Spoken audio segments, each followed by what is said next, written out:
Reincarnated, I was stargazing. Life goes on, I need all my babies. Woke up looking for the broccoli. High key, keep a horn on me. That could my seat. IP, ownership, the blueprint is by me. Mr. Get Off, I get off at my feet.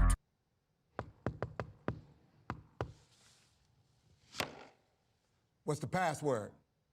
I see dead people.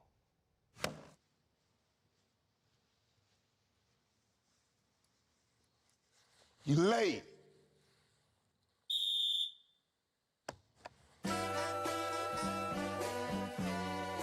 On that beat, nope. Aye, mustard on the beat, ho, Debo, any rap nigga, he a freak throw, man down, call her Amber Lambs, tell him breathe, bro, nail a nigga to the cross, he walk around like Tizo. What's up with these jabroni ass niggas trying to see Compton? The industry can hate me, fuck them all and they mama. How many options you really got? I mean, it's too many options. I'm finna pass on this body, I'm John Stockton. Beat your ass and hide the Bible if God watching. Sometimes you gotta pop out and show niggas. Certified boogeyman, I'm the one that up to score with him. Walk him down whole time, I know he got some hoe in him. Pull on him, extort shit, bully the flow on him. Say Drake, I hear you like I'm young. You better not ever go to cell block 1. To any bitch that talk to him and they in love, just make sure you hide your little sister from him. They tell me Chubb's the only one that get your hand-me-downs. And party at the party playing with his nose now. And Baka got a weird case, why is he around? Certified lover boys, certified pedophiles. Wop, wop, wop, wop, wop. That fuck him up. Wop, wop, wop, wop, wop. I'ma do my stuff. Why you trolling like a bitch, ain't you tired? Trying to strike a chord and it's probably A minor.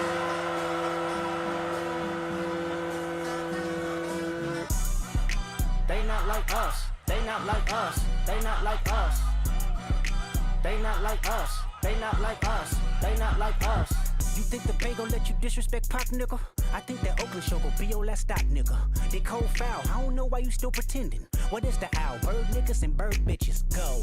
The audience not dumb, shape the stories how you want. Hey Drake, they're not slow. Rabbit hole is still deep, I can go further, I promise. Ain't there something P-Rest that's for bitching? You Malibu most wanted, ain't no law boy, you ball boy, fish Gatorade or something. Since 2009, I had this bitch jumping. You niggas will get a wedgie, be flipped over your boxes, or over your foe. The other vaginal option, pussy. Nigga better straighten they posture. Got favorites all up in contact. Might write this with a doctrine. Tell a pop star quit hiding. Fuck a caption, won't action. No accident, I'm hands on. He fuck around, get polished. Fucked on Wayne Grow, he was in jail. That's conniving. Then get his face tatted like a bitch apologizing. I'm glad D-Rose came home, y'all didn't deserve him neither. From Alondra down to Central, nigga better not speak on Serena. And your homeboy needs subpoena. That predator moving flocks. That name gotta be registered and placed on neighborhood watch. I lean on you niggas like another line of walk. Yeah, it's all eyes on me and I'ma send it up the pot. Ay, put the road label on me, I'ma get them dropped. Ay, sweet chin music and I won't pass the ox. Ay, how many stocks do I really have in stock? Ay, 1, 2, 3, 4, 5 plus 5. Ay, devil is a lie, here 69 God. Ay, freaky ass niggas need to stay their ass inside. Ay, roll their ass up like a fresh pack of Zod. Ay, city is back up, it's a must, we outside. Ay.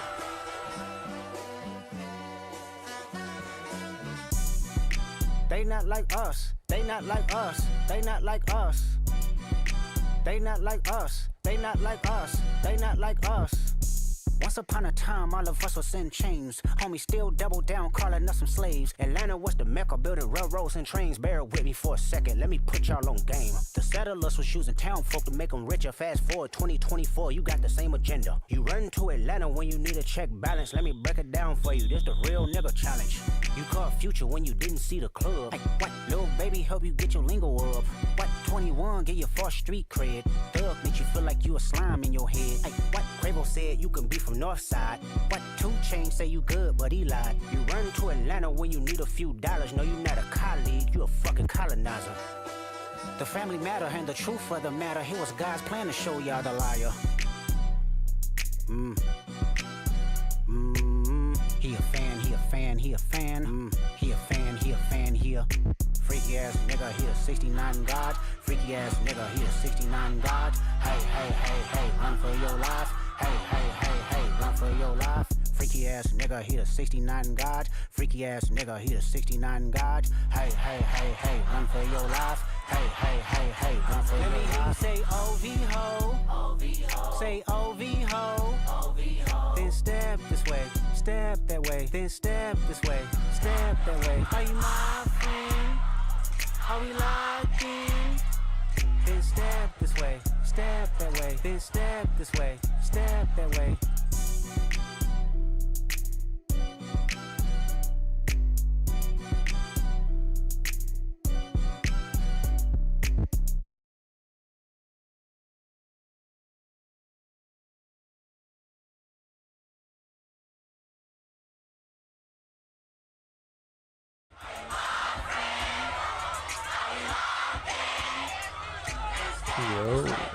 Hello, hello.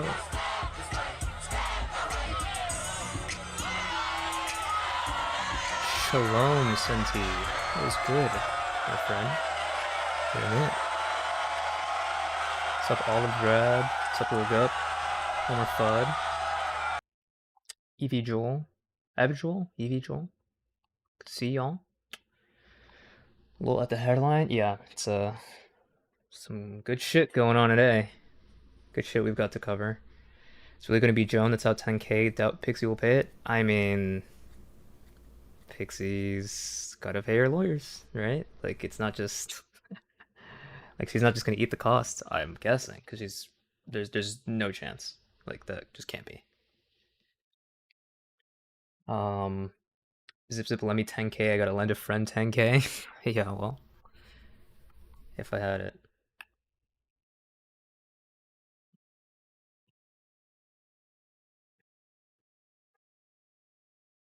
This song playing as brothers walk into the bank. Hell yeah, brother. Hell yeah. That's right. There's no way Pixie would be the one sanctioned here. This is clearly a lawyer fuck up. Um, I'm not sure. We can look at it. The specific like what would be done, but I'm not sure how that works exactly. I'd have to ask somebody who would know more, but yeah. Um, maybe you're right, but it also I could see it going either way. I see what you mean though for sure. Um, Senti says I just so happen to have bank connections for no reason in particular if you need a loan. It's very true. I hear Senti and his people have good connections to banks. Uh, no reason though. No reason.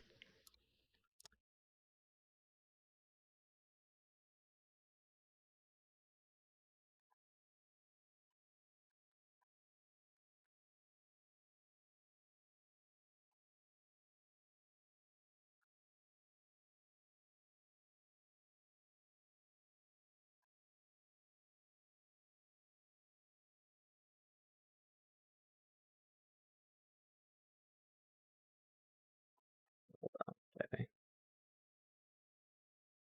Chuck does not stand up to Drake's push-ups. You think so? You think Drake's push-ups take him over the edge? Maybe. You imagine if Jones doesn't even post a response today, if she just takes the hit, the judge would ream her? I mean, yeah, probably. Do lawyers typically pass up sanction fees to their client? It's a great question. Let's just look that up, actually. Let's look at the shit on the docket, actually. Let's see.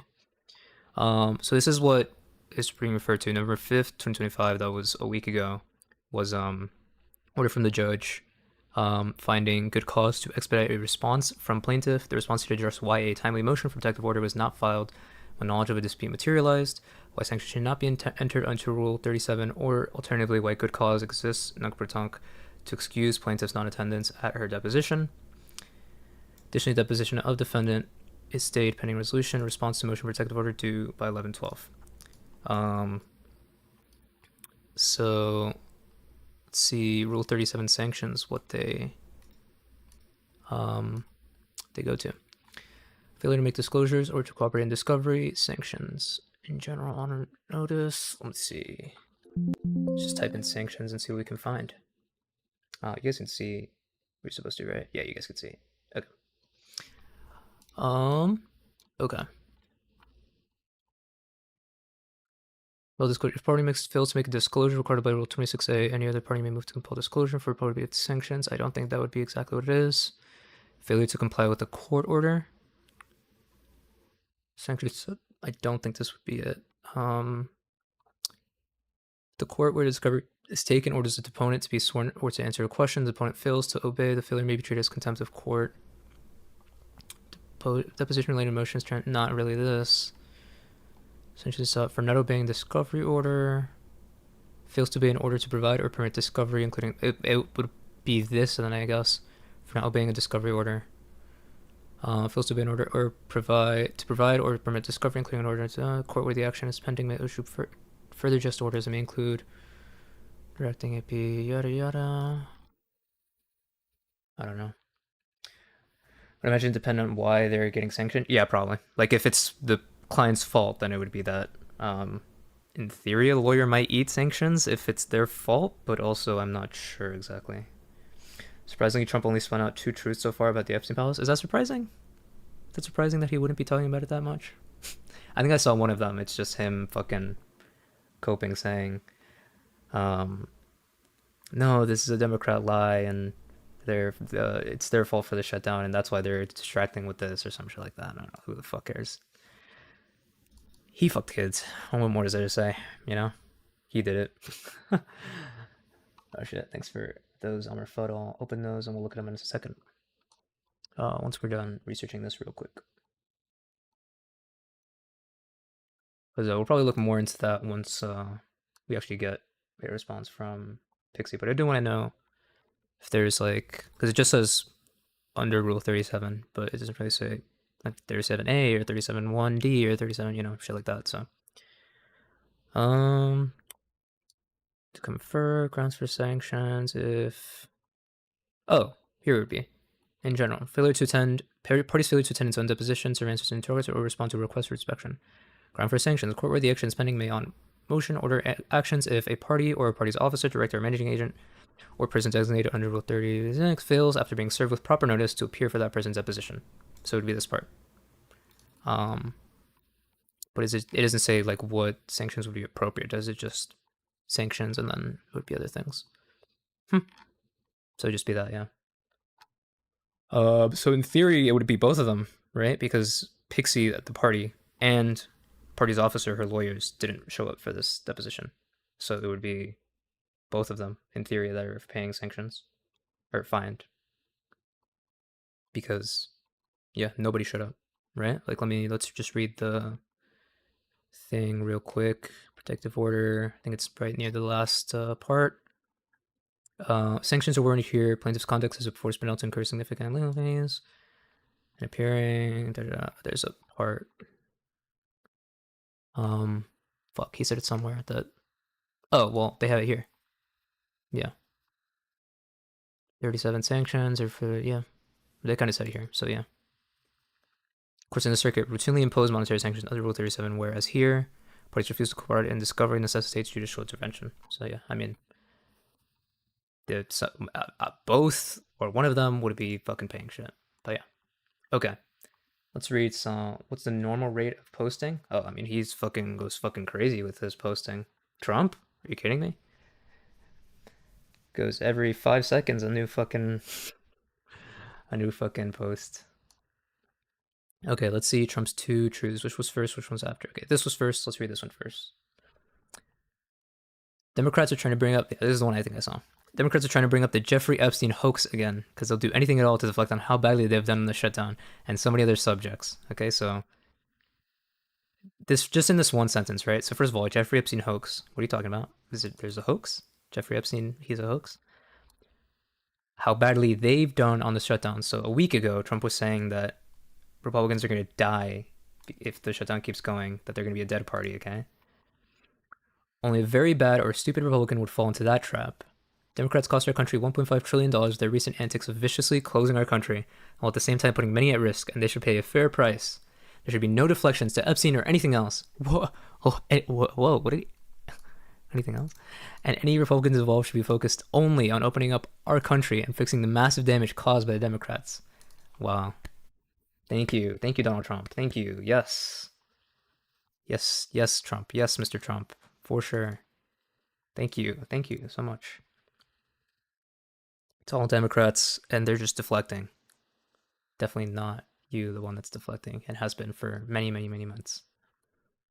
Oh, in other words, he's just literally rewording his truth. Okay. In other words, the Democrats are using the Jeffrey Epstein hoax to try and deflect from their massive failures, in particular, their most recent one, the shutdown. Wow. That's very, very true and real, Donald Trump. Clearly. Wow. Wow. E.P. Joel, well, the judge has this discretion between sanctioning the lawyers or the plaintiff's right. It seems kind of weird to pass that on if it's placed explicitly on counsel. I mean, yeah, he has full discretion, so he could say, oh, this seems more of a lawyer thing, so it would just be on them, but I mean, it'd be up to him. Who knows? Imagine so, but if the client is a reason a lawyer is getting sanctioned, then could they pay for it? But Hold yeah, on. that's the other thing. Hello. Hey! Oh my god. It's Baby Peach. Did you forget my name? No. Oh. What? How are you? I'm telling the people. It's Baby Peach. Great. What's up, Baby Peach? How are you doing? Look, Nothing Senti's much since excited you're here. 45. Well, they know who I am. I'm good. They're watching my stream. But yeah. Oh. We're just looking at some Trump Truth Socials right now. He's Ooh. saying that Democrats are deflecting from the shutdown by talking about Epstein. So that's something. Here, I'll share my screen with you so you can see. Oh, thanks. You're welcome.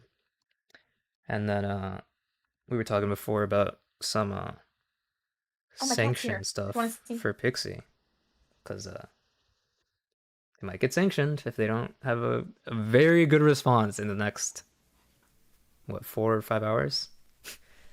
I mean, they might just be cooked. Minus 10K. Dun, dun, dun. Minus 10, that's minus 10K for, like, that's what that seems like requested, but it could be even more. Like, they could always just put more on. Could it be less? I wouldn't imagine not, but in theory, yeah. The judge could, in theory, because in theory it could be nothing, and they could just not sanction. So it could be any amount. But I would, in my mind right now, it's the floor is what Destiny was requesting, which was I think 10.5K for like their plan and time and whatever. So do we take that out of the 15 million then? Yeah, for sure. For sure. Comes right out of the 15 mil. That's gonna come at the end of this case for sure. X Sooner Killa X. I know you, I recognize that name. Oh, good to see you. Is that minus 10K guaranteed if they don't submit anything? Most likely. I imagine if they don't submit anything, it's gonna be like by default or whatever? So either way,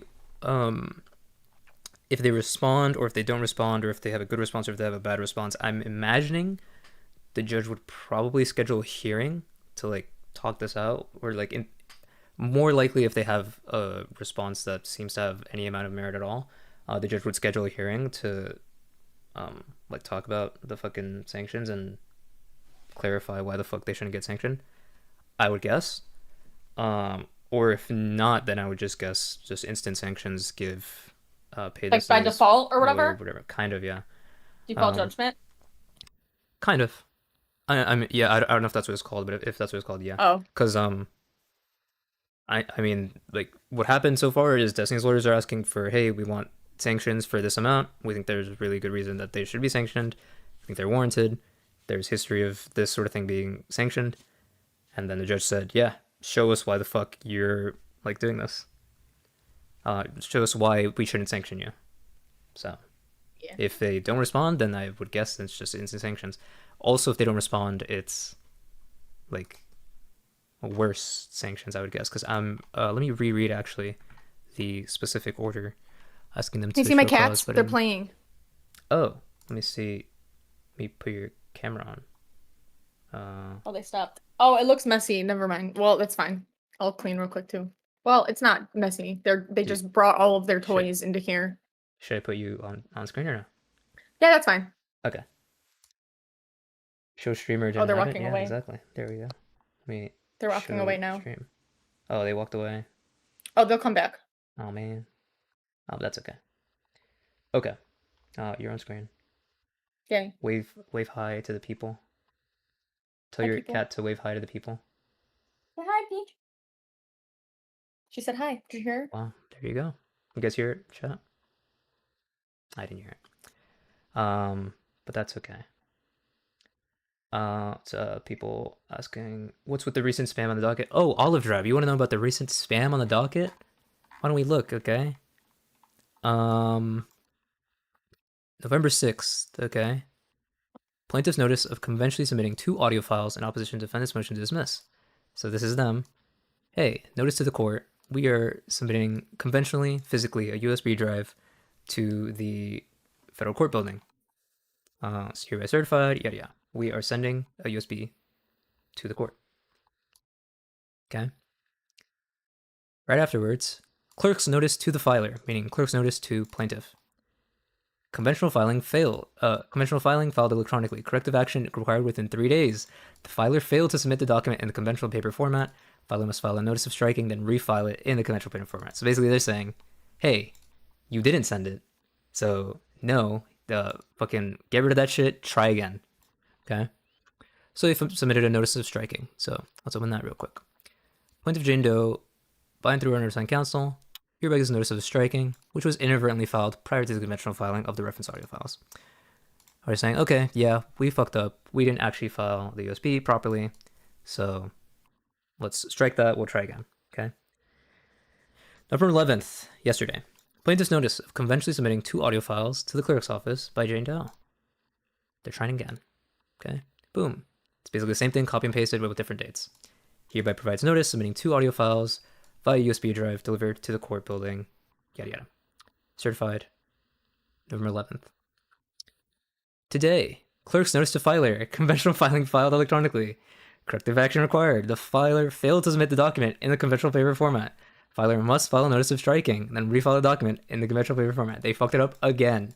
A second time, they fucked up the exact same fucking filing. What a bunch of fucking retards. So, clerk's notice of docket correction, instruction to filer, notice of striking. This was also today. Plaintiff Jane Doe respectfully gives notice of the striking of document pertaining to a conventional submission of a USB drive plaintiff made without including the notice of conventional submission at the filing window. So let me actually parse this real quick because it's slightly different than the last notice of striking. Conventional submission of a USB drive plaintiff made without including the notice of conventional submission at the filing window.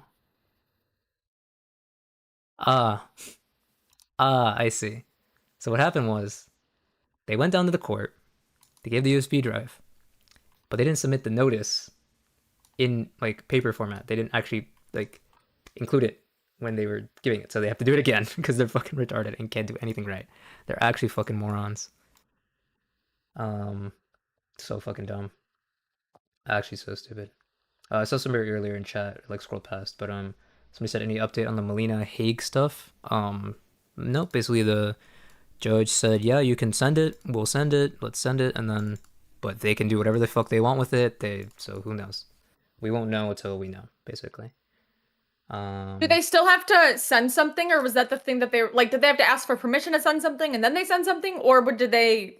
Is it all one and it got sent? I think it's yeah. I think it's just sent now. I think it's already been sent. Okay. So yeah, that's happening, but who knows if she'll respond? Who knows if they'll enforce anything on that front in Sweden? Who the fuck knows? X Sooner Killa X asked, what do they actually need? You mean plaintiff Pxie? She's trying to submit 2 audio files in a USB of like a food shops VOD, I think, where Destiny says he's like, oh, combining logs together to make whatever. They're saying that, oh, this is proof that he's like fabricating evidence, and that's just not what that is saying. That's not what he was doing. It's just not the case, but you know, that's cool. Elmer Foot says, Tanya was predicting that Joan would submit the documents at 11:59 p.m. I wouldn't be surprised. They usually file shit omega late, so if we have to wait here till then we'll wait here till then, but I guess that's how it is. What are you shaking? So I bought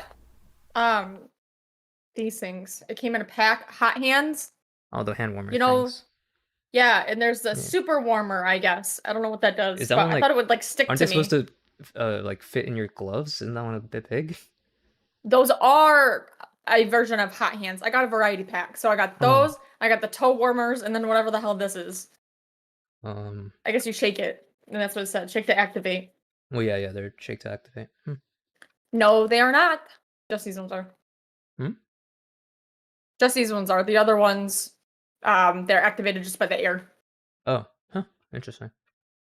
Yeah. How are they submitting them wrong is basically my question. Oh, Sooner Kill X. So the first time they did it, they just did it wrong. They didn't actually submit the USBs. The second time, I guess they submitted them, but it seems like they submitted them, but they didn't actually give them the paper document that they needed to have. So who's to say? Like not all the information's here, but they're just fucking it up, and it's kind of embarrassing that they would fuck it up twice. So I mean, I don't know if that it'll technically matter, but this is not like every other fucking filing they do is like the clerk has to correct because they file it under the wrong motion or they file the wrong thing. Like it's so stupid. Yuck Yuck asked, did Zip Zip get a new mic? He sounds much more handsome. Thanks, Yuck Yuck. I don't think I got a new mic, but appreciate it. Flexer, yo, what's up, dude? Anybody have recommendations for USB-C wired earphones? I'm not sure I have a recommendation. I don't think I've used USB-C earphones. I assume you mean like without an adapter. But I use IEMs and I prefer them because I don't like wearing headphones. They mess with my hair. You prefer what? IEMs in your monitors. They're just high quality like earbuds basically. They go around your ear. Oh. Sooner Killer says, no new mic. Zip Zip has just been doing voice training. I don't think I've been doing voice training. Just speaking? I don't know. Do I sound different? I want to do voice training. I've talked about it on stream before. I want to have one of those like calm, like, you know when you talk to that like lady or something and you're just like, wow, she has such a calm voice. And then you all of a sudden just feel peace. I want one of those. Like, I can't think of it like examples of people. Yeah, I don't know. But I think I get what you mean those. Though. Yeah. Yeah, where it's like, ooh. I feel like that's, I don't know. I feel like it's a waste if you're gonna do voice training for like that sort of thing. It's like, why? Because what's wrong with your normal voice? I don't know. I don't think there's anything wrong with my voice, you know? Not that there's anything wrong, it would just make me happier. Maybe. I guess. Imagine if your own voice could like soothe you. I don't think that's how it works. I feel like that's not how it works, but I guess life is what you make it. That would be good. That would be sick if that could work. So, Flexer asked, yeah, I just upgraded to 17 Pro, so USB-C only now. I have AirPods, but I need some wired ones for phone calls since my AirPods mic is ass. Oh. Well, if that's your issue, I mean, I know when I got my iPhone, not the 17 Pro, but it came with a USB-C to, regular headphone adapter. Did yours not come with that? If not, you could just probably get one of those and then use your regular, whatever wired headphones you already have. If it's just for like, is it just for phone calls? Like at work or something? Because you could just buy like a super cheap thing on Amazon or something, like a headset. Or do you mean like gamer? He said, no, it didn't SMH. Rip. I mean, just get one of those. Like, I don't think you, unless you think you need new earbuds, just get that. I don't know. Not for work, just personal. Oh, so there you go. Just for making phone calls, because his AirPods mic is ass. And I agree. My AirPods mics are also dog shit. Why didn't you just use speaker or like put it up to your face? It's a great question. That's what I do, but maybe I'm an oldie. I don't know. I also just put it up to my face like a regular, like you would. Yeah, like a phone. I can see why you wouldn't, like, there are situations where you wouldn't want that, but I don't know. If you got money, then hell yeah. Yeah. Deadly Zebra asked, you like to see homos naked? Not me personally. It's a bit of a strange question though. Why homos specifically? Yeah, it's a bit like, as opposed to straights. Like, is it heteros? Male or female, just homos? Yeah, like it doesn't really say much, you know. Discord VC, like a phone call is weird, lol, especially when I'm commuting. I see what you mean. Then yeah, I mean, just get one of the USB-C to headphone jack adapter. I know Apple sells them, but I think they're like $15 or something. But if you want, in theory, a cheaper one, you can get whatever. But I mean, if you already have headphones, then just do that. Be easier, make your life easier a bit. Imagine fighting in a Discord VC while you're on like the metro or something. That takes sick. balls. It's fucking awesome. I mean, why the fuck not, you know? It's fucking awesome. What are people gonna say? People are gonna tell you, hey, can you be quieter? Like, no, they're not. The fuck? Just have confidence and What are they gonna say? Sooner Killer said Joe Dirt reference. I don't know what that is. It's a reference Oh, from Joe Home Dirt. is Where You Make It when Foul. Don't think I know. Is that a movie? Not sure. Damn. But sure. There you go. Good reference, bro. Good to see a Deadly Zebra. Okay. Let's see. Okay, we looked at the Trump truths. He's coping. Trying to deflect from the Epstein shit. Let's look at some of the Epstein shit. I bookmarked my. Oh, well, there you go. It's already on my homepage. From Jeffrey Epstein to Peter Thiel. Subject: That was fun. See you in 3 weeks. Yep. Shut the fuck up! Yep. Everybody's fucking Steve Bannon's in these. Like, fuck, it's crazy. Okay. Let's see some of these. Okay, well, this is a good meme that I just bookmarked. Are you enjoying falling for it again? Refill your popcorn. You're gonna fall for it again. Okay. The fucking Republicans are in shambles. Okay. They really thought. They didn't really think, but they were coping, and they fell for it. They thought that they were voting against the pedophile cabal by voting for Republicans. They should have known better. Okay. Yeah, who's ordering cheese pizza now? And there you go. Who's doing it now? Whoa, Elmer Fudd said, I heard that Zip was in the files. What the hell? Where are you hearing this from? Who's your source? So Sooner Killer linked a YouTube link? I don't know if I should open that. I trust Sooner Killer. Let's see, what do you got for me? I'll open off I don't trust stream. Killer. Oh, I guess it's the reference. The reference that was being made. Let's see what it is. Maybe it's funny. 30 seconds. It's quick. My parents were. This is my home.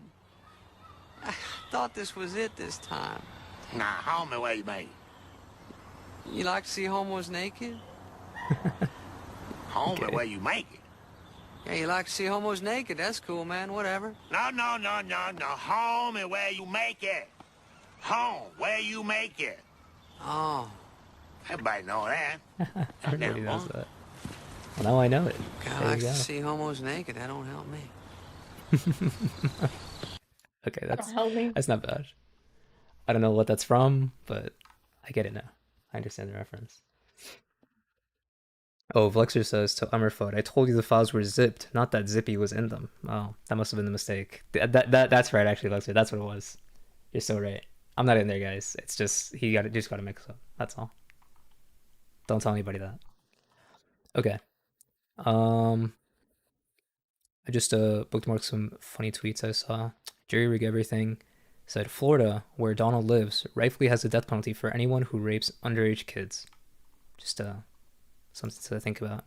And then he was quote tweeting the Oversight Dems tweet where they put some of these emails from Jeffrey Epstein's estate to raise serious questions about Trump and his knowledge of Epstein's crimes. Read them for yourself. It's time to end this cover up and release the files. For those who haven't read this, let's read some of these, okay? What if Trump killed Epstein? I mean, let's read some of these, see if you think it's more likely that happened or less likely, okay, than you thought before. Okay. Let's see. Okay, original message. So we're reading these bottom to top because that's how these shit is like formatted. So everybody knows. Okay. Original message from Jeffrey Epstein to G-Max. G-Max is Ghislaine Maxwell. So from Epstein to Maxwell. This email. I want you to realize that that dog that hasn't barked is also April 2nd, 2011. Okay. I want you to realize that that dog that hasn't barked is Trump. Victim, with the name redacted, spent hours at my house with him. He has never once been mentioned. Police chief, etc. I'm 75% there. And then 75% Maxwell where? responds, I have been thinking about that. So 2011 was when Epstein was first arrested for his shit. Like originally, I think. So what does he mean when he says that he's 75% there? It seems like in this one that he thinks that Trump didn't sell him out. because Trump spent hours at his house with victim. So he means that he's 75% there, meaning like free and clear, maybe? Is that what you mean? Yeah. Like that's what I mean. Like what does that mean? Okay. So. Okay. Also, give me a minute. I'm receiving a phone call. Talk to people. Oh, okay. Hi, people. Wow. This Epstein stuff's crazy, isn't it? I have been very, very busy the past week, so I don't know any of the like political memes. I still need to catch up on all the shutdown stuff. I guess that was a few days ago. But still, I hope everybody else is doing good. What about I'm gonna play Monopoly here soon. I really like Monopoly a lot. I play with the computer people, and sometimes they can be easy to manipulate, which kind of sucks. But playing Monopoly online is exactly as horrible as you would expect it to be. Yeah, I'm back. Okay, welcome back. I heard some of what you were saying. You're playing Monopoly? What? Okay. Yeah. Fun. Probably going into shutdown again. Oh yeah. I did at least hear a little bit of that. Shutdown but also is... it's just shit. Yeah. It sounds like pretty much what it like I don't know why it was shut down for so long to even begin with. It's whatever, but yeah, I agree. It's yeah. Umberfud says they're called zip files. Obviously it's because he's in there. Whoa, Umberfud, you're spreading misinformation. I'm not in the Epstein files. Surely. Zipper, you're not gonna read all 20,000 files SMH. I don't think we'll read all 20,000, but promise. Thank you, Yak Yak, for following, and say, Joel. Thanks. You beat me to the punch. What the fuck? Sorry. Thanks, Yak Yak and Evie Joel for the follows. Appreciate it. Okay. That was just one of them, okay? So that was the first one. There's two more just in this tweet. And there's many, many more in other places, okay? This is from Jeffrey Epstein, to Michael Wolff, who I believe is a journalist that's reported on what do you report on a bunch of the Epstein shit. But what was the big thing that he did? Rupert Murdoch biography. He did he wrote a book about Donald Trump and interviewed Seabed and Ford. He's just done some shit like that. Okay. This is what Jeffrey Epstein said to Michael Wolff in 2019. Victim, Mar-a-Lago, something redacted. Trump said he asked me to resign, never remember ever. Of course, he knew about the girls as he asked Ghislaine to stop. Okay. So, from this one, what we're getting is there's a victim, that some association with Mar-a-Lago, something here. Trump said he asked me to resign, never remember ever. So Jeffrey Epstein is saying, I was never a member of Mar-a-Lago, like the club.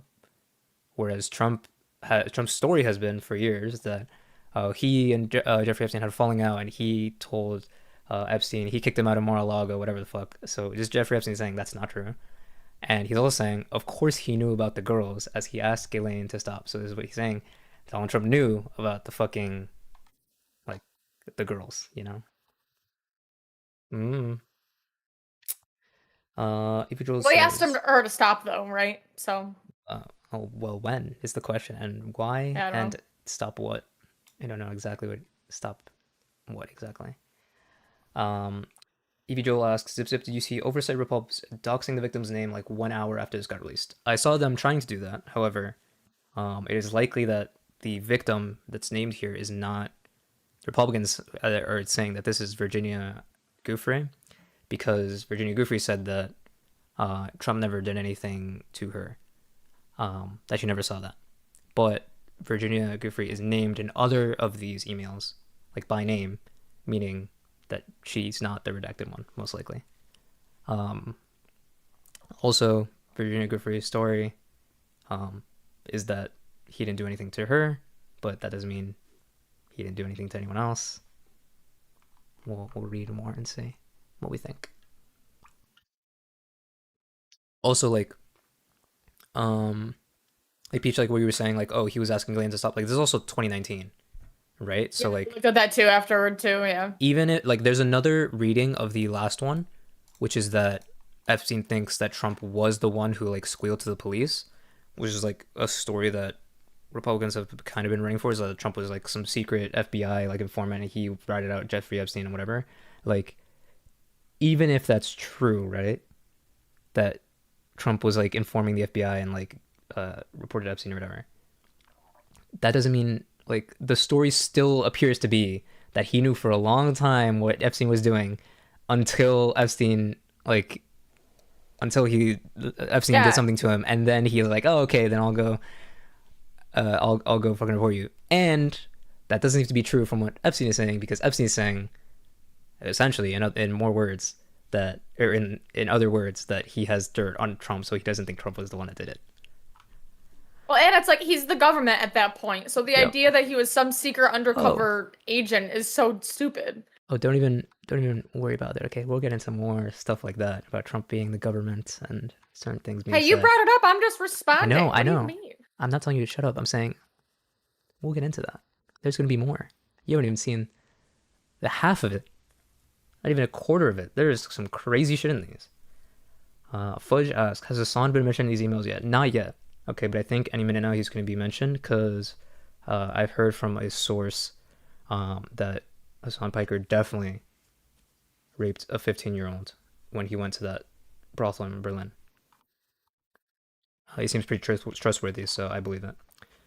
Elmer Fudd says he's hiding in China at the moment, being chilling. He can't keep getting away with it. Maybe that's why he fled the country.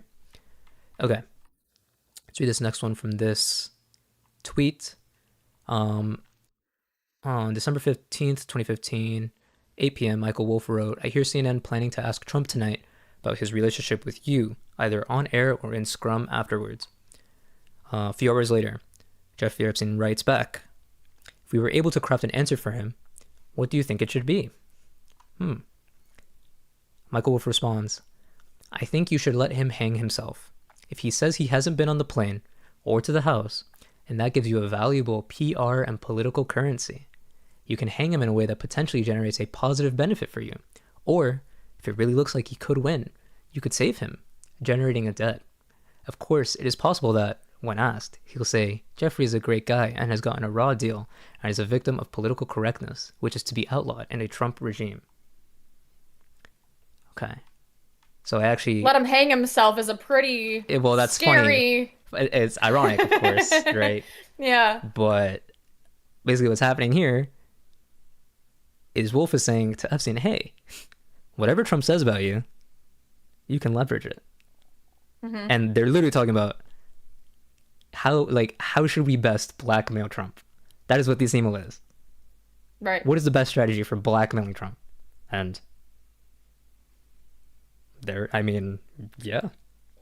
If he says he hasn't been on the plane or to the house, that gives you a valuable PR and political currency. Meaning, if he lies about being on the plane or been to your house, then you can burn him by doing it or threaten to do it.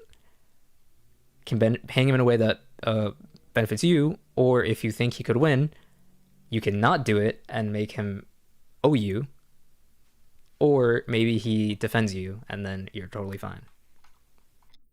Pretty fucking crazy. And that's just this tweet. There's fucking more. See what else I saved. Okay, this is another one that I had. These are gonna be out of order. I know there's like, is there, if anyone in chat knows, is there like is there like a dump massive, of all of them? like, we can just read all of them in like order or whatever. Massive dumps. But this tweet I thought was funny. Stacey K, if I had voted for Biden and it came out that his old buddy Jeffrey Epstein sent this email about him, I would probably kill myself. Stay strong, Trump voters. And I mean, yeah, kind of. Let's read this. There's a Google Drive full. It's on the Dem Oversight Twitter. Is it? Does anyone have that? Link it maybe? Or let me see if... Is there just a full thing of, like, with it? Like, this is what I'm seeing. Like, this is the pinned tweet, but it's just these three things. Not like a full fucking dump of them. But I'm sure that exists somewhere. Oh, there you go. Elmer Fudd linked it. What a guy. Thanks, Elmer. Okay, cool. I was looking. Thanks, Elmer. Okay, but let me see this one, because this is what Stacey K said. If I'd voted for Biden and his old buddy Jeff Epstein said this about him, I'd kill myself. Okay, let's see what this one is. Start from the bottom to top. Okay. Started from the bottom. Now we're here. Yeah. Okay. Tuesday, December 8th, 2015, 5:41 p.m. Thomas Jr. Landon. Who is Thomas Landon Jr.? Let's see. Thomas Landon Jr. Journalist, it seems. Fuck. No, do not use my precise location. Holy fuck. Well, this is 4 hours ago. Financial writer and consultant. Okay, so just a journalist.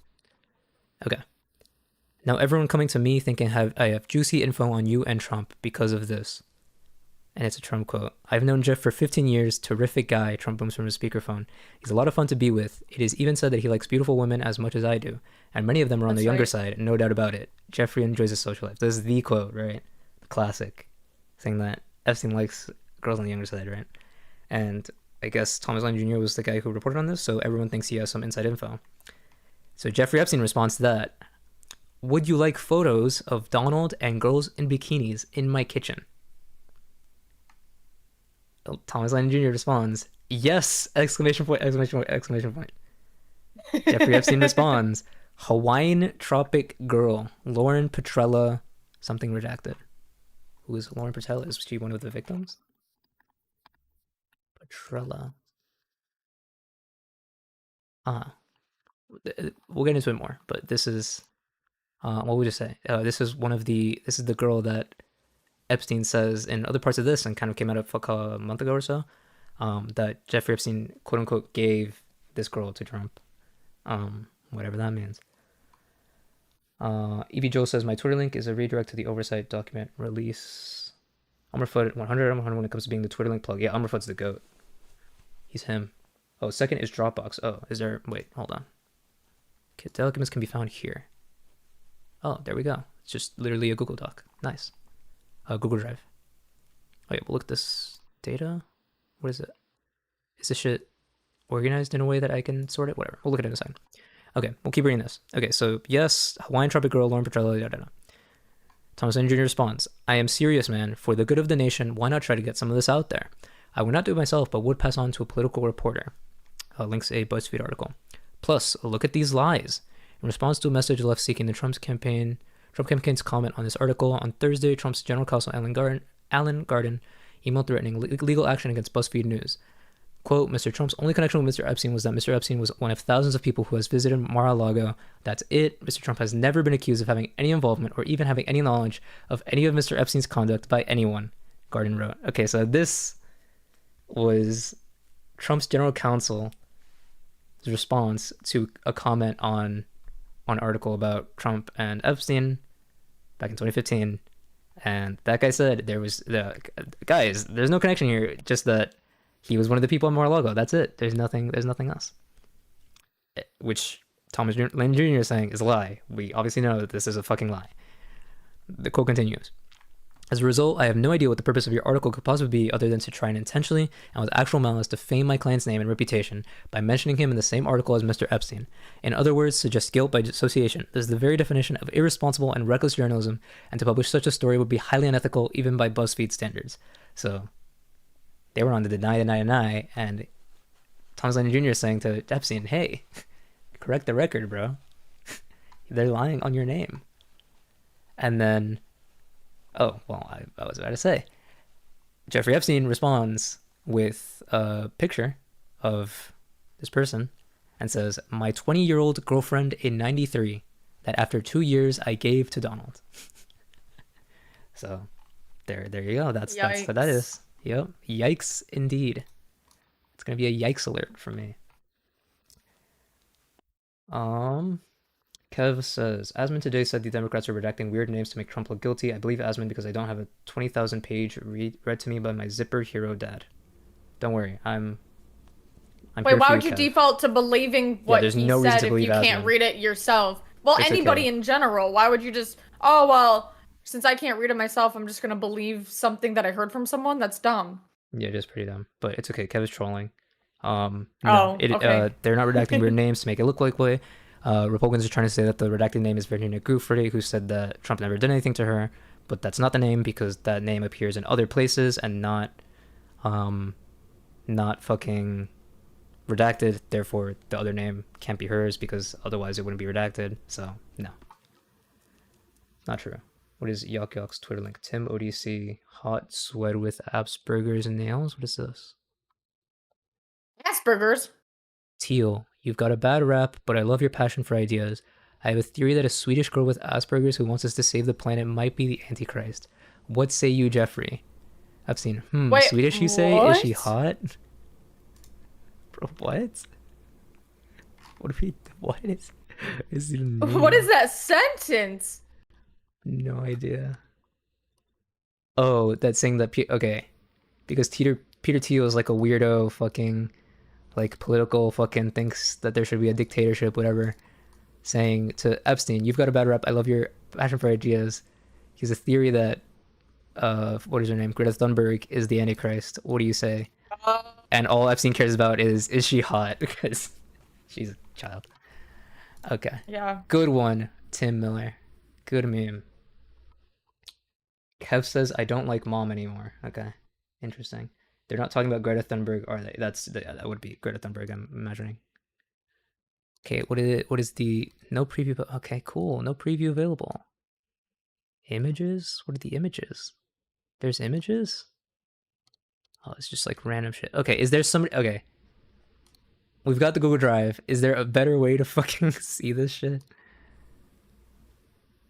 There gotta be a better. Okay, zip. Oh, a Twitter link. Let's see. What is this Twitter link?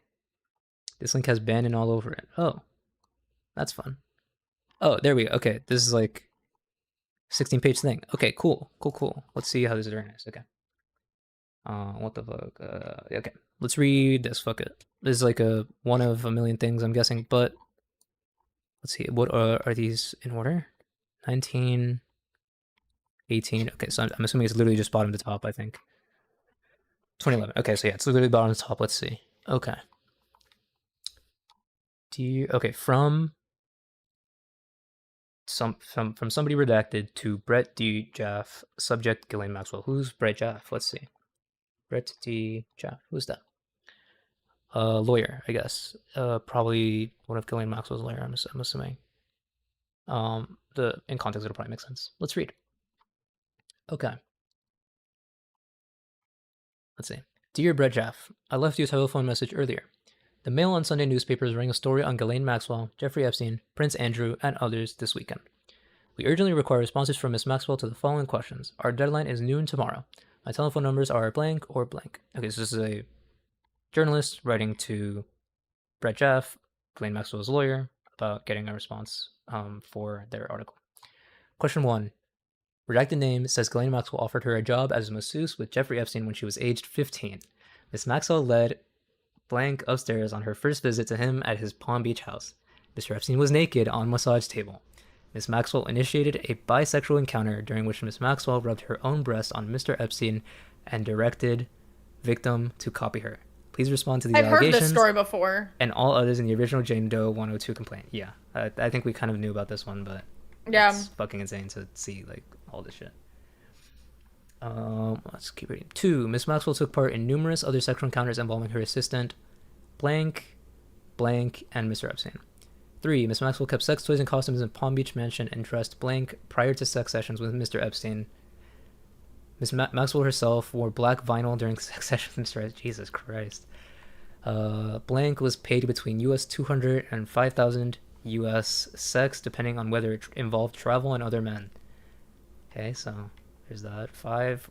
Blank was required to have sex with friends of Miss Maxwell and Mr. Epstein, including Glenn Dubin, Les Wexner, Ehud Barak, former Senator George Mitchell, and Stephen Coughlin. Okay, so now they're naming names. Okay, no, these are accusations, and it was true, but let's look into all these people.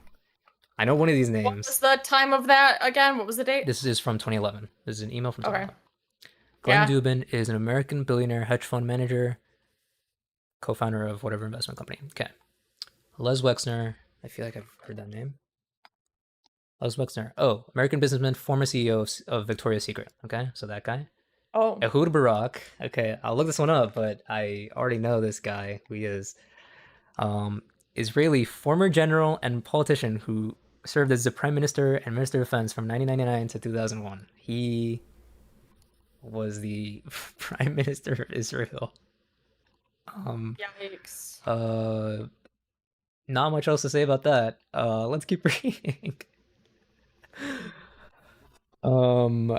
Former Senator George Mitchell. So I guess that's, I mean, they already said, but let's just check who this guy is. George Mitchell, American politician, diplomat, and lawyer, leading member of the Democratic Party. Whoa. U.S. Senator from Maine. Always these senators from Maine. Absolutely pieces of shit. And a Senate Majority Leader from 89 to 95. He's appointed U.S. Special Envoy for Northern Ireland by Clinton and Special Envoy for Middle East Peace by Obama. 2009 to 2011. Okay, so it was before this came out. To be clear. Wow, interesting. Served as chairman of the Walt Disney Company in 2004 till 2007. And Stephen Coslin. Also keep in mind these people have been charged with shit as far as I know, so who knows if this is true or whatever. Oh, Coslin with the K. Whoops. Who's this guy? American psychologist and neuroscientist. Why does he look familiar? Former chair of the psychology department and dean of social sciences at Harvard University. Why do I recognize his face? Is there something I should know this guy for? Brain, You shit, know him psychology. for any particular reason? I don't see why I would. Well, okay, good one. Good one. Yes, I think I met him before many times. Took a boat to get wherever we got. Good one. Someone should OCR the docs and have AI summarize it. I'm sure that'd be. You can do that, Luxer. I don't know how to do that with AI. That sounds fucking cringe when you can just read it all. Just read them all. Fuck it. Ace. He looks like Egon nails it. Yeah, he looks like Egon Shalakin. True. Reason we know Tiny wasn't paid by Israel is the girl doesn't sound BPD. Okay, good one. True. Sure. I don't know what you, but sure. Let's say true. Okay. 6. Miss Maxwell introduced blank to Prince Andrew in 2001 at Miss Maxwell's London house, where blank had sex with him. Blank subsequently was directed to meet him at Mr. Epstein's New York house, where Miss Maxwell directed blank to sit on Andrew's knee with blank. Andrew groped both girls. Miss Maxwell directed blank after this to have sex with Andrew. Miss Maxwell and Mr. Epstein subsequently traveled with blank to Little St. James, where she was directed to stage an orgy for Andrew and Mr. Epstein, during which she performed oral sex on them. Wow. Guys, remember Prince Andrew was accused of this by somebody, but they settled the case. So, because I heard that Prince Andrew had a very good lawyer, so I don't know if how true this all is, but you know, don't look into who Prince Andrew's lawyer was for that, by the way. 7. Blank was paid extra by Mr. Epstein or his employees for these sexual encounters. Okay, cool. 8. Miss Maxwell knew Blank's age and laughed about it when she introduced her to Andrew. 9. Miss Maxwell and Mr. Epstein tried to persuade Blank to bear his child. Okay. 10. After sexual encounters with male friends of Mr. Epstein and or Miss Maxwell and Epstein would ask Blank explicit questions about what went on. 11. Mr. Epstein's residence in Florida and New York had surveillance cameras that taped the sex sessions and taped Blank even in the bathroom. 12. Miss Maxwell and Mr. Epstein arranged for Ehud Barak to have sex with several girls, often at Epstein's Palm Beach house. 13. Miss Maxwell piloted President Bill Clinton in a helicopter to a dinner on Little St. James, where 2 brunettes, Miss Maxwell, Virginia, and Mr. Epstein, were at the table. 14. Mr. Epstein bought Miss Maxwell the helicopter, homes in New York and London, and a Mercedes. Wow. Wow. It's a lot of accusations. God damn. That's crazy. And it was all happening in Florida.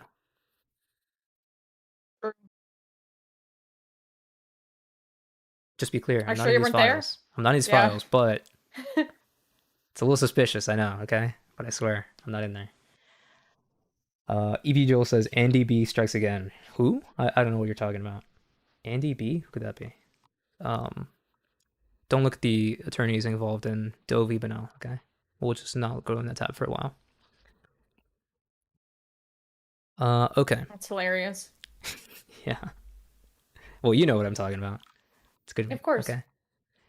Okay, the next one is from Mark Cohen to Ghislaine Maxwell. Who is Mark Cohen? So it's an interesting last name. I prove nothing. Oh, Mark Cohen, American photographer, actor. Okay, this might just be generic name. Seems pretty common, but okay. FYI, following up on my email of this morning. Again, I have no intention of responding unless you direct otherwise. Oh, so this is, I'm assuming one of Ghislaine Maxwell's lawyers telling, like, that they forwarded the thing to her and said, we're not going to respond unless you tell us to. Ghislaine Maxwell forwarded it to Jeffrey Epstein. Then Jeffrey Epstein forwarded that to the Duke, whoever that is. It's Prince Andrew, Duke of Essex or whatever. Yeah. Then the Duke emails Ghislaine Maxwell, "Hey there!" Exclamation point. "What's all this? I don't know anything about this. You must say so, please. This has nothing to do with me. I can't take any more of this." Okay. Thank you, Prince Andrew. Very cool. Not Prince Andrew, by the way. The Duke. To be clear. There's no identification to mean that that's him. However, you know. Yeah. Okay. Next thing. Yo, what's up, baby bless me? It's good. Hey, baby, bless me. Okay. The next one is from Jeff Epstein to Peggy Siegel. Who's Peggy Siegel? American publicist who owns a company, media marketing firm. Okay. So Epstein to her. Should you point out to Ariana Huff that the same type of person, same as Strauss-Kahn, is Andrew's accuser, long criminal record, total liar. Ariana should champion the dangers of false allegations, send a reporter or reporter to investigate. The palace would love it. The girl in the photo was nothing more than a telephone answerer. She was never 15. According to her version, she worked for Trump. First at that age, at Mar-a-Lago. It's ridiculous, but the press like Strauss-Kahn is afraid to question women. Huh. Okay. So this is Jeff Epstein telling Peggy Siegel that none of it is true, that this person is a liar with a criminal record, that the palace would love it, meaning like the royal palace, like England. Girl in the photo was nothing more than a telephone answer, so whatever photo that was not the girl, that she wasn't 15, and that she worked for Trump first when she was 15 at Mar-a-Lago. So they're saying she wasn't 15 whenever we were involved with her, but when she was 15, she worked for Trump at Mar-a-Lago. And he's saying the press is afraid to question women, so he's hitting you with that one. So true, Jeff Epstein. Senti says, "Oh, I went to get food. Did I miss the Ehud Barak part?" Yeah, you missed it, Senti. I'm so sorry. But it seems like your former prime minister might have been involved in some unbecoming things to say. Okay. On Friday, July 1st, 2011, Peggy Siegel wrote, "If you rewrite your last email in better grammar, and so I have a better understanding, I can cut and paste and send it to Ariana Huffington from me. Do you know why Prince Albert's Charlene fled to the airport with a one-way ticket back to South Africa? Because she found out about his third illegitimate child that is 3 months old. The palace officials followed her to the airport and probably made her an offer she could not refuse. We'll get details from Jim Coleman when he comes home Sunday night." Okay, so that's just some fucking royal drama, okay? So Prince Albert's wife, I guess, Charlene, found out about a third illegitimate child, and they made her an offer she could not refuse, whatever that means. And okay, cool. Drink water real quick. Make sure you hydrate. I should get my water. I will in a second. From Jeff Epstein to Peggy Siegel, "I think a great opportunity has arisen. Just like the headlines of a hotel maid now proven to have lied in the Strauss-Kahn case, the girl who accused Prince Andrew can also easily be proven to be a liar.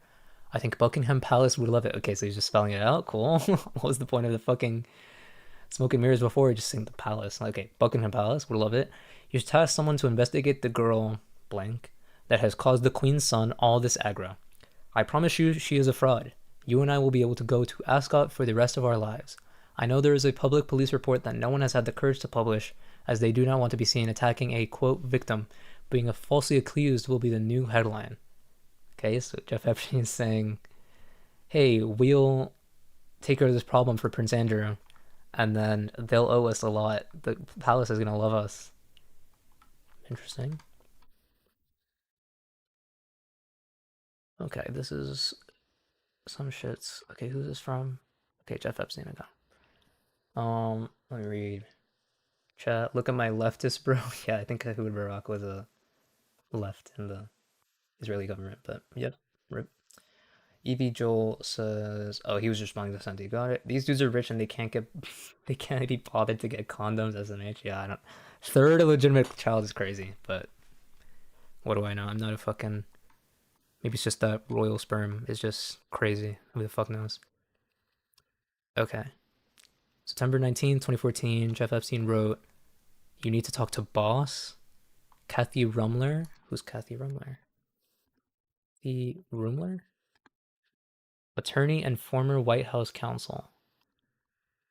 Counsel to Barack Obama. So this would have been in theory during Obama's presidency. Obama.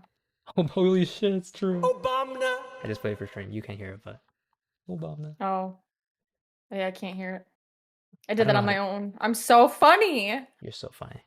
You are. Thanks. Well, I did it after you did it, so you came up with that. Okay. Oh. Yeah. Thank you. Okay. Fudge says centuries of royal inbreeding has created the super sperm. That's what I'm saying. Maybe if it's 3 illegitimate children, brother, that must be it. Okay. So 2014 was Or when they were all really fertile too. That works. yeah. Probably more likely since they were probably much younger than True, actually, yeah. probably, just if that's a thing, but you know. Okay. You need to talk to boss. Agreed, but I need to be prepared to say yes before I talk to him. Jeff Epstein responds, understood. It comes down to high risk reward, low risk reward. Professional, emotional, and financial. Kathy Rumler, most girls do not have to worry about this crap. Jeff Epstein responds, girls? Careful, I will renew an old habit. This week, Teal, Summers, Bill Burns, Gordon Brown, Jagland, parentheses, Council of Europe and Nobel chairman, or Nobel chairman, so Mongolia Prez, Hardeep Puri, parentheses, India, Boris, parentheses, Gates, Jabor, parentheses, Qatar, Sultan, parentheses, Dubai, Coslin, parentheses, Harvard, Leon Black, Woody, you are a welcome guest at any. Also, if you think there are interesting people in town, everyone here for Climate Summit, Clinton, Security Council, holy shit, I'm on blank for next 30 minutes. Just all these names. Okay, a lot of names here. Okay. It's, who knows what all that means, but I will renew girls. Careful, I will renew an old habit is interesting phrasing, and then he brings up all these people's names in the same fucking sentence. Pretty crazy. Pretty fucking wild. Okay. She responds, doesn't look like you're prioritizing your schedule very effectively. How are you going to manage all of that? This is UNGA week, UN General Assembly week, so the boss will be in town too. The boss being Obama. I'll be here all week. You may get sick of me. Just sat down on the train, so can't talk freely. Okay, so there's some fucking shit going on here. Who the fuck even knows? This was like angling for a deal, or he's just fucking, there's just a person that he's trying to fucking get influence with Obama or something. Who the fuck knows? Okay. What are you drinking over there, Peach? A Verner's. It's a ginger soda. Ah, ginger ale. Fun. Yes. Jesus, he had his fingers everywhere. Yeah, I think Jeffrey Epstein had his fingers in lots of places. I'm thinking. Ew. Yeah, I agree. March 9th, What a weird thing to 2016. say. It's just, I'm just repeating what Senti said, okay? He had his fingers everywhere. Ew. It's probably true. Stop! Why did you say it again? Okay, fine. Okay, March 9th, 2016. So now it's 2016, okay? Hope you are well. Oh, who's he talking to? Tom Barack. Barack who? Okay. Obama! No. It's not Barack Sorry. Obama. It's not. It's Tom Barack, okay? Oh. How dare you besmirch Obama's good name. Okay, kidding. Hope you are well. Photos look good. FYI, I receive many calls a week about both Donald, parentheses, blank, Marla, beauty contest, Mar-a-Lago, etc. Okay. And Clinton from reporters. Less so recently with Clinton, but my answers are always I have nothing to say, or I try to ignore altogether. Few times I have been ambushed on the street with questions, but am more careful now. Who is Tom Barak? United States ambassador to Turkey. Okay. Senior advisor to Trump's 2016 presidential campaign. And serves as the chairman of his inaugural committee. So, ambassador to Turkey under Trump's... Oh, in Trump's second administration, he's the U.S. ambassador to Turkey. Okay, so he's like now, right now, he's the ambassador to Turkey. Gotcha. Okay, that's interesting. Okay, so he's telling Jeff Epstein, or Jeff Epstein's saying to him, he's receiving calls about Donald. So this is while Trump's campaigning, and he's a senior advisor to the campaign. Epstein is telling Trump, one of Trump's advisors, hey, I'm getting a lot of calls about Donald and Clinton. Not as much with Clinton, but I never say anything. Tom Barak says, hope you're good, let's catch up. Jeff Epstein says, send photos of you and child, make me smile. To Tom Barak, he said this. Current ambassador to Turkey, was a senior advisor to Trump's campaign in 2016. Interesting. Does he have a child, or like is that just... I mean, look, I'm sure he has children. However, why would Epstein say child though? Do you know what I mean? If I were to guess, might be because he likes children. I'm just guessing. I don't know. Just a hunch. I don't know. I think it might just be a weird thing, like context. I mean, that's weird. I don't believe it right now. Smile. That's some weird phrasing. But yeah. Hey, it could be. Send me photos of your baby. Could be innocent. Be cute. Could be. I don't know. However, the wording is very bizarre. And also, it's Epstein. I'm not willing to give Epstein the benefit of that. That's just me, though. Not that that's what you're doing, but you know what I mean. Okay. So Michael Wolff again. Michael Wolff wrote, Wednesday, May 25th, 2016. I'm interviewing him this afternoon. Anything you think I should ask? I'm guessing they're talking about Trump. Oh, Jeff Epstein responds, do you want to be provocative? Trump shuttle. Hawaiian Tropic Contest. This is what was brought up in emails before about a picture with Hawaiian Tropic Contest. Mortgage on Mar-a-Lago. Revenue of golf courses as income. Total debt of all costs. COS. I don't know. People don't want to contribute money as he said he was worth over $10 billion. Why should they? Caliph already coming up short. California, I'm sorry. Father bought chips in the casino to stave off bankruptcy. Chips because it was better than a first lien under the gambling rules. Matt, his bagman. His loan from his brother-in-law, Judge's husband. How much did his father leave? His brother Robert, etc. Otherwise, you can just throw easies. Okay, so Michael Wolff, who's interviewing Trump, is asking Epstein for what should I ask him? Michael Wolff responds, job is to get the hard ones in without being ejected from the room. True. That's the one question that pierces through.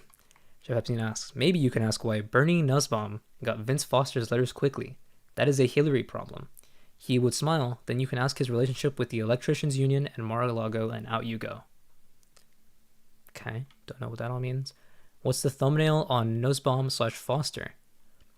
Nussbaum, White House counsel, Hillary doing naughties with Vince. Okay. What does that mean? Who's Vince? The fuck? Is he trying to say that Hillary was also having an affair? The fuck are we reading? Okay. Cool. Next thing. Michael Wolff to Jeff Epstein. Subject, now could be the time. Importance high. There's an opportunity to come forward this week and talk about Trump in such a way that could garner you great sympathy and help finish him. Interested? Okay. Okay. Crazy. EV Joel says, oh, he's giving the information. Zip zip. Thomas Barak was married in 2014 and divorced in 2016. He has 6 kids. Also, he is involved with the Saudis. In 2017, he owns $60 billion in private equity assets. Jesus Christ. Okay. That is surprising he was involved with the Saudis. Now he's ambassador to Turkey. I wonder about that. Thanks for the info, EV Joel. Also, yeah, that's what I'm saying. Like, I'm sure he has children, but did he have a newborn or a small child at the time, EV Joel? Does the timeline make sense? Let's find that out. Okay. Keep reading. From Jeff Epstein to Peter Mendelsohn. Who's that? Let's look up Peter Mandelson. Peter Mandelson, member of the House of Lords of the United Kingdom. Okay, so he's a member of the UK's upper court. From Jeff to Peter Mandelson, 63 years old, you made it. Let's just look at, I assume that's his birthday. 21st October 1953. So, like a few weeks after his birthday, I guess. 63, you made it. He responds, in the Donald White House. Oh, wait, no, hold on. Just, Peter Mendelsohn writes back, I decided to extend my life by spending more of it in the US. Okay, so he says, I just barely made 63 and more time in the US. Jeff Epstein says, on the date, Sunday, 6th of November, 2016, in the Donald White House. He responds, what's the Donald White House? And how are you? Jeff Epstein responds, Trump, and having a great deal of fun. In hindsight, you were right about staying away from Andrew. I was right in your staying with Rinaldo. I don't know who Rinaldo is. I'm sure all the conspiracy people will know more, but interesting. So, The soccer player? no, it's spelled wrong. Otherwise, that'd be funny. Oh. Ronaldinho. Okay. The next thing is, when he was married, he had 2 kids. I can't find info on the other 4. Okay, well, there you go. Okay. February 10th, 2017. Kathy Rumler, from one of the previous emails, writes to Jeff Epstein, Trump is so gross. Blank, blank, blank, blank, blank. Kind of long sentence. Okay, so she was saying Trump is so gross and said a whole bunch of stuff. Jeff Epstein says, worse in real life and up close. She writes back, hard to imagine. He really does remind me of MacGyver, and I am suffering PTSD. Not sure who MacGyver is, but he says, if he's MacGyver... Really? Are you... Well, I know, but I don't know what maybe it's a different MacGyver, because I don't know why this makes sense. If he's MacGyver, are you Marla Maples? Okay, so there's something... Marla Maples, I know, is one of Trump's former wives, right? His ex-wives? Or something... No. Something about being involved with her. Oh, yeah, second wife of Donald Trump. Okay, what is Trump MacGyver? If I just looked it up, what shows up? Trump MacGyver. Probably just like... Just that he just like gets out of shit? Okay. Yeah. She says, no, Crafty I and stuff, ranked I don't know. much lower. Okay.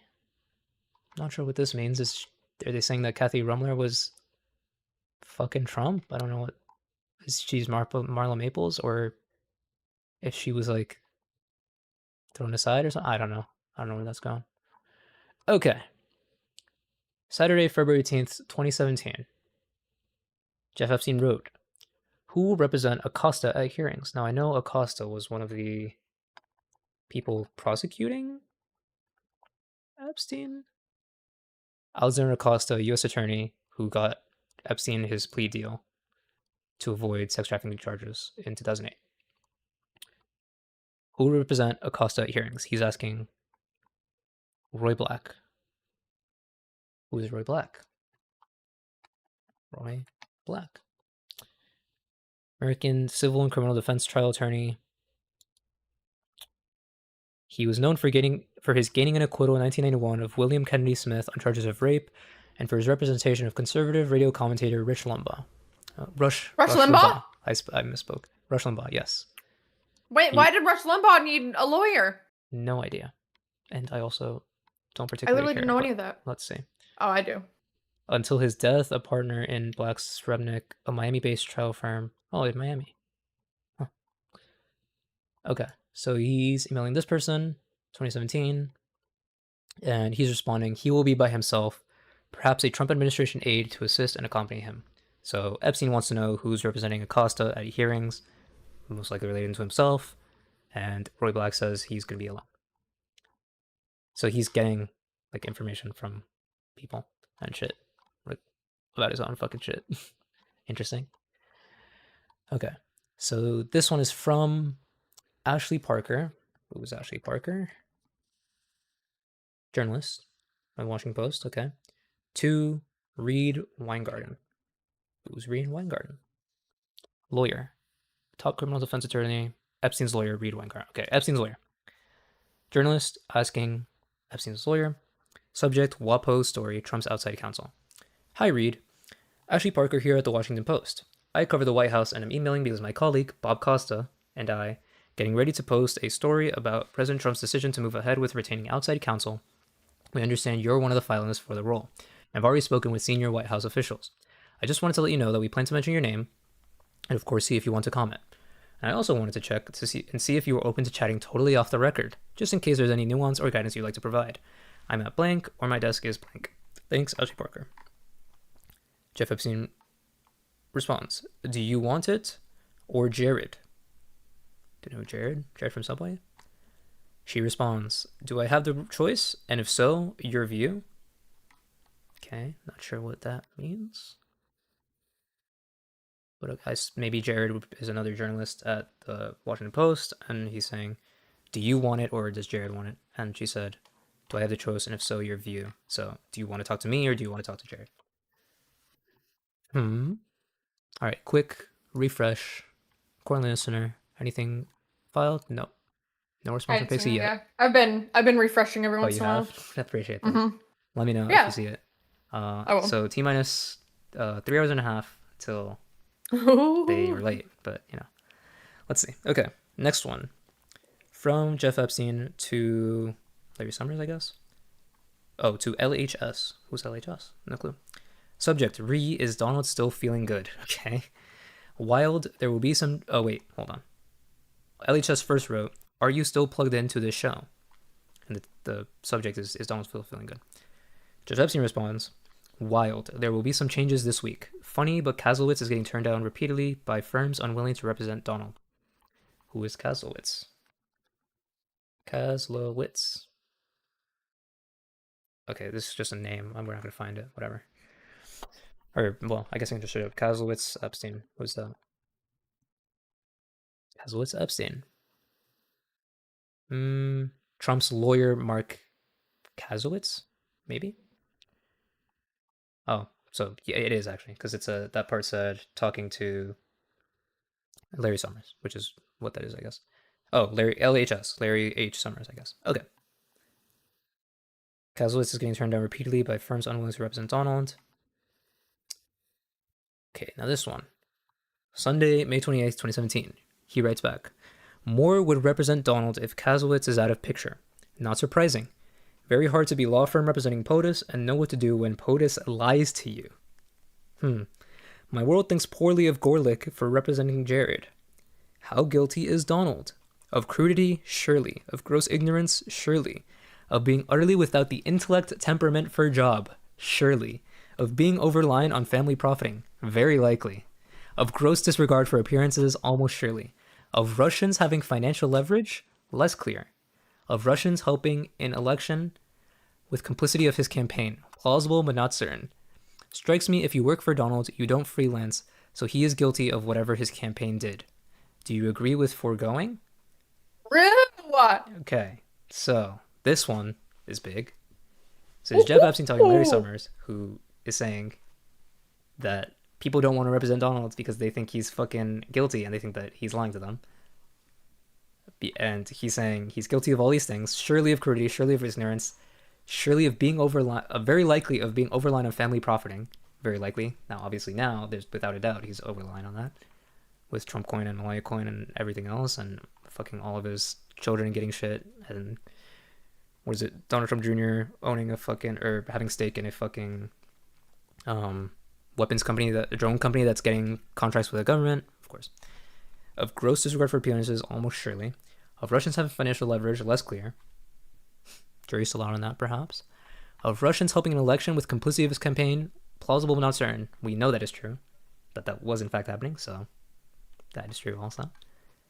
And Jeff Epstein responds, your world does not understand how dumb he really is.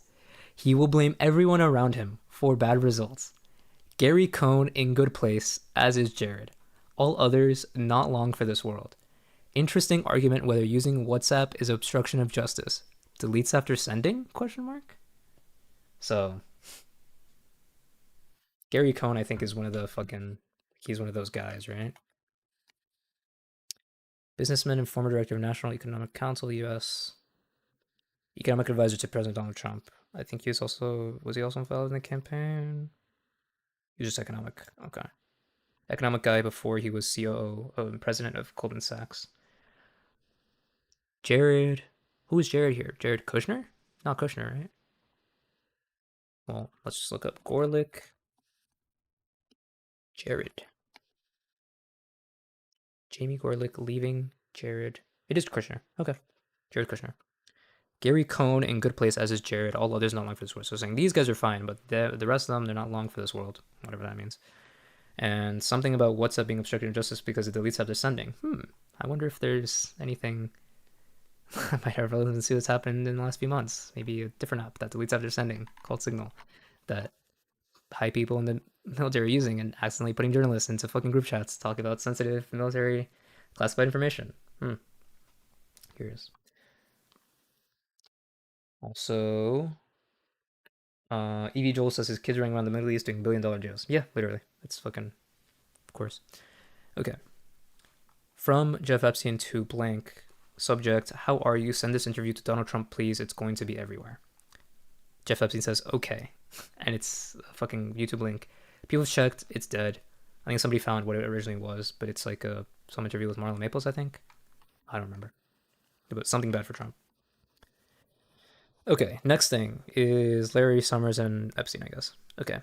Larry Summers wrote, was there, spoke well, spent time with SoftBank deputy Najib or some such PIF guy too, flying back. How is life among the lucrative and louche? Jeff Epstein responds, anyone stand out? When we meet, I will endeavor to mesmerize you with stories of DC. So wild. This is 2017. Okay. Larry Summers responds, SoftBank deputy guy I liked and seemed to wear an honest son. Lots of slathering to Saudis. I yipped about inclusion. I observed that half the IQ in the world was possessed by women, without mentioning there are more than 51% of population. Bro.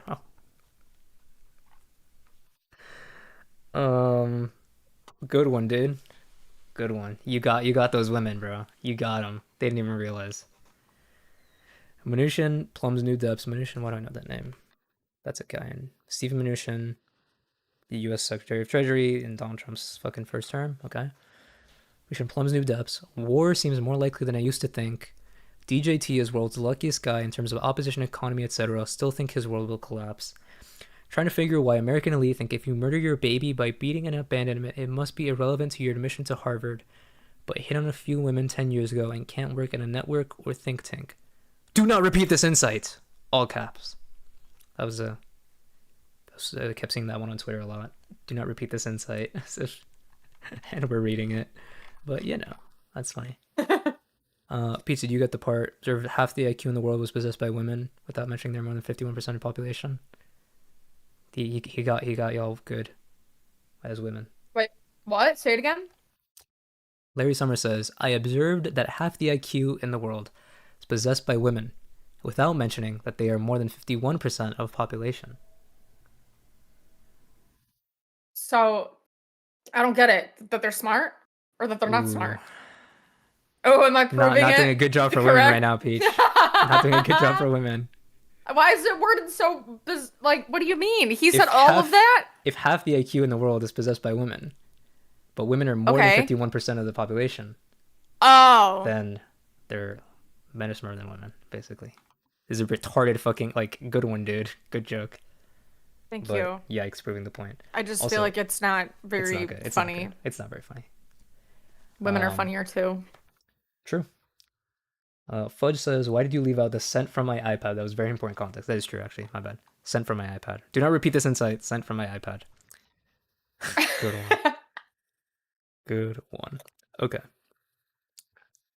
Just 2 pages away, guys. Okay, and we're almost at the end. Thursday, August 23rd, 2018. Back to Kathy Rumler. She's back. Here's a story from the New York Times that I thought you'd find interesting. The principled case for impeachment is clear. What's missing is the courage. Read more, get the New York Times. Okay, so New York Times article. Jeffrey Epstein responds. I think he makes the argument that it was Trump's money, making it not illegal, though he also said he only found out afterwards. The fact, according to the indictment, was billed as services rendered and grossed up. I'm sure his account has flipped anyway. I did talk in detail to Starr yesterday, re-indictments. Who's Starr? again. Star Trump indictments. There's something there. Why don't I recognize that name? Jeff Star? Ken Star. Ken Star. Who's that? Ken Star. Former Solicitor General of the United States. Okay, so he was involved in... Oh, he was the guy who impeached Bill Clinton. Okay. Did talk in detail with Star yesterday, read indictments, how Trump can make a deal. Parentheses, special counsel. Clinton's trash can. Yes, Star, give me more. Yeah. All caps. Kathy Rimler writes, makes no difference whether it was his money. Issue is failure to disclose. Plus, the fact that he has lied his ass off about it makes it clear that he knew it was illegal. Okay, so they're talking about, is this the fucking Stormy Daniels shit? Because he paid her through fucking lawyer saying it's services rendered, meaning that there's a bunch of fucking shit, and now he fucking frauded that shit. Kathy Rimler was right. It makes no difference whether it was his money, and the failure to disclose. Plus, he's lying, so he knows it's illegal. Jeff Everett responds, Id Morris concedes that American Dharma could be an uncomfortable experience for those still wrestling with the realities of the Trump era in America. It's a kind of horror movie, says Morris. I don't know how better to describe it. Kathy Rimler responds, rich person problem. Jeff Epstein, I'll call you from New York. New York Times, Donald Trump's high crimes and misdemeanors. Okay, so what is American Dharma? A movie that Jeff Epstein liked? The fuck? 2018 film, documentary. Errol Morris turns his lens on Stephen K. Bannon. In a 16-hour interview, Morris questions him about his background, values, worldview, and his current feelings about Trump. Current feelings about Trump? What was the date on that? Sorry. 2018. Oh, okay. I thought they were always, like, best buddies, no? I think it's been back and forth, I think. This last thing is something. Let me make sure I'm reading in the right order. 319-433. Okay, so this one's top to bottom. Okay. Flags is red. Okay. Message. Once they are gone, the monarchy is dependable. Sender. Jeff Epstein. Okay. jeeitunes@gmail.com. That's Jeff Epstein. It says email and the other shit. Okay. Message. Prince Andrew and Trump today. Too funny. Okay. Sender. Jeff Epstein. Recall Prince Andrew's accuser came out of Mar-a-Lago. Sender. Steve Bannon. Message. Can't believe nobody is making you the connective tissue. Epstein replies. F and B only. Steve Bannon sends something else. What does F and B only mean? That mean. And also, Steve Bannon saying, can't believe nobody's making the connection between you and Trump and Prince Andrew, which, I mean, we're making it now. So he knew, yeah. But, yeah, basically, Steve Bannon knew about this shit as well, and wasn't saying anything. Wow. I wonder, isn't it curious that... Let me just pull up a quote from Steve Bannon a few days ago. Steve Bannon. I went to... From a few days ago? A few days ago, yeah. Fuck, can I find the actual quote? Fuck, where's the clip? Is this gonna be the clip? Okay. Here's the quote. Fuck, is this gonna... Why is it a fucking... I'm sure this post is still up. Why can I... Can I just go to the fucking actual tweet? Okay, there we go. Here it is. It's a minute 44. Okay. The quote, Steve Bannon. If we lose the midterms and we lose 2028, some in this room are going to prison, myself included. And I will Holy shit. right now, as God is my witness, if we lose the midterms and we lose 2028, some in this room are going to prison, myself included. Promise? Promise, bro? For real, for real? You serious? Damn. I mean... Could he have meant, though, like, not Epstein stuff? Yeah. He could have been referring to any number of million things because Yeah. of all the illegal shit they're doing. But Yeah, true. Fair. the idea here is that he knew about this shit, therefore he knew about some illegal shit, therefore he's in deep shit. And obviously he's already been to prison, so I'm like, yeah. Okay. That's a lot. You're streaming. Why no DGG embed though? Yo, what's up, SFB7? I don't know, dude. Link me in there, and maybe people will watch. I don't know. People watching movies, aren't they? That's fine. Stupid movies. I don't know what they're Probably. watching. Maybe. Does anyone have another link to like a compilation of this shit? Because I'm not. Like, there's just. You're not reading anymore? Well, no. I mean, this is like I have the Google Drive, but I don't know how to read this shit. Like, it's a million files, text files, and it's like, oh, this shit. Like, okay. Fair. I'd send a comment in MTG with her father flattering her father and saying other channel officials would flatter him as well. I don't know. Wrote Trump, borderline insane. Dersh a few feet further from the border, but not by much. Okay. Oh, that's Jeffrey Epstein saying Trump is borderline insane. Dershowitz. Dersh. A few feet further from the border, but not by much. Fun. Will Trump crack into insanity? Oh, wait. Of course not. Who knows whether I'm serious? Not at this moment. Me. Will Trump crack into insanity? Jeff Epstein responds, this is not a new phenomenon for him. The past he was told not to come out of his apartment. That's how he got through near personal bankruptcy. Strength is remarkable, but he's pounded 24/7. I hope someone close to him gets indicted. I'm not sure, otherwise the pressure of the unknown will force him to do crazy things. Jesus. Okay, that's just a random thing. Zip, I just have the small 3-document thing that was the first release. Oh, well, yeah. Yeah, we read that one. I don't know. Fucking crazy. Fucking wild. What else do I have in my bookmarks? Here's an email where Larry Summers asks Jeffrey Epstein if Trump uses cocaine, and Epstein responds by asking if he can get a private Harvard tour for a Rothschild. Haha. Let's read this one.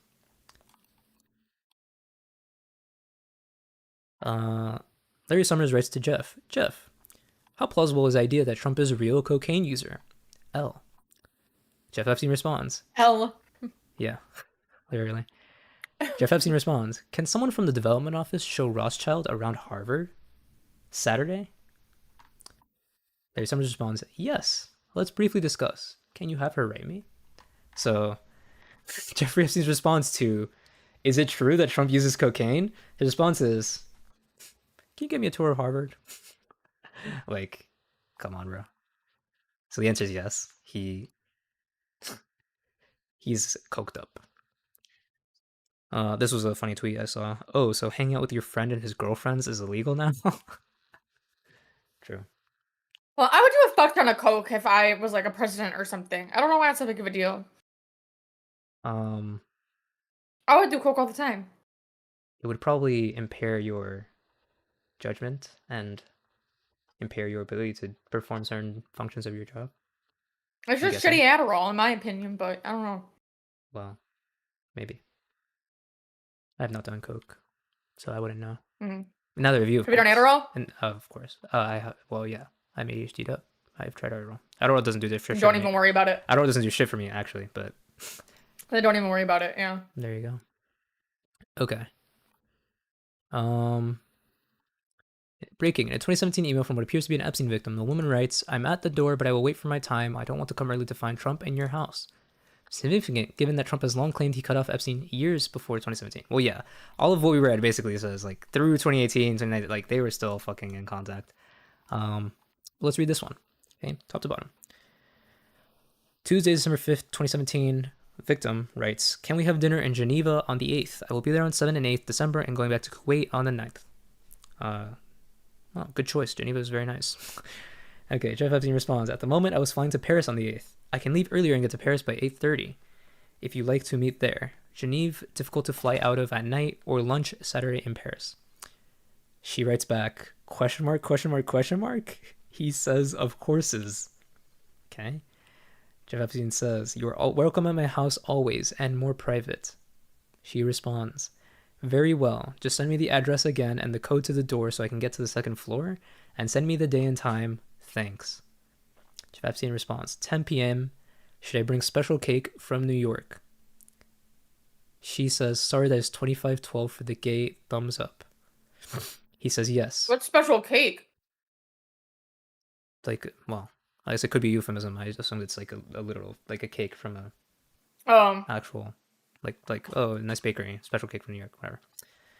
Maybe. She says, I'm at the door, but I will wait for my time, meaning like 8:30 whenever they, or 10 p.m. whenever they agreed.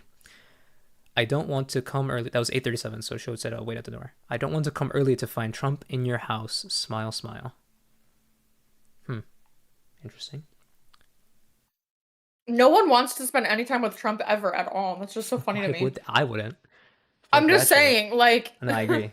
It's just like the one theme that like everything has in common whenever something comes out about Trump. Yeah. It's like, ew, that Trump guy. Literally. Elmer Fudd says, "Zip, so the Coke in the White House was Trump's and not Hunter's." Appearing to be the case. Also, thanks for the follow. Period Blood Drinker 74. Appreciate the follow, buddy. Nice. What a name. What a name.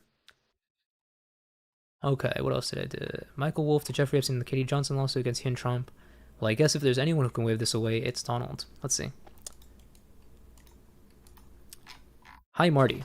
The attached lawsuit was filed this week in federal court in California, alleging that Jeffrey Epstein and another man, Donald Trump, raped her in 1994. This was 2016 email.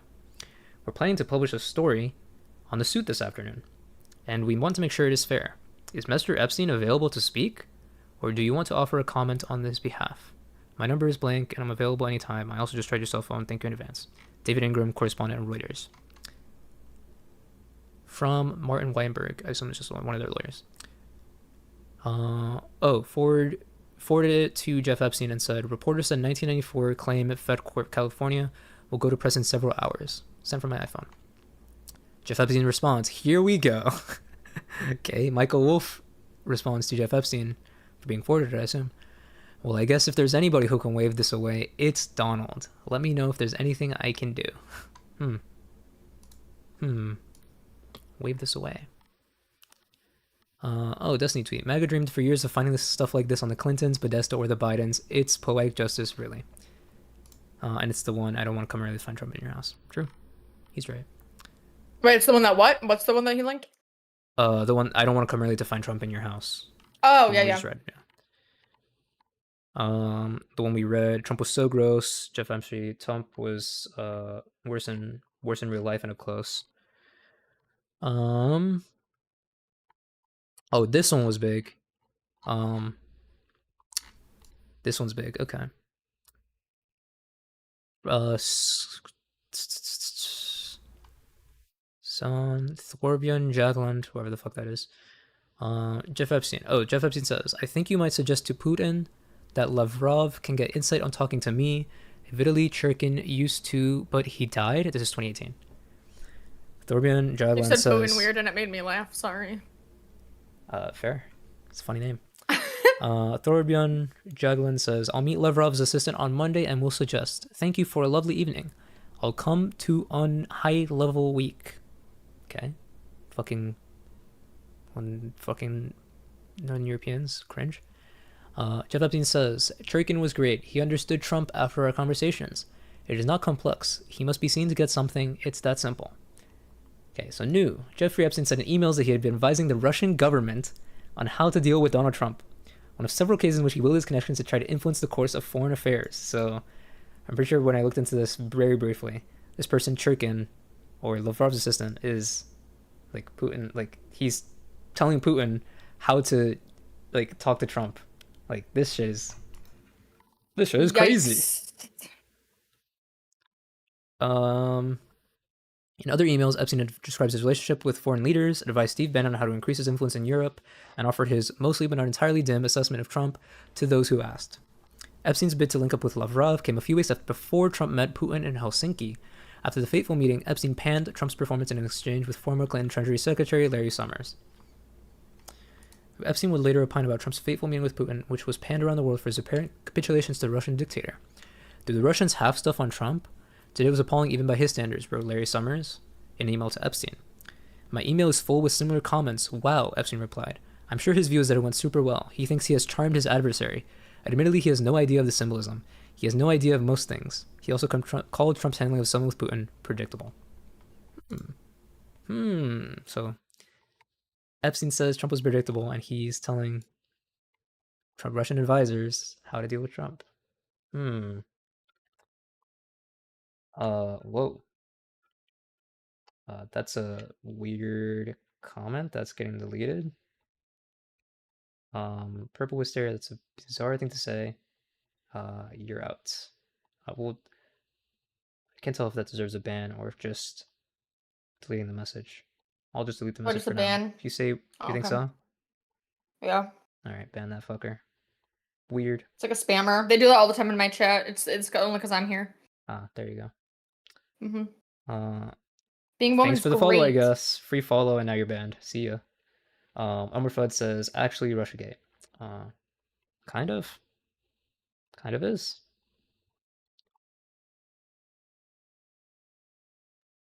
Okay. Oh, this tweet. You know who isn't in the Epstein files? I mean, Who? A lot of people? well, look at the screen. Wow, you didn't have it open. Wow. Oh, I see. Cute. Yes. She was not in the Epstein Okay. files. Yet. No, I'm just kidding. I got saltine cracker in my eye. Oh, what the fuck? Damn. Careful. Don't salt your eyes. Jesus. I know.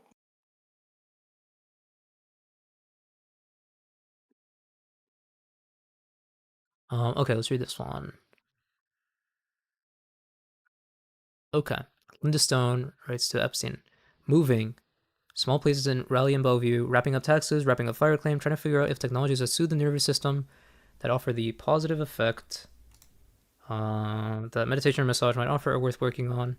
I'm wondering if the fact that so many people are on antidepressant, ADHD, and other drugs is what makes Trump appealing and his flaws invisible. Linda Stone asks Epstein, September 25th, 2016, will you have a cabinet position? Jeff Epstein writes, do you think he can win? Linda Stone writes back, speak, please, what do you think? Epstein responds, too far to tell. We will know much more come October 15th. She responds, how's that? Which team you pulling for? She writes again, and just had a great time with Joy. You still in Paris? Epstein says so that was September 26th. Which team are you pulling for? There's no response. The next thing is November 13th, 2016. Just had a great time with Joy. You still in Paris? Jeff Epstein responds, November 13th, 2016. Trump Tower. She says, perfect. Is there a Trump Tower in Paris or something? Well, no, he's saying, are you in Paris? He says, without using the word no, he's saying Trump Tower. Oh, gotcha. Sorry. I gotta get my eye drops or something. Bizarre. Yeah, what the fuck? That guy's got a crazy name. Pretty sure saltine's going in your mouth, not your eyes. Not sure though. Yeah, Fudge, I don't know. I don't know how she doesn't know that, but whatever. Is this idiot not in his own chat, or is my kick chat bugged? Me? I'm in my own chat, but if what you mean is like you were trying to at me, then sometimes it doesn't let you at the streamer. I don't know why, but I don't know if that's a thing I can change or if that's just like how it works. But what's up, Jader Vernanda? I know what the dough response will contain. I'm a god. Oh, what do you think? Hasn't come out yet, so make your prediction now. What do you think it is, Jader Vernanda? J. Dr. Vernanda. I don't know which one it is. I like them both. Weird one. This one. It's gonna be she was planning on going, but started feeling suicidal because of the pressures of the case. 100%, and it will work. You know what? I don't think that is gonna be it. Because they would have to show evidence, and there's no evidence that she was planning on going. Because there's evidence that the lawyers were telling them that we're not gonna do it, so no. And if that was the case, I don't think it would work. No shot the judge would say that Lamau, you're coping. Well, no, she would have to put evidence, and unless she has evidence of it, she goes this route, it will 100% work. No, because the lawyers told Destiny's lawyers that they weren't gonna go. They told them, so I don't think so. What if Kafka is Joan and she always because Jader, the thing is, the issue with that theory is that even if that was the case, Pixie's lawyers still have to file for a protective order saying we can't go because of this. So, like, it still doesn't work. It wouldn't work even if that was the case. Like, I agree. Are you saying in it wouldn't theory, that work could be because it, they but- would have already had to file it? Is that what you're saying? Yeah, there's literally no excuse for them not filing for a protective order if they didn't want to go to that deposition. They have no excuse. Unless she felt suicidal literally the morning of. No, they could just file it immediately and quickly. That's it. I feel like the judge would expect someone to commit themselves if they wanted it to be a valid excuse. I mean, yeah, also true. Like you would need like proof. Like, do you think evidence. it would be enough of a reason to like have a hearing or something? Or 100%. no? Yeah, I think I'm guessing there's probably gonna be a hearing on this, regardless of whatever happens. SB7 If she responds. what if Kafka is Joan, and she always keeps the case ongoing because Kafka knows the secret names? That would be pretty based. Elmer Fudd says she's gonna say she was afraid of Zip molesting her car again. That would be a good reason not to come, I guess. The files. Yo, what's up, Cryptic? How you doing? Yeah, we're reading some files. Jader says this is the play. At Pxie hire me. At Pxie hire me. At Pxie hire me. I mean, apparently she's loaded, so you can maybe she'll hire you, bro. Maybe. Reason why the filing is taking so long is because Joan is in here farming for audio clips, so she can fuck up the submission for the 9th time. True, Evie Joel. She's here. Does she right even now. do any of her own clipping, or is it all just on Kiwi Farms? That's probably also the case. Yeah. Pixie's poor exhaust system. Yeah, her exhaust system has been through the works. Ew. According to other people, not me. That's what the rumors are. Rogizia, so no response from Pixie today. Not yet. She's got 3 hours. So we'll see if it happens. If not, it's late. And if it's late, then I don't know. If it's late, you're fucked. Like, you're already cooked. If you don't submit anything, you're like omega fucked. If you submit it late, that's almost worse. I feel like, I don't know, man. That's crazy. Can you confirm if you pissed on her car? I can neither confirm nor deny. Okay, play the 5th. So you came. Well, I can't confirm or deny that either. Okay. Oh. Play the 5th.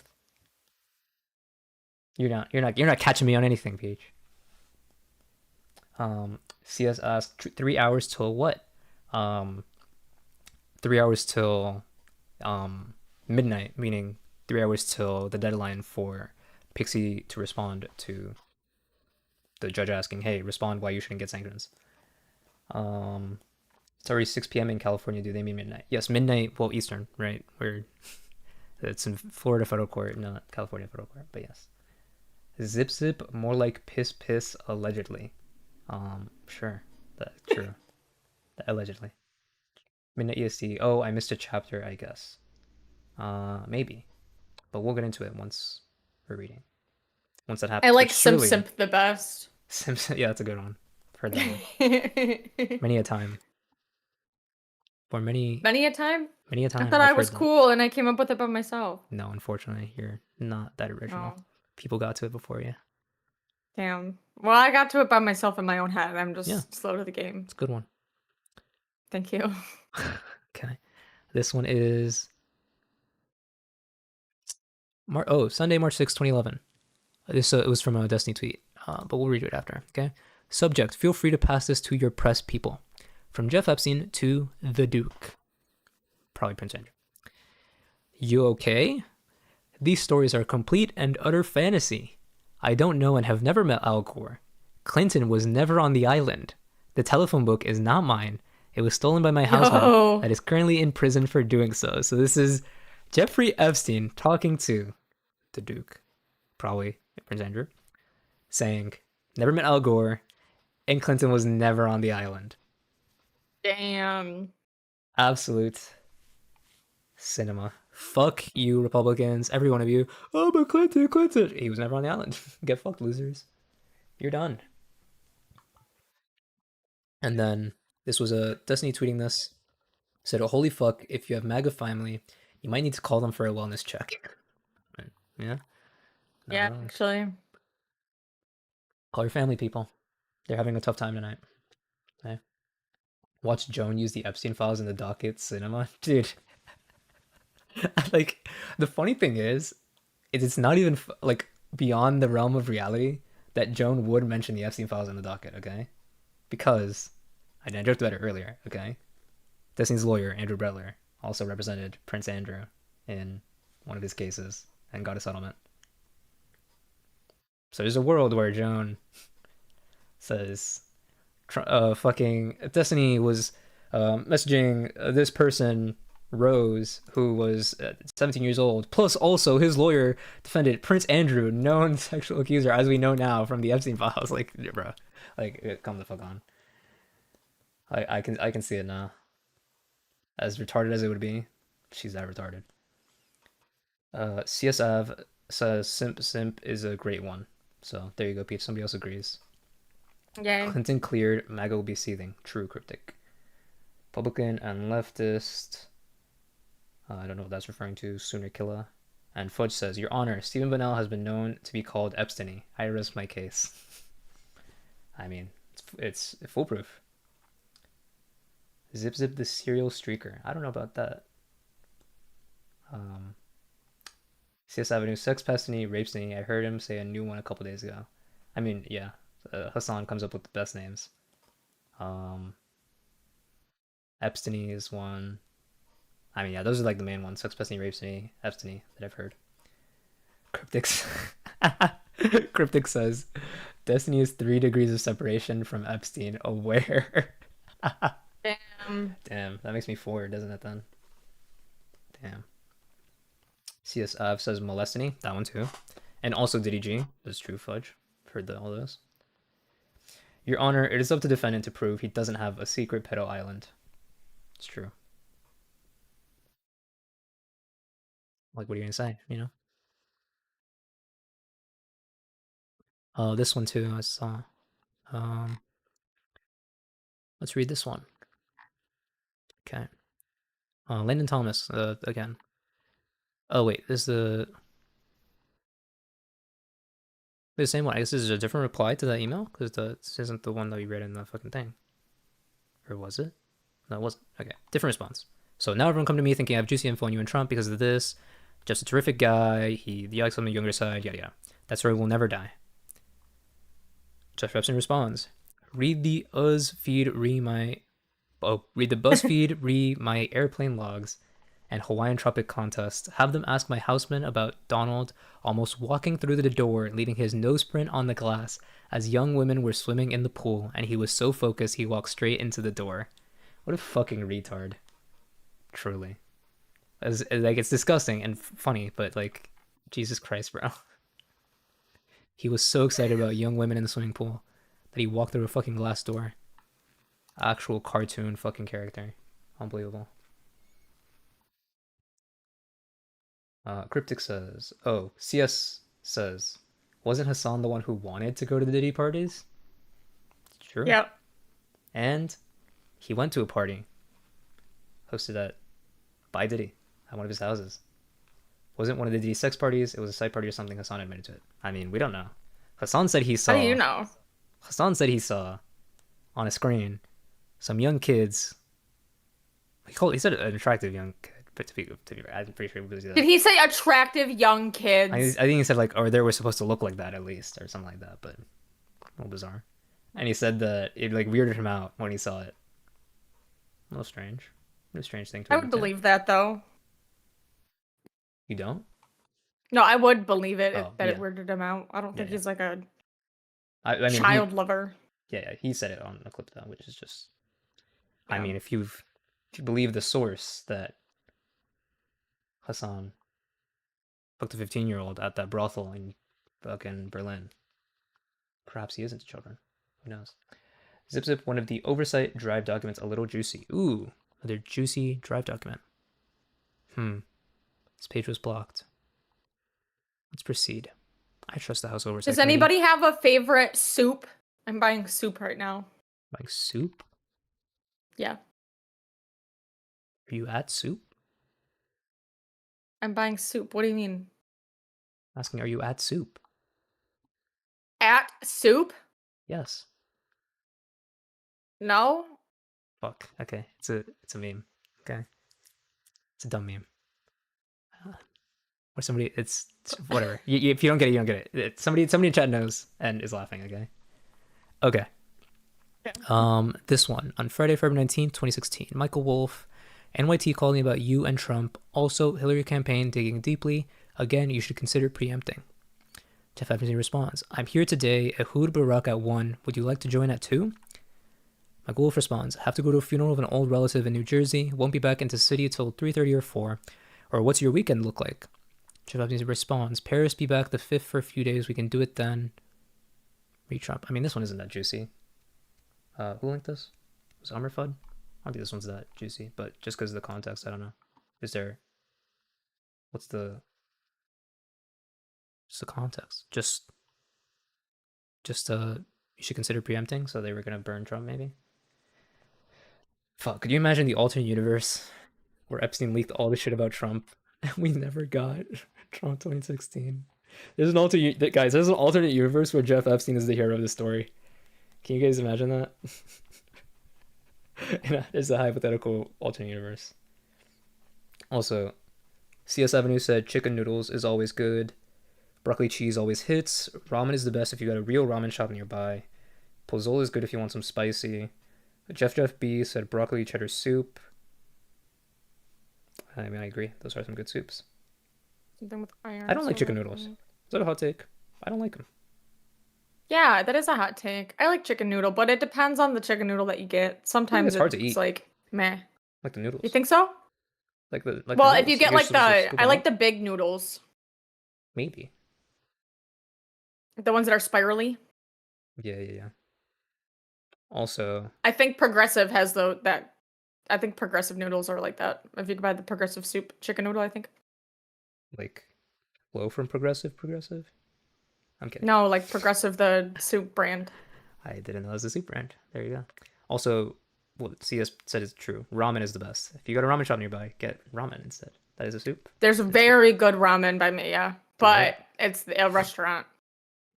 Cryptic linked the clip of Hassan talking about being at a Diddy party. So, do we want to watch it? I'll get the hearty beef. Sorry, Go. continue. I won't talk to you about my soup choices. CS said, Peach, are you on your monthly oil change? If so, get something with iron, so red meat. And CS is a woman, so I don't think it's that weird. But there you go. The chili mac is so good. Campbell's chunky chili mac. Have you ever had that before? No, I don't think so. CS said, I am. Really good. I'm pretty sure you've said that, but okay, maybe not, CS. If I'm assuming, don't let me assume. Damn. Elmer said, is it weird how Hassan is in China at the same time? Almost like he knew Island Info was going to come out and he ran to the other side of the planet? Curious. CS says, I make my own, so I'm bougie. I don't do the nudes anymore. I cut up tiny potatoes instead. Damn. It's like big progressive noodles. Chicken pot pie is good. Progresso soup. It's Progresso, not progressive. Ooh, you're gonna fact check. Oh. Progressive noodles, liberal noodles, classic. Wow, there you go. Might be. Also, wow, this is the clip, but it's XQC reacting to the song clips. But let's see. Fuck it. We get the XQC I walked reaction. Into this back sphere Epcot looking thing in the back of the house that P. Diddy was renting for his and was throwing after parties at Coachella, and they were playing these crazy things for people who are high. Not me, of course. I had only eaten on acid mushrooms. And one of the images that they were playing was this little girl, this supposed.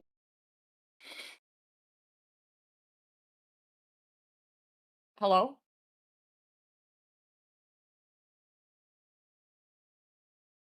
Hello? Oh, I was muted. Wait, what did you say? They only had Portobello? What? Huh? He said that if he was, they were doing visuals for people who are on drugs, so acid, and then he said he didn't do any drugs. He just said Portobello mushrooms. Yep. Okay. Here's the part, okay, where he says about the images that they were playing was this little girl, this supposedly attractive, very young girl. What does he mean supposedly attractive? Opening up a Christmas gift.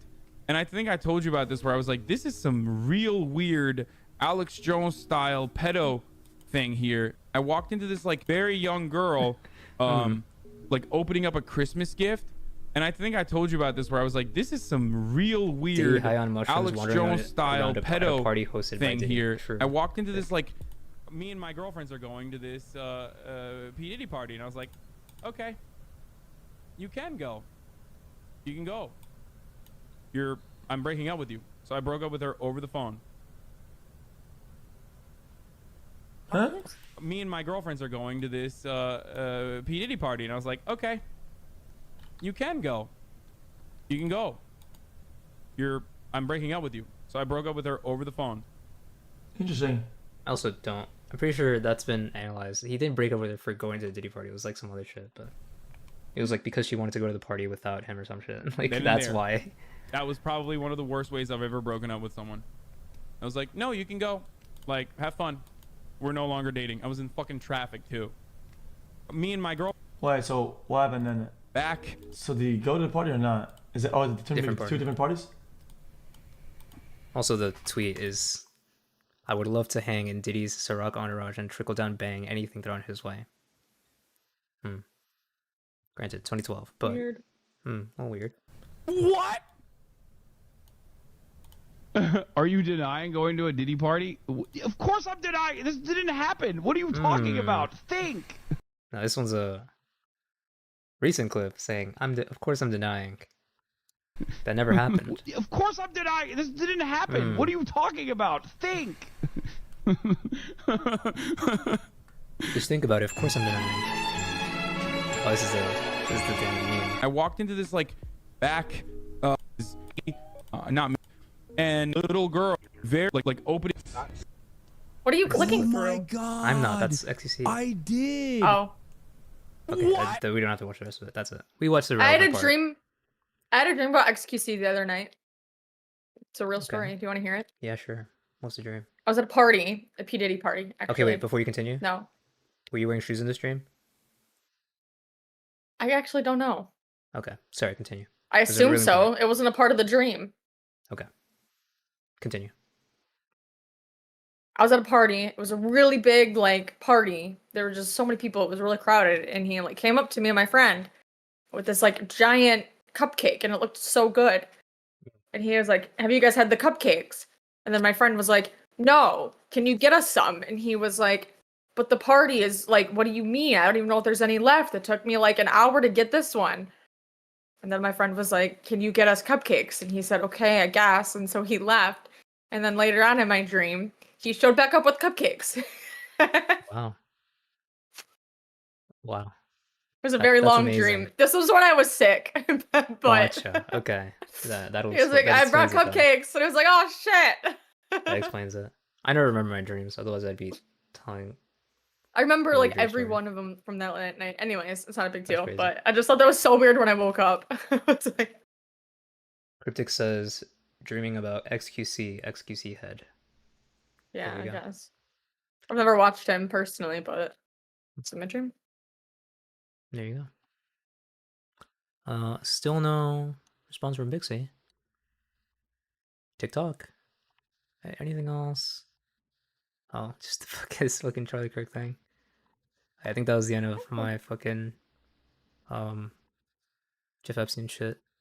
But the rest of shit that I had bookmarked was some interesting polls about 2028 presidential primaries. Harris is leading in like all of them, and like by a lot.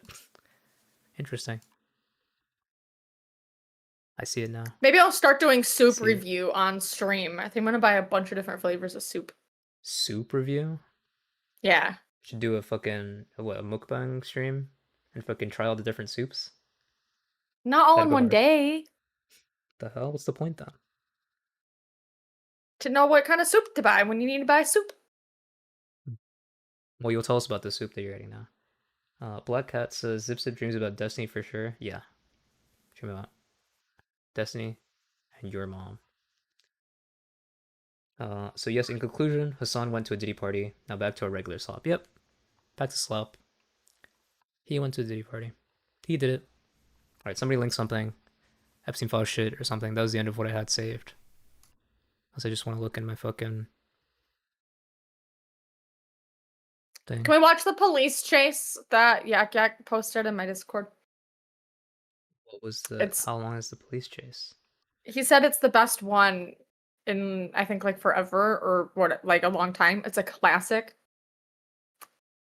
I guess. Okay. How long ago was this? I'm scrolling. A couple of years ago. Oh, he did it. He posted it like I don't know, today or something. I found it yesterday. It's an Instagram reel. Oh, that's it. That's okay.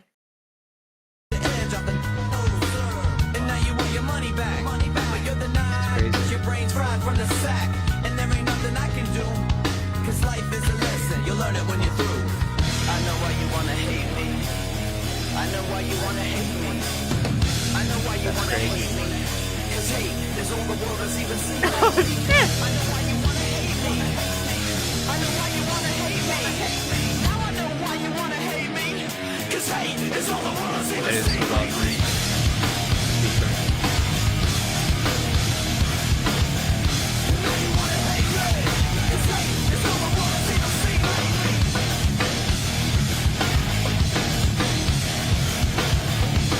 How you get that car? What did you do here?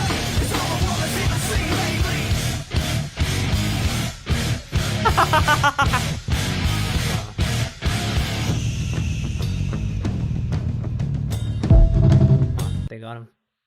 I'm getting this one confused with the one where the guy, he stole a few different cars, but then he ended up in the people's house. And then the guy came out to like beat him with something or whatever. So you know what I'm talking about? Nope. I don't. It's a really good one.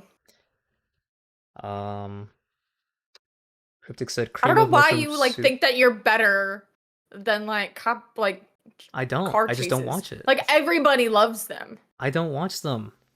I don't. That's it. I don't know what you're talking about because I don't watch them. It's that simple. Okay. I don't know. Cryptic says cream of mushroom soup is tier 1. I probably agree. I like mushrooms.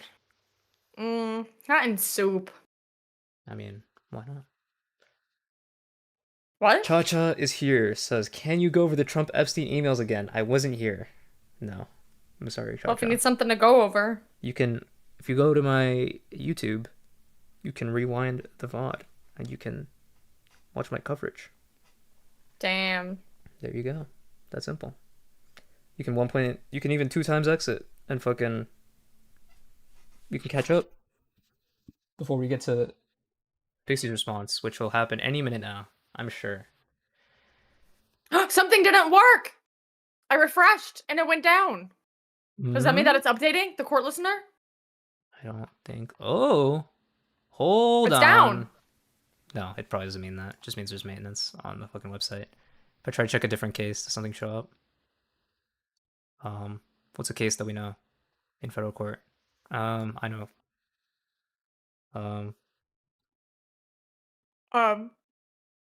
Your mom versus. It's a good one. Your mom. Yeah, it's all the whole website, not just the one. So no, unfortunately. Yeah, refresh court listener. The page broke. Yeah, it's all court listener, not just the Destiny stuff. So it's not related. It's just happens to be down. What? I mean, it's happened before. I've seen this before. So for how long? I don't know. Probably not long. How do you know? Because usually things are fixed within a few minutes. There you go. Check Blue Sky for updates. Let's see. Any Blue Sky updates? There are no updates on Blue Sky. There you go. They're DDoSing the site so Joan can claim she was unable to upload, giving her extra time. That's not how that works, but that would be funny if it was. Baby Peach was bragging in DGG chat about how she's refreshing 100 times a second. I think she's at fault. Is this true, Peach? True. Yeah, I was bragging about refreshing a page. You guys wish you could refresh as fast as I could refresh. But you can't. There you go. That's how I would brag about it if I did. Cryptic telling Cha-Cha, the lawyer Destiny is using in the Pxie case is that same lawyer that Prince Andrew used to defend himself against Epstein accusations. Destiny's in the Epstein files. That's so true and real. That's a good summary, Cryptic, for sure. That's why he hates Trump so much. That's why. That's why. Think about it. Search your heart. You know it to be true.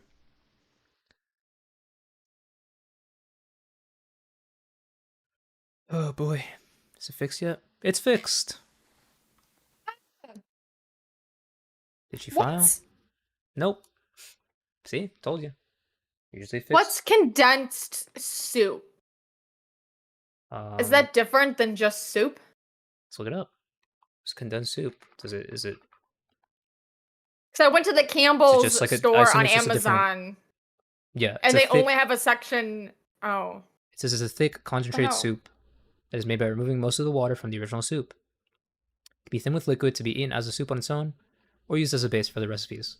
So it's just like a thick cream that you can add water to make it soupier. Why do they only have a condensed soup section on their page on Amazon? Because probably comes in a can that you just add water to and boom, soup. I'm guessing. Yeah, but they have non-condensed soup on Amazon too. But on their expensive? like store page, Is it more expensive, or what's the price difference? I don't know actually. Oh, condensed soup is way cheaper. Wait, no, it's like the same. Oh, well, there you go. Maybe it's a different taste. No clue. Or it also, another thing is you can add whatever, you can add a different liquid to it. You could make it with water or milk or something, depending on the soup. What do I do? Should I buy condensed or not condensed? Well, it's up to you. Do you want to add your own liquid, or do you want it to come with the liquid already added?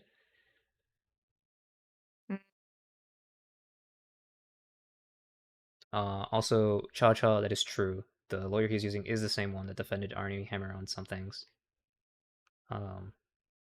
Yeah. And Prince Andrew. Destiny hired the best lawyers that money can buy. Also, Pxie was originally trying to hire the same law firm, but Destiny got there first. I'm not joking, this is real. Destiny explained on stream a while ago. Yeah, he said this, that Pxie was trying to also hire them, but they had to tell Pxie that they are already representing Destiny, so they can't do it. So, funny.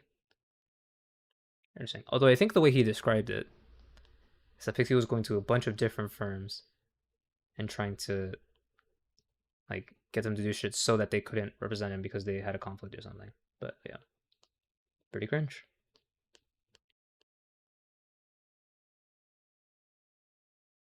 Andrew Butler defending Arnie's right to eat people, Giga Chat. I mean, that was unproven, okay? Because Andrew Butler was on the case. Did Pixie submit the whatever for today? Not yet. She's got 2 hours and a half. TikTok. Pixie, where's it at? Ding donk. Pixie. Pixie. Wake up, Pixie. Where's your filing, Pixie? Oh my god. Wake up, Ethan. Yeah. You got it. I did.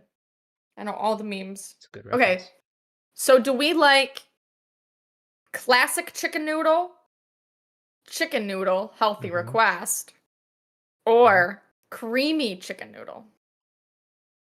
I don't like chicken noodle, so I'm not the right person to ask. Oh, true. Sorry, I forgot that you had said that. Zip, watch them be 1 minute late. That would be really fucking funny. Someone TLDR for me. Why do we have a time limit? Because of this, I'll just fucking read it. The order.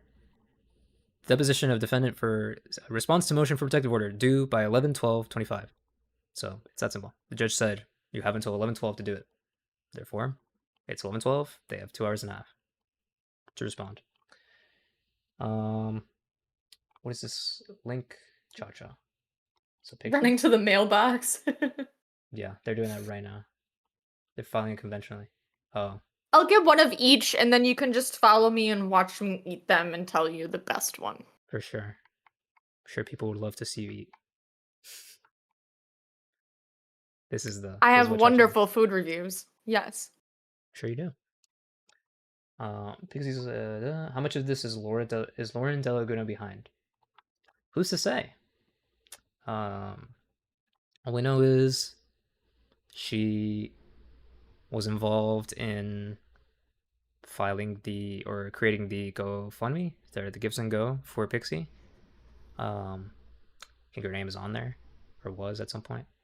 And couple months ago, on the Processor stream, Darius' roommate, she was asked about Pxie, and she was getting baited by chat because people were talking about Pxie. She's like, "Why are you asking about this? I told Pxie not to," and she shut the fuck up and said, "Prawn, your chat is being annoying. Can you ban people or something?" So, told Pxie not to what? And why did she not want Pxie to do whatever she wanted not to? Curious. CS says, "Oh, because she didn't show up when she was supposed to. She has time to respond to set up a date. His lawyer also put in something about whatever damages was, so refunding the 10K to have his lawyers come out there." Correct. So basically what happened was Destiny's lawyers filed notice of, hey, your deposition is going to be the 6th of November. Pxie's lawyers said nothing. They just didn't show up, and Pxie didn't show up. So Destiny's lawyers filed to court, hey, our bailiff was the 3rd, and then the 6th was supposed to be Destiny's. Destiny's lawyers filed on the 5th, being like, hey, we're not going to go because they didn't show up to their deposition. We're filing for a protective order, which is what you do when you want to not show up to a notice deposition. And so they did it. Then the court granted it and said, hey, we're going to grant your motion. We're going to stay this deposition until we figure this shit out. You need to respond why the fuck you didn't show up, why you didn't file for the protective order, because that's what you're supposed to do when you're not going to show up to the deposition. And that's due by the 12th. So that's happening today. So in the next 2 hours and a half, we better see a fucking response. Otherwise, they're omega giga fucked. Which they probably are either way, because there's very little chance that they are able to write omega giga fucked. Huh? You said omega giga fucked? Omega giga fucked, yeah. Damn. Yep. Peach eating, this was an AI modded, but Cryptic said, Peach eating progressive noodles and condensed soup, libtard diet classic. True. Hey. You're right, Cryptic. I am a libtard, thank you.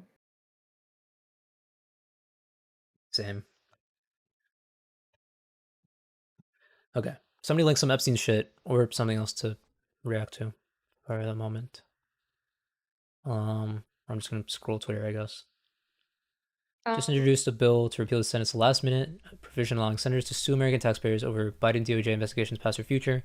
2 rounds to make a right. Republican from plus 35 Trump seat. Yeah, so basically, remember how Democrats, 8 of them, voted to reopen the government? Basically, Republicans snuck in that bill. Hey, by the way, in this bill, we're gonna add a section. If you were a senator whose phone records were gotten by the Biden DOJ investigating to see if you were involved in Jan 6, and if you were calling Trump and what was going on there, or not even what was going on there, because they weren't tapping their phones, they were just, hey, did you call? They were just looking at phone records. Then you can sue the DOJ, and you can get money, up to $500,000. So basically what it was is free $500K from the government. And now they're saying, oh, let's get rid of it. And including this Hogan from a plus 35 Trump seat is even saying, we're going to get rid of it because 2 wrongs don't make a right. Curious. Also, Representative Lauren Boebert says, I want to thank White House officials for meeting with me today. Together we remain committed to ensuring transparency for the American people. Somebody said real worry and stuff. Yeah, they were meeting with Lauren Boebert because they wanted Lauren Boebert to go the other way on her vote for the Epstein petition to release the Epstein files, which passed because there's the 218th Representative Adelita Grijalva from Arizona finally got sworn in after however many days, like 40 days. Saw that today, yeah. So now it happened because they didn't get Lauren Boebert to flip her vote. Which is good for her, I guess, but pretty fucking cringe that this is her fucking statement. Thanks for meeting with me. I'm like, together we remain committed to ensuring transparency. Like, no, it's just not the case. Go back to giving your boyfriend hand jobs at the fucking theater where your children are. Keep doing that. The fuck off Twitter. That's right. I forgot about that. She did that. And it's kind of on video. Jesus. How old was she when she did that? Wasn't that literally like a few years ago? Like that came out when it happened, really? I'm pretty sure. Yeah. That's just great. That's crazy. Yep. Talk to chat for a second. I'm taking a call. Okay, chat. What do we think about I don't know how I feel. Hearty bean and ham with natural smoke flavor. Hearty bean and ham. 5K were bought last month. But 10K bought the savory pot roast. Not to say, I mean, I don't know. But only 1K bought the sirloin burger, and I feel like that one sounds good. And only 1K bought steak and potatoes, too. When it happened. Yeah, well, because I was wondering, like, I never gave my boyfriends blowjob or hand jobs. Jesus Christ. Did I come back to?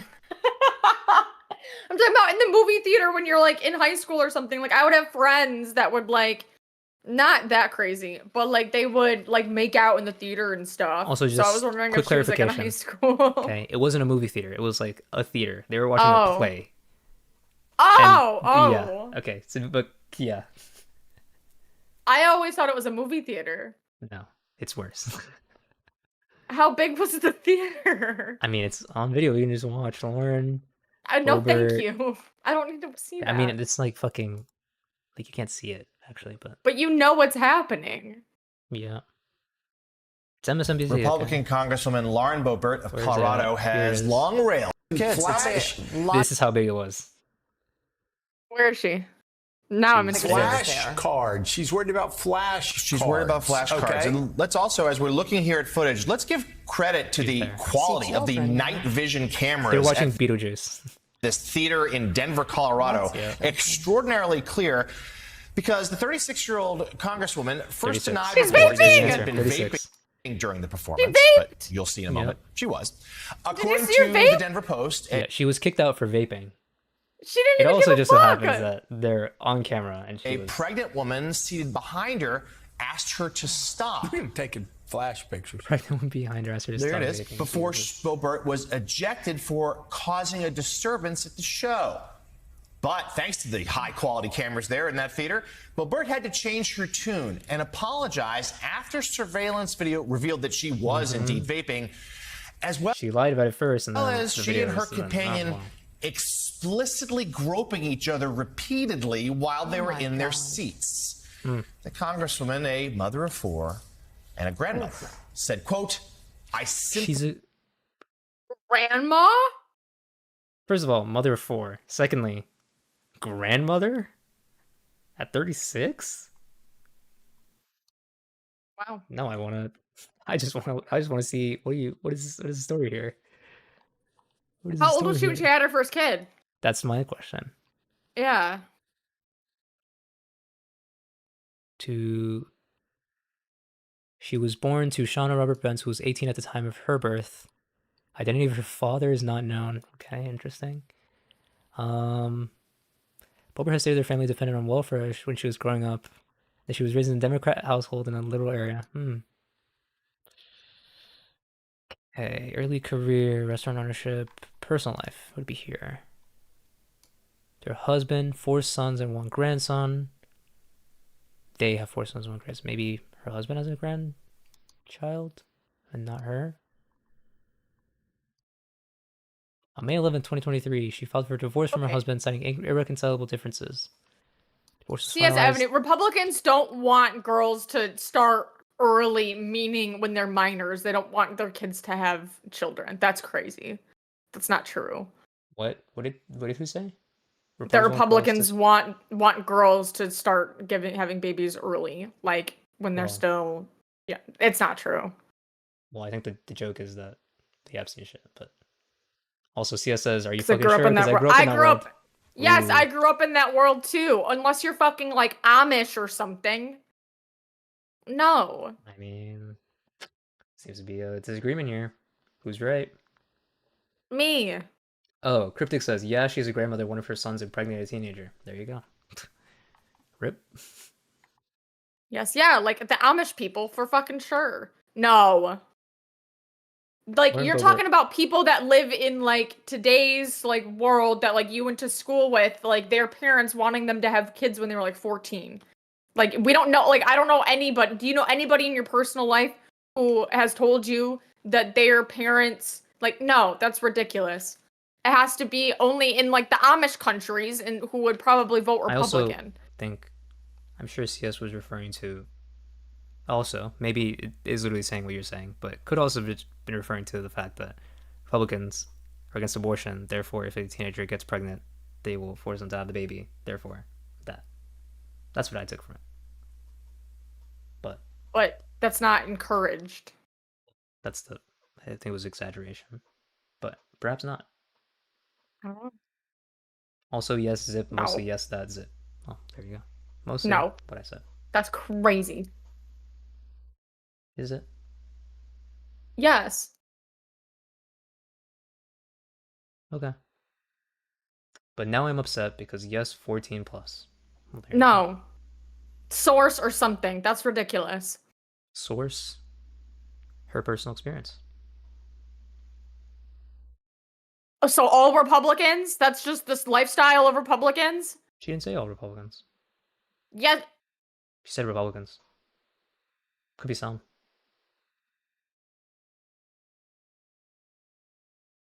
Okay. You're just... It doesn't have to be that deep. I don't know. No, you're just retarded. That's it. So there's no use having a conversation. Source, I made it the fuck up. Okay. Chad, true.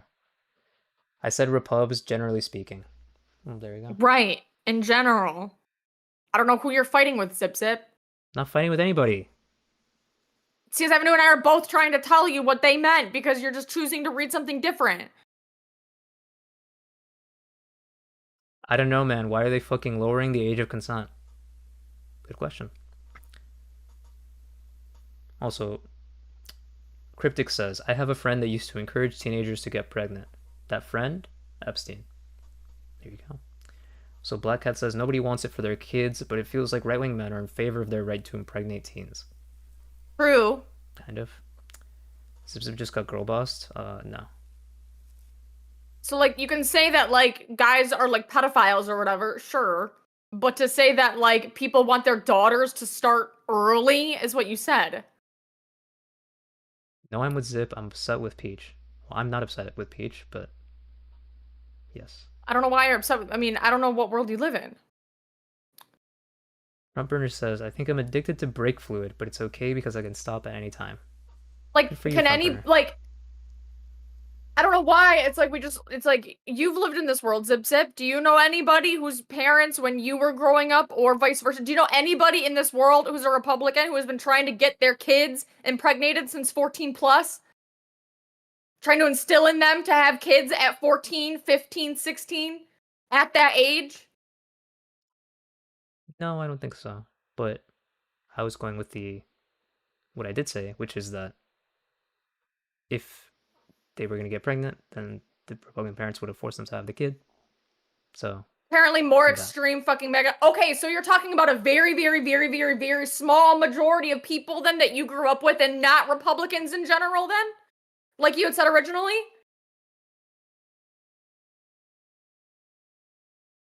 There's a difference. If we're gonna keep lowering the window, then yeah, I'll probably agree with you more. Just like what I said, just like with the Amish, I made that distinction. That's a very small majority, or small percentage of the population. Cryptic says CS Ave was raised in a different world, Epstein Island. Is this just a joke? I'm memeing around. Laquette says, cook him Peach. I'm not in this. This is between them two, okay? Cook each other. I'm just a messenger. Fletch says, stop lowering the window. It's cold out here. Yeah, true. It's really cold here in Miami. It's like 60 today, guys. It's really bad. Actually, it's actually not funny. It actually upsets me. I'm kidding. Yeah, that was cold for me. Okay. I do not care. You fucking pussy. What? I had to wear a sweatshirt and everything. CSF says small majority in your terms, generally speaking, with the Repubs I grew up with. So did you grow up in a very, very, very, very small town in buttfuck nowhere? Then sure. Responding to Cryptic saying that I had a problem with the original statement. Was raised in a different world. CS said, I could say some dark shit. If you're gonna keep changing your but if you're gonna keep changing your statement, then like sure. Say it, comedy's legal again. Zip needs to bass boost his mic if he wants any hope of winning. I'm not debating. So, what do I win? Cryptic says, it's cold as fuck here, but I'm in Canada, so it's to be expected. Rip. Fucking leaf. That's what you get for being a leaf. Jesus. CS said, I'm an adopted grape baby, so who the fuck knows? Maybe I'm a kid from one of the European girls from Epstein Island. Jesus. Yeah, maybe. Comedy is legal. You may not be debating, but you're getting debated. Perhaps. That may be true. Peach, is that true? Am I getting debated? Always. Fun. Okay. I'm buying soup. What do you want from me? I don't want anything from you. So yeah. Lauren Boebert, May 11th, she divorced from her husband. This was in September. Fell short of my across the aisle in behavior. So Caddy K, example of their lewd behavior. We could let's call it lewd groping. Behavior with their hands in each other's pants. Just another example of Republican hypocrisy to you. I'm just glad that I'm not the one being asked to describe what groping means. Hardship. Look, it's kind of. So Jesus. Okay, that's fun. Yep. Also, somebody said earlier, but yeah, Lauren Boebert opens up about her teen son getting his teenage girlfriend pregnant. Epic. Jader says, "Hey, add a countdown for the filing deadline." Oh shit, good idea. How do I do a deadline? How do I do a countdown? Is that a thing I can do? Google like countdown or something. Yeah, but then how do I just have to put it in a different window and then put that window? Yeah, do you know how to do midnight? Do you have like Power Toys enabled or something on your Power Tools, so. Power Toys, whatever? Yeah. Do Control Window T when you open it, and then it'll always stay on top. Okay. And it makes a really fun noise. Okay. But then, if you have it enabled, otherwise it won't work. T. I think I have it enabled. Oh, it did. There you go. Otherwise, hold on.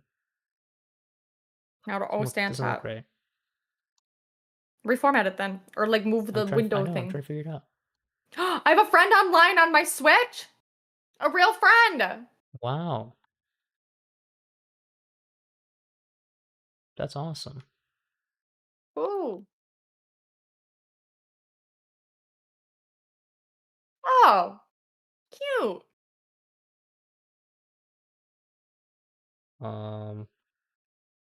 Okay, it's not He's on really the pretty, Nintendo Switch 2 though. Based. Absolutely based. What a Chad. I wish. Okay, let me put this, pick this. Let's put this here. I'm buying so much soup. This is actually ridiculous. Yeah, it's kind of crazy.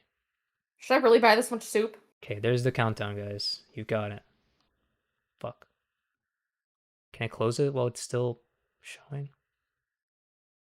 Does it have to be on top? Whatever, it's fine. Okay. You guys can see it. There's the counter. Countdown. 2 hours, 17 minutes, 14 seconds. That's how much time Pxie has left. Ooh, wait. Is there more shade being thrown? Hold on.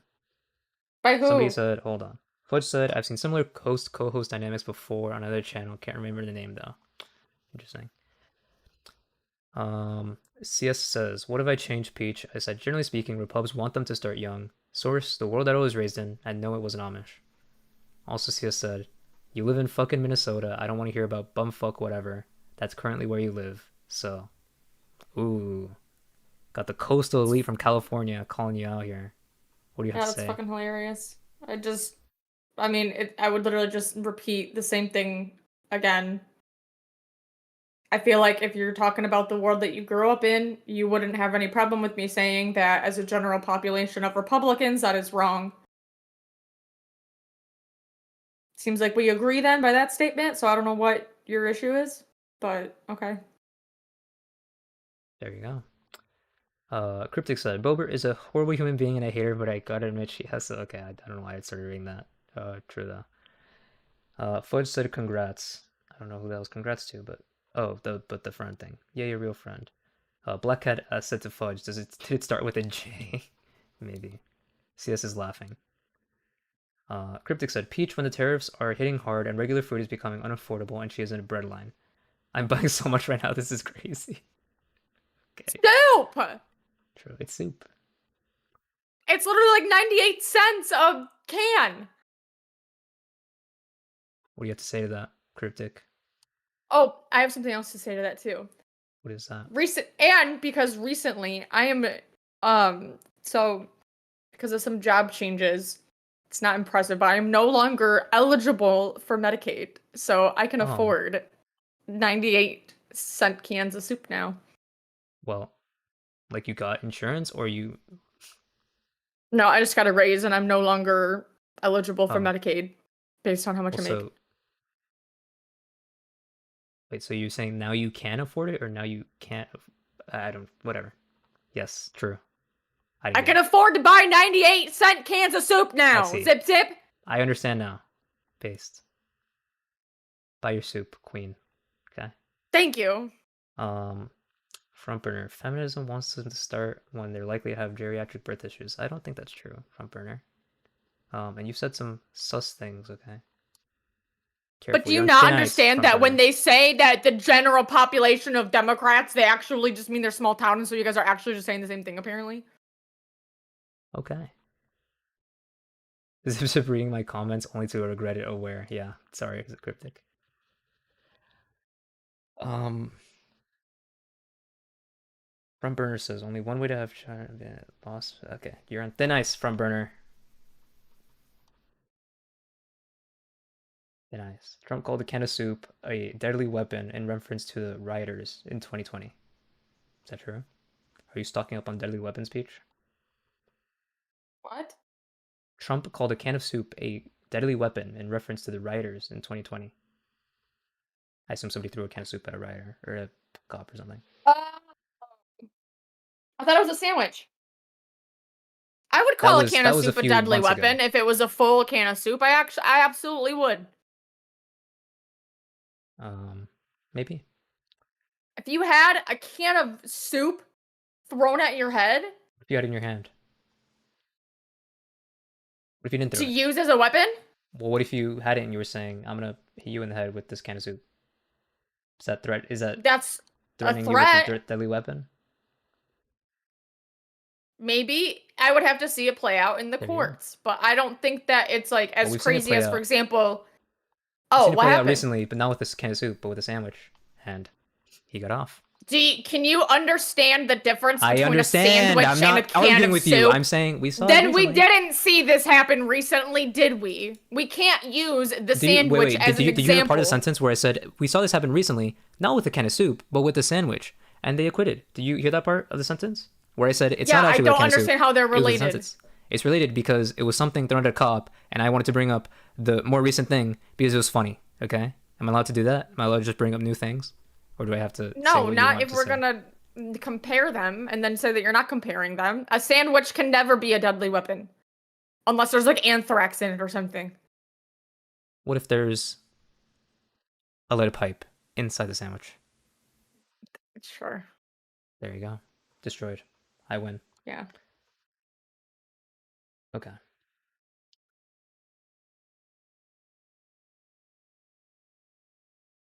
Okay, Fromburner, who I told was on thin ice, said, didn't know I was talking to liberal retards. See ya. Well, we literally told you a few minutes ago that we are both libtards, so I don't know why you didn't realize, but good one. Thanks for being here, I guess. And by the way, I am removing from my cart, I am removing the cans that happen to be $4. That's crazy. The hell? Why would I spend $4 on a can of soup? What's the point at that point? Yeah. Okay, Fudge says, I could definitely tank a can of soup to the head. Giga Chad. In Trump's America, cans of soup and ham sandwiches are deadly weapons, apparently. That's why Trump refuses to distribute... Cans of soup can be. That's why Trump refuses to distribute the SNAP money and food stamps. He's trying to disarm the rioters. Oh shit, maybe that's his plan. Maybe that's what it is. Soups and sandwiches are famously known for being paired together in a meal. Really makes you think. That does give me a lot to think about. CS says, shove it down the wrong throat pipe, you suffocate, you die. That is true. You could kill somebody with a sandwich. DanQuest says, what's up, DanQuest? I need this anthrax sandwich for my family. I need it. Frontburner banned for telling the truth. I didn't even ban Frontburner. He just left because he's a pussy. Yeah, it got AI modded, but the message was, didn't know I was talking to liberal retards. See ya. And it got deleted for hate. Probably for saying liberal retards. So. Hater. Didn't even ban him. He can come back if he wants. Not on me. What a hater. Akimbo sandwiches? Think memes. No disco. Oh, so he ran. Correct. Frontburner ran. DJ 2606. No Pxie response DJ. yet? No Pxie response. Not yet. It's got 2 hours, 10 minutes, 5 seconds. It's got deadlines coming up. TikTok. If Frontburner comes back, I'm going to hit him in the head with a can of soup and an anthrax sandwich. Good on you, Fudge. Good on you. Frontburner. More like front runner. Oh, shit. Good one, Cryptic. You got him. Now he'll never come back. He'd be too embarrassed. Okay. What else do we got? Sorry. Somebody linked me this earlier. Speaker Mike Johnson. My joint statement with leader Steve Scalise, Majority Whip Tom Emmer, and House GP Chairwoman Rep. Lisa McClain on House passage of the government funding bill to end the Democrat shutdown and reopen the government. Democrat shutdown is finally over thanks to House and Senate Republicans. There's absolutely no question now that Democrats are responsible for millions of American families going hungry, millions of travelers left stranded in airports, and our troops left wondering if they would receive their next paycheck. It was the Democrat Party that voted 15 times, keep the government closed, and forced the longest shutdown in U.S. history. All of it was pointless and utterly foolish. Democrats admitted they used the American people as leverage and hurt their constituents on purpose, but they got nothing for their selfish political stunt. I mean, voters will remember which party played political games in an attempt to look tough to their base, while real people suffered. Now the Republicans have succeeded in ending the Democratic shutdown. We look forward to continuing our important legislative work, delivering results for the American people. Yeah, I'm sure you're going to get a lot of legislation passed, bro. I'm sure. Any day now, you're going to pass a piece of legislation. Any day now. Yeah, it's full of shit. Not a Democrat shutdown. It's Republicans because they refuse to negotiate. Yeah, Democrats caved, but still on the Republicans. All of it. Democrats did not vote 15 times to keep the government closed and shut down. They voted 15 times because they were not being negotiated with. And that's the job of the party in power when you have a majority in houses of Congress. Yep. I bought 21 cans of soup. That's kind of a lot. Jesus. Okay. Yeah, I know. Nice. But they're all coming at different times, so. Okay. That sounds even worse. I know. Wasting a bunch of gas. The environment hates you. No. Okay? I'm not wasting gas. What are you talking about? They're all coming at different times? So different delivery people are delivering them? Do you think I live in the middle of nowhere and so like they're not going to already be around? Either way. The 5 milliseconds that'll take them to get off their route. I do not care about the Amazon Prime truck's gas at this current point in time. That's I'm fucking poor. Based, okay? I was joking. And you're right. I don't care. Cryptic said, now you've gone and done it all. Now you've gone and done it. All this talk about soup has made me hungry. I'm gonna go cook, but I'll be listening with my wireless earbuds. Thanks for listening, Cryptic. Let Cryptic cook, okay?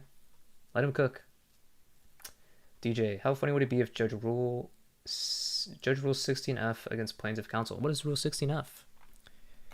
Rule 16F of federal procedures. Let's see. Rule 15. A. Oh, wait, what? No. B, C. D. It goes up to D.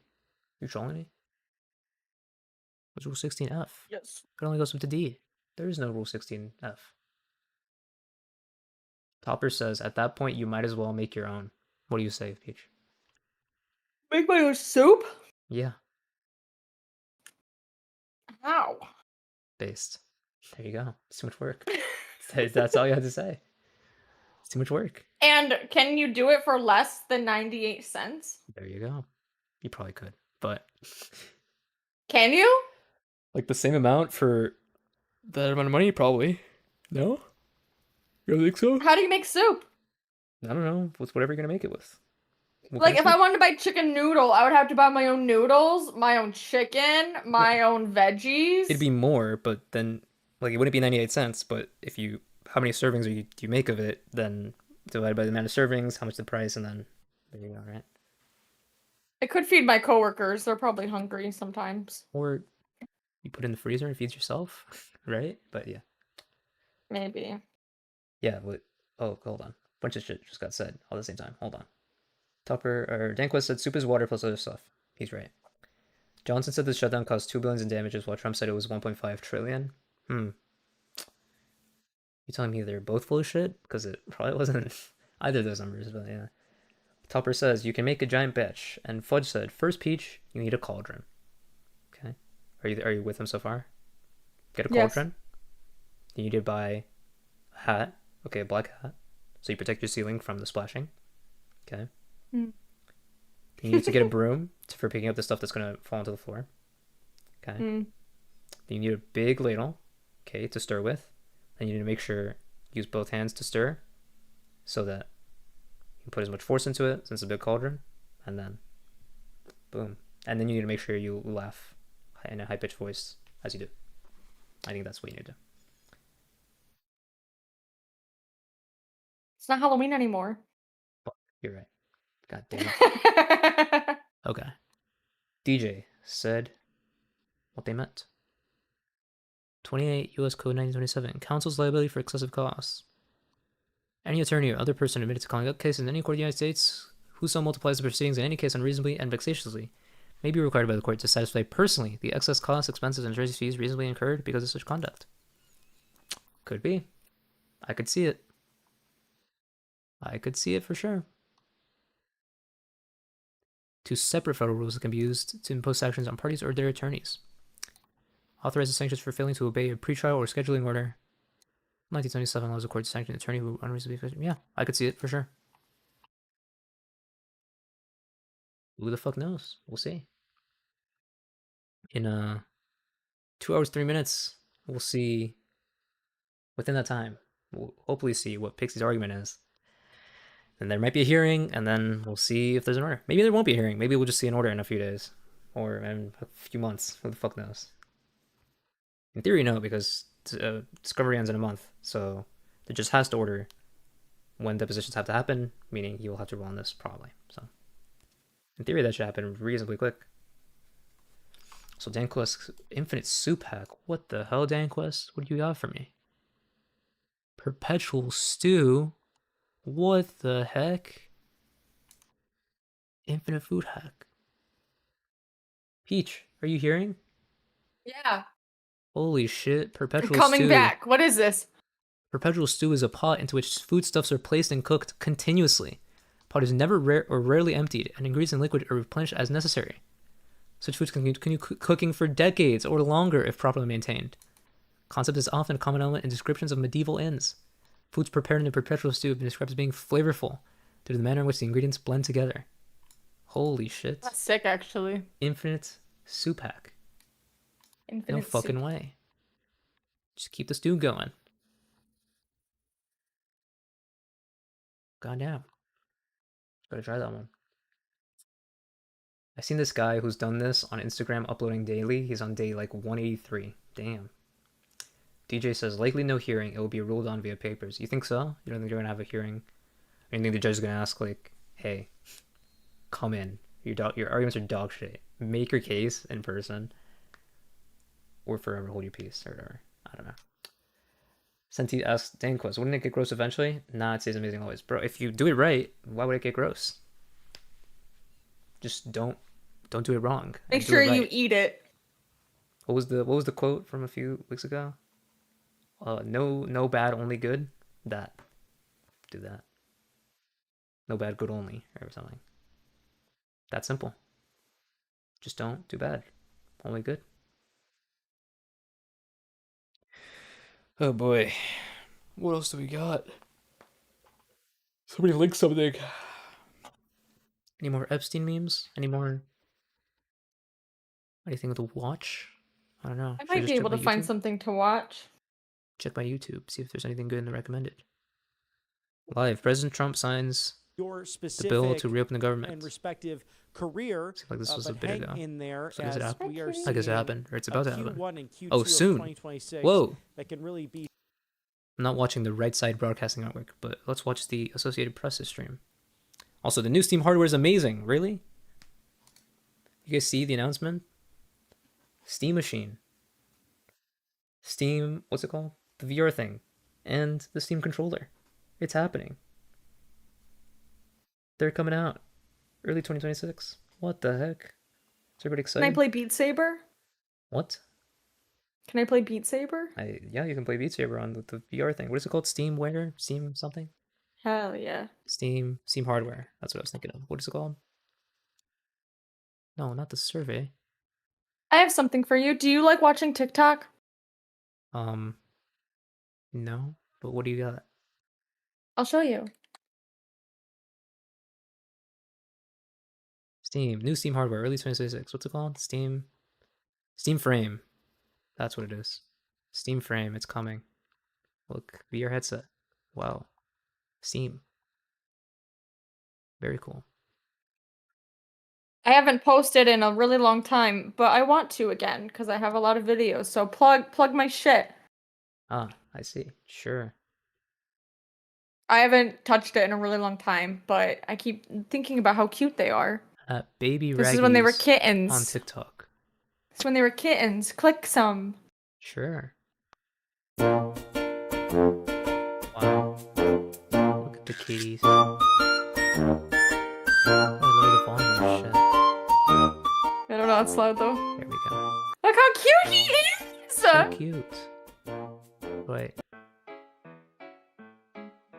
Look at him. Wow.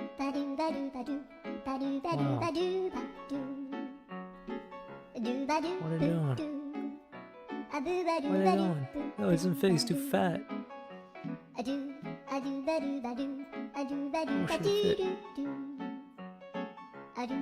fit. Wow. It's my old apartment before I got evicted for not paying rent for a month without knowing. Damn. Mm-hmm. That's Peach! Wow. I thought you were Peach. What the? Yeah. Two Peach theory? It's real? Wow, what a cutie.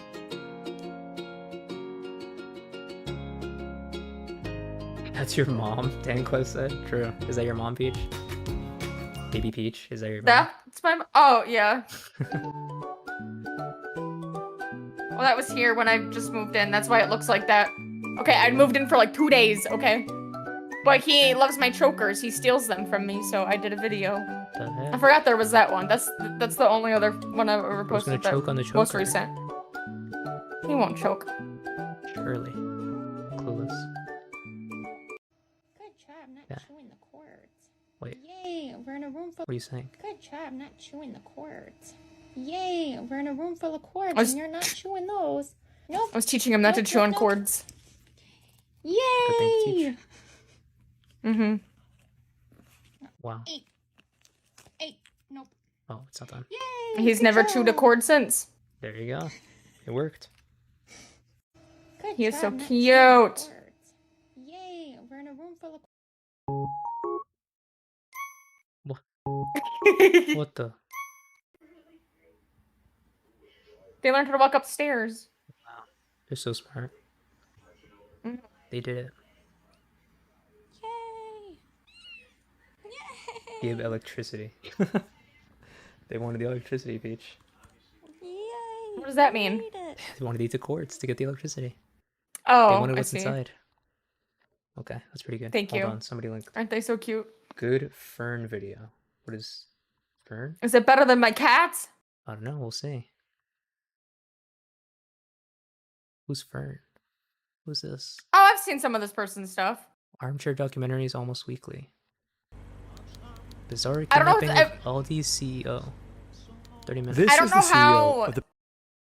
I don't know how. Like, what's the word I'm thinking? Like, I don't know. I have been I tricked don't by know either. some documentary channels on YouTube that have been fake news, but it seems good so far. But I have been tricked before. Should we watch this?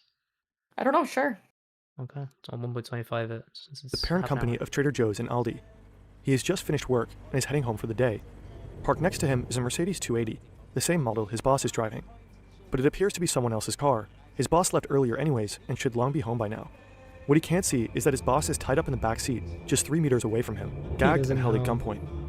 He has been kidnapped, and this really is his car. This, right here, is the beginning of the biggest kidnapping in German history.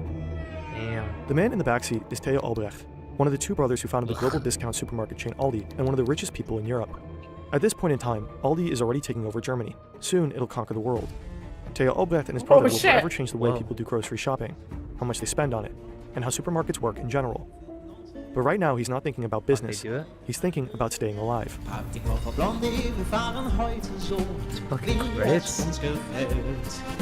Damn. Yo, why is he picked up?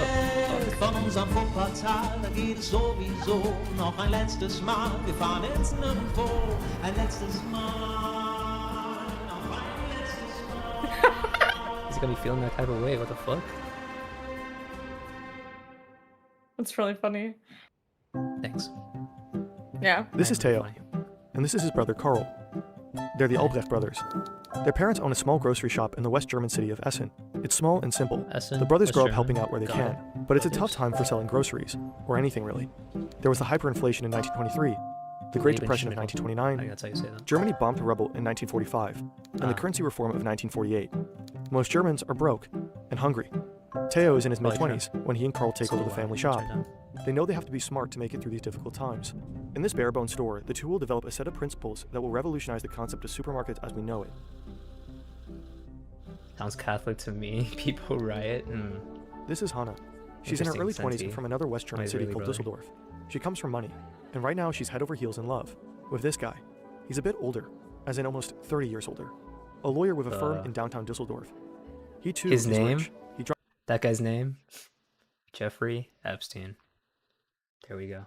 Drives flashy cars, takes luxury vacations, and somehow always wins at the roulette table. Right? Damn, well, almost always. The other day, his luck ran out. He had to borrow 300,000 Deutsche Marks from Hannah. Jesus. But that's not going to bother her tonight. Tonight they'll enjoy themselves at a ball. I love this song. Hannah will have this photo framed and put up in her bedroom. She has no idea it'll go global just a few months later. Interpol will use it for their manhunt to bring down the mastermind behind Germany's most high-profile kidnapping. Nothing new has been uploaded, I just checked. Heinz Joachim Ohlenburg. And right now, he's got a problem. He and his partner just kidnapped one of the richest men in the country. What game are you playing? They have absolutely no idea what to do next. Tears of the It's Kingdom. their first kidnapping. Also, Ohlenburg's day job is entirely different. He forged his high school diploma to get into law school. He's been divorced twice and keeps having affairs with young women. Wow. These days, he's representing pretty shady clients. Based having affairs with young women? Wow. No, he faked his high school diploma. I know. Now he needs cash. Lots of it. I'm fast. kidding. 700,000 Deutsche Marks. He owes not only Hannah a couple of grand, but also a few relatives and even 2 serious felons. One of them is this guy here, Diamond Paul. His real name is Paul Kron. He's a trained car mechanic by day and a safecracker by night. He breaks into banks and department stores and snatches their cash deposits. He got caught once and did a few years behind bars. Damn. He swore he was done with that life when he got out, but he still has that one dream. A house on the Spanish Mediterranean coast. He even has a name for it, Casa Paulo. The land is already paid for. Now he just needs the money to build it. But his day job pays less than 2,000 Deutsche Marks a month. That is not going to cut it. Yeah, the kidnapping was his idea. One last job, and they go off-grid forever. Just one last job, guy. The morning after the kidnapping, they don't know where to stash their millionaire. What could go wrong? So Paul spent the night with him in his garage, with Theo Albrecht tied up and blindfolded next to him in the passenger seat. Albrecht's wife already knows. They called her the night before the kidnapping. They promised her husband would come back unharmed as long as she stayed quiet. No cops, no press. Now they just need to figure out what to do with him. First, they need to bring him somewhere safe, quietly, so that no one will recognize him. But how do you move a hostage without anyone noticing? They weigh their options. A wardrobe trunk, too small. A broom closet, 6 weeks. Or, you know, they're in a car, so maybe the car's trunk? Maybe? Just a thought. Delivery time. He would die. That could work. Well, they're not airtight, are they? Cut a hole. I mean, I don't know. If you're gonna get millions, you can make air holes. I don't know. You know what I mean? I guess. Ohlenburg heads out to get one. In 2 their by 3 head, meters. right. Kron stays in the car with Albrecht. They agree to meet at a quiet road where they can safely transfer Albrecht into a Volkswagen van. The plan is to make him sit on the rolled out rug and wrap him up like a burrito. Okay. It all starts with this. That's one way. Butter. Post-war Germany is a country in ruins. Food is scarce. Butter is a luxury.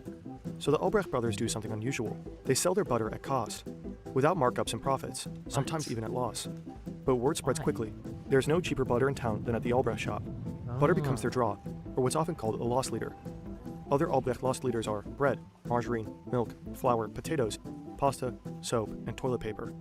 They're everyday essentials at unbeatable prices, and once customers come in for those, they are likely to also spend money on other products. The plan works out. Before long, the Albrechts open one grocery.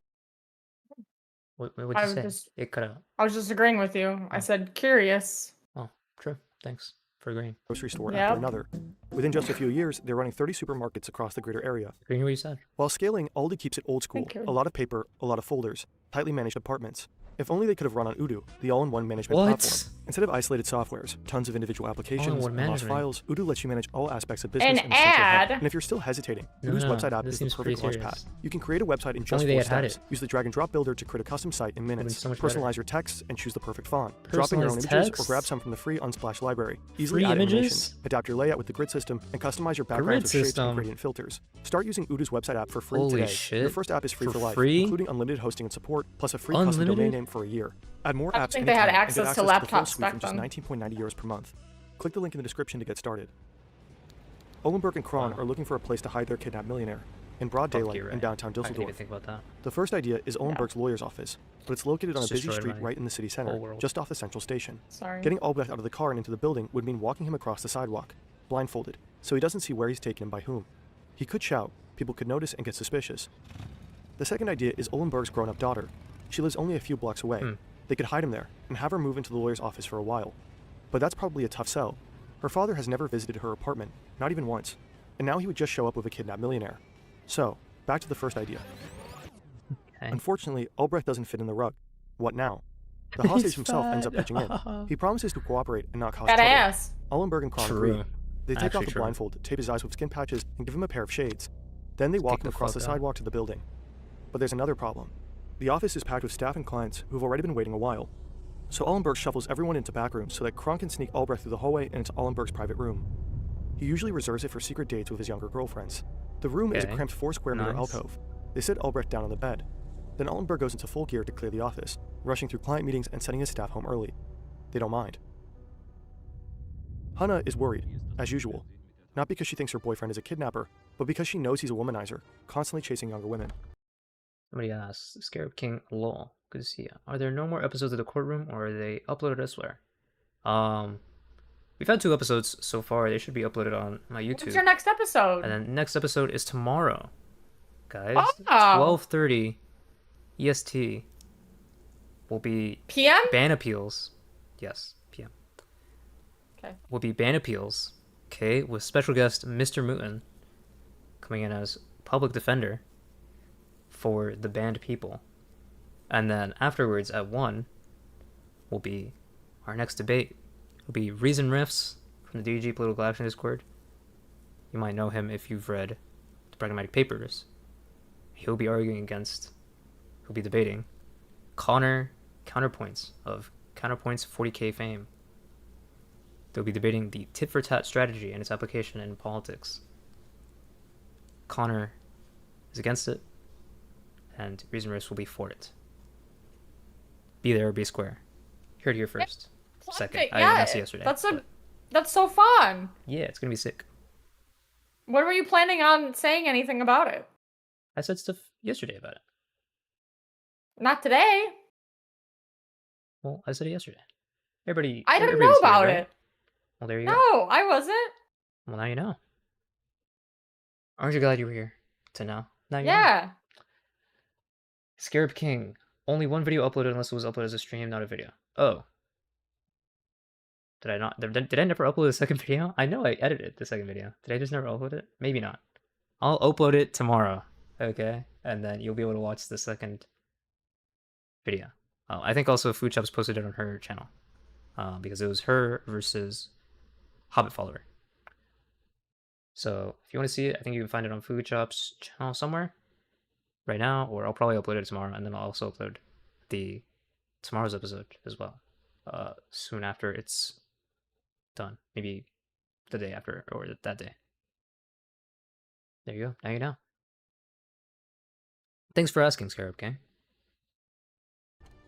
But tonight he comes home from work on time. There's nothing special on the evening news. No mentions of a missing tycoon.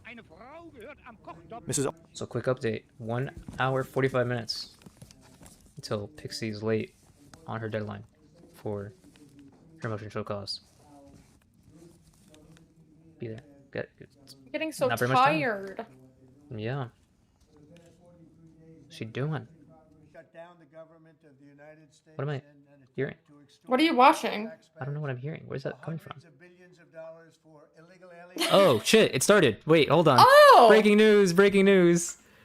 Trump is signing the bill to end the government shutdown. Hold on. I was like, wait, what is open right now? What is going on? I thought it was the yeah, I didn't know. thing. I didn't understand it. I was like, what the fuck? Where's that coming from? It's a meme? Hold on. Wow, great mics, Associated Press. It'll get better. It'll get better, I believe, in the Associated Press. Shut down the government of the United States in an attempt to extort American taxpayers for hundreds of billions of dollars for illegal aliens and people that came into our country. Surely, any minute now it'll get better. Gangs from prisons, from mental institutions. They wanted to pay them $1.5 trillion, which would have really hurt our. It's okay. I understand you couldn't do another with the government being shut down. Obviously, that was the reasoning. Link. You're right, actually. The reason we didn't do another in the past month is because of the shutdown, and definitely not because of scheduling issues. Definitely. Healthcare businesses and our recipients at levels never seen before. Today, we're sending never a clear seen message before. that we will never give in to extortion, because that's what it was.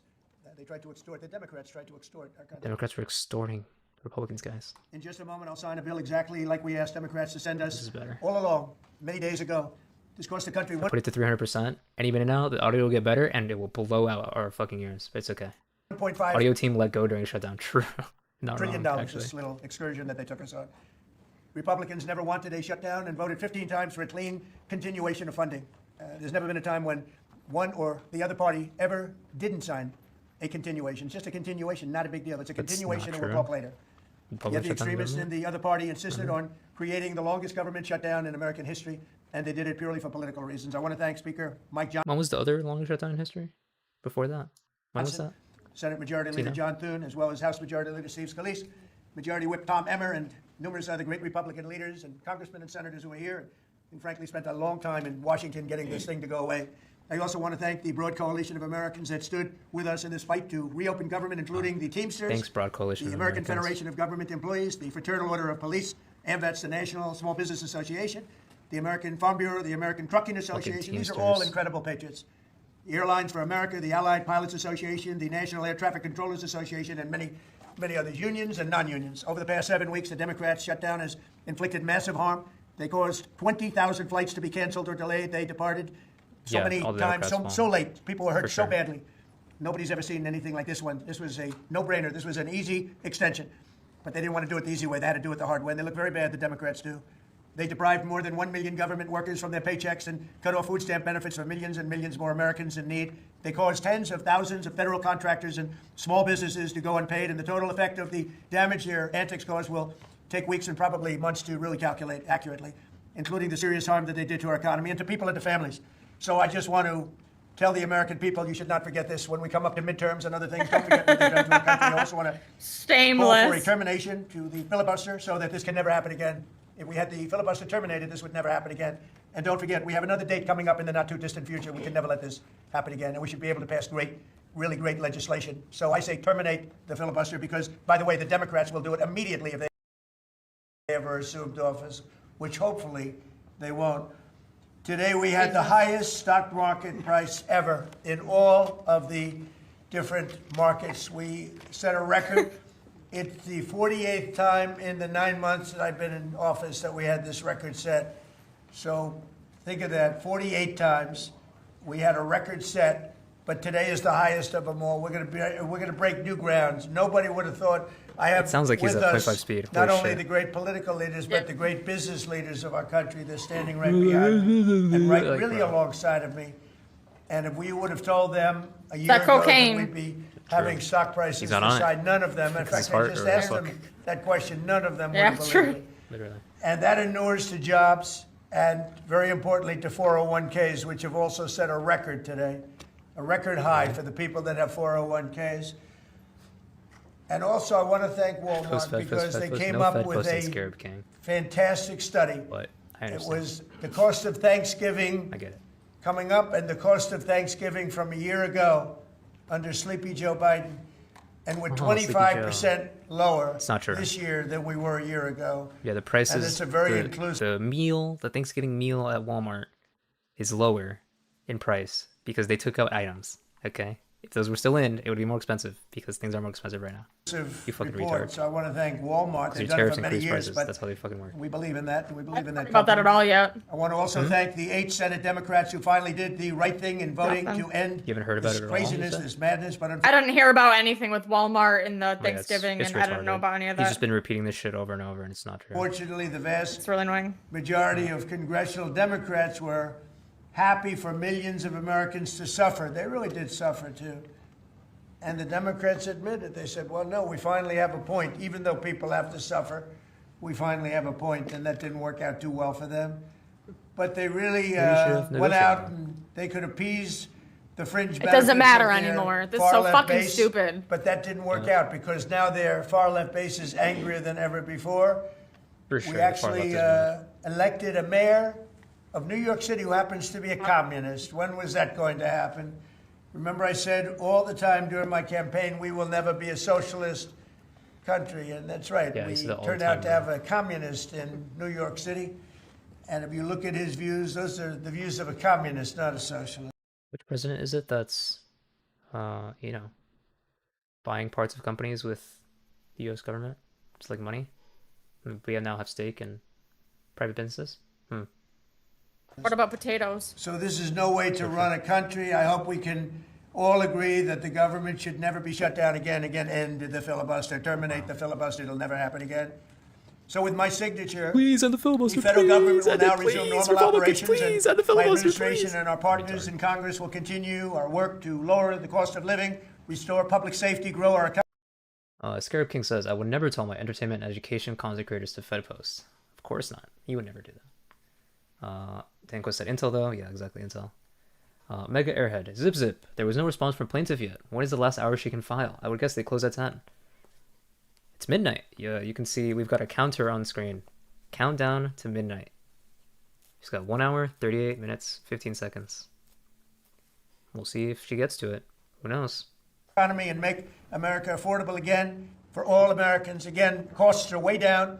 Energy is way down. Gasoline is at $2.50 a gallon versus $4.70 for the Democrats. And we think we're going to hit pretty close to $2 a gallon. That's like a really massive tax cut. It's the equivalent of that. And speaking of tax cuts, our great, big, beautiful bill is giving everybody in our economy, middle income workers, low income, everybody, the biggest tax cut in the history of our country. And it's no tax on tips, no tax on Social Security, and very importantly, no tax on overtime. You work overtime, there's no tax. That's among the things that add up to the biggest tax cut in history. And one other thing, you hear about rich people with deductions. Well, when you buy your car and you borrow money, you're allowed to now deduct the interest on that loan. But if you're so you can poor enough take for that to that matter, you interest take the standard deduction deduction and anyways, what so you it can doesn't take actually is make a difference. that interest payment and deduct it for income tax purposes. That's a tremendous tax cut right there. But it all includes fixing the healthcare system that Democrats broke with the disaster known as Obamacare. Obamacare was a disaster from day one. It's done nothing but go up. And if you remember President Barack Hussein Obama, Trump has been talking about this for a long time. Like, I'm sure he has a plan to do healthcare that isn't Obamacare, right? Did anybody ever ask him about his plans for healthcare? Let me know if you can remember that. He came up with this crazy idea. He said everything's going to be great, rates are going to go down, payments are going to go down, everything's going to go down. It went the exact opposite with the biggest increase of healthcare in any country. It's a disaster. And I'm calling today for insurance companies not to be paid, but for the money, this massive amount of money, to be paid directly to the people of our country so that they can buy their own health care, which will be far better and far less expensive than the disaster known as Obamacare. And I've had, I think, great support. I've even had Democrat support. So we want the money that would be going to the insurance company, which is hundreds of billions of dollars. Their stock prices have gone up by 1,000% in many cases, 1,000% over a short period of time, because our country stupidly pays them so much money with this Obamacare scandal. So I want the money to go directly to you, the people. And you go out and you'll buy your own health insurance and you'll negotiate different plans and you'll get much better insurance and you will be an entrepreneur for yourself. So I'm always willing to work with anyone, including the other party. We'll work on something having to do with healthcare. We can do a lot better. We can do great. So much money is involved, and we're willing to pay so much money to the people. So we're going to pay a lot of money to the people. They're going to go out and buy their own healthcare, and we're going to get this Obamacare madness. So with all of that, I just want to tell you the country has never been in better shape. We went through this short-term disaster with the Democrats. Are we actually getting stimulus checks? They thought it would be good politically, and it's an honor now to sign this incredible bill and get our country working again. Thank you very much. If you're one of those fuckers.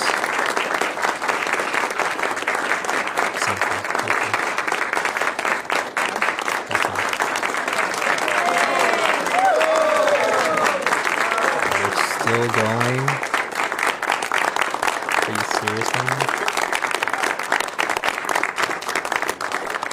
Yeah, look. Okay, thank you very much. I don't know if you have questions. I think I think there's lots of questions. Let's see. A really great situation. We have a country that we love, and we have a country that's in great shape. As you know, we have over $18 trillion invested in our country by other people and countries. That's a record. There's never been a country that had so much, and that money's going into also building new auto plants, new AI plants, new everything. We've never had a time like this. Thank you very much, everybody. I appreciate it. Thank you. So he's not taking questions? Is he trolling? Did he accidentally say he was going to take questions, and then he forgot that the Epstein shit, so that was going to be all the questions? What the fuck what just happened? What the fuck was that? What the fuck was that? I'd believe it, yeah. Are you serious? Thank you. What the fuck? This is retarded.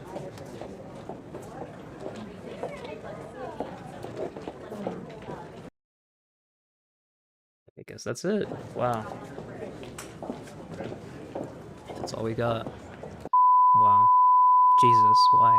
My ears, bro. Kill me. Ow. Yeah. That's a regular volume. My ears still feel it. Yeah. Same. Okay. You want to keep watching this video? Did she... I'm refreshing the page. Did Pxie upload her response? She's got 1 hour 30. Did she do it? No. Not yet. Okay, guess we're gonna keep watching. Story of the bizarre kidnapping of all these CEO. I'm so tired. Feel ya. Scarab King says he sounds like for him this is his yelling voice, like he's struggling to finish the speech. He uses so much effort to get his face muscles to cooperate. Big rest time now, probably. Yeah, I'm tired too. Like I'm literally the second that this shit comes out, I'm gonna read it, then I'm done. Like the stream. Tired. I don't want to go to bed because what if I miss it? No police and no press. So you gotta think. Then I feel so stupid for staying up for it. Like, you see what I mean? Same. Like, what if it just doesn't come? I don't want to feel like a real retard. And what if it's just like... What if it's 1 page? What if it's just our bad, bro? Like, we're literally waiting for someone to file something with... Well, I guess it is kind of cool and fun, though. Yeah. I'm having fun with you. Wow. Thanks. I'm having fun with you, yeah. Too. It's up! It's up! It's up! Whoa! It's breaking news! Breaking news, it's up! Whoa! No, it's not. The fuck are you talking about? Are you fucking with me? Can you ban Jader? No. Jader, actually... It's not up. I hate Jader so much. Jader, you piece of... I trusted you! Never trust Jader. That was your first mistake. It's not up. It's just not. Where is it? It's not here. Wait, I got a fucking email. What the fuck? There's a 177. It's below. Wait, why is it out of order? The fuck? Wait, yeah, you're right, actually. Yeah, it's true. Response in opposition to motion. It's here. It is there! Wait, but you have to buy it on Pacer? Who's buying it? Somebody buy it. Wait, why do you have to buy it? Well, that's how it always works. Until somebody buys no. it. And then, hey, somebody really? buy it. Is Flexer in here? Flexer, where are you? Is Flexer still here? How much is it? Hold on. A lot. Oh, you have to sign in. Yeah, And you make need an an account. And shit. Where's Flexer? Where's that guy? An email for 177. How long has yeah, this it's been here. up? Well, he just got an email, so. Oh, okay. I was gonna say, has it literally just been there out of order and we just never knew? I would feel really dumb. It just showed up. I don't know why it's out of order. That's bizarre. Come on. I'm sorry, chop, Jader. Chop. Somebody buy it. Buy it on Wait, Pacer. what did I say to $1.30. Jader? I didn't say anything back to you. Just said you hated him. Well, can you understand where I was coming from? I'm sorry. I mean, I am sorry. I was being ignorant and I did not see that it was uploaded actually. I had it right in front of me and I still didn't see it. So actually, I do apologize. Jader, I am not sorry. I said what I said. Oh. Who's buying it? Somebody hurry up and buy it. I would have to make. Okay, I'm gonna. No, don't do it. Somebody's doing it already. Okay, guaranteed, 100%. This shit will be instant. Okay, 5 minutes. Minute maximum. Can I pee It's first? happening. Ooh! Oh shit! Wait, Kafka of course in DG chat. Buy it, what? motherfucker. Kafka of course in DG. Buy it, motherfucker. Okay, I'm gonna pee. I'm gonna pee. I'm gonna pee. Stream. All right, hurry up. Ah! Read. Hold on. Oh shit! Kafka said, "Okay, 1 sec. Hold up. Hold up." There's only 1% of the buy, then it's available to everyone. Yeah, everyone's available. Give me a sec. Whoa, Kafka's doing it. Kafka's gonna do it. Kafka, he's doing it. Hold up, hold up. He said, "Give me a sec." He's actually doing it.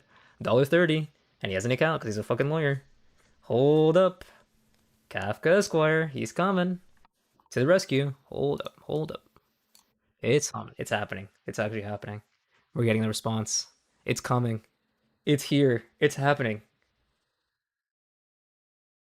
It's fucking happening. Holy shit. I can't believe it. The response. The response is real.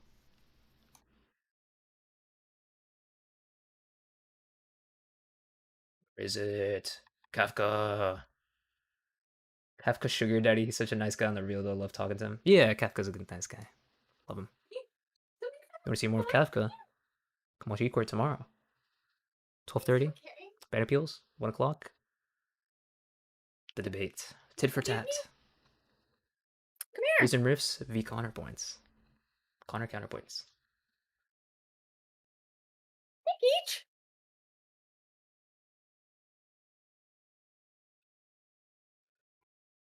Peach, Kafka's buying it. Kafka said he's gonna buy it. It's coming. Soon. Can I donate to Kafka somewhere?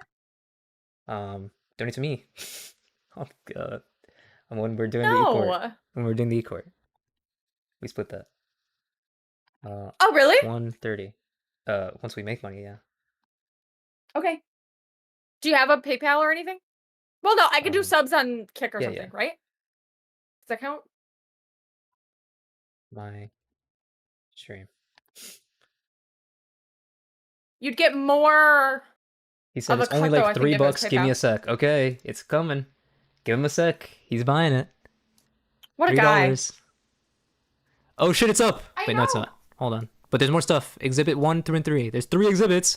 Whoa, hold on. I see why you meant $3. Whoa, 130 for the main document. 40, 30, and 20. So that doesn't really add up to 3. But I assume like tax and shit. Boom. I have the docs. He has it. He said he has it. Hold on. On my way to zip stream. Give me the 2 minutes. Hold on. He's coming.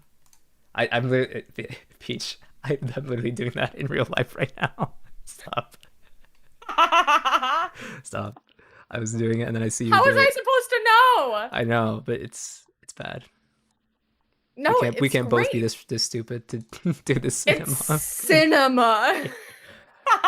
Well. Have you ever done that, like, in real life?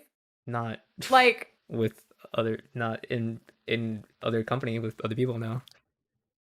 Not even a casual, just like, and then just like.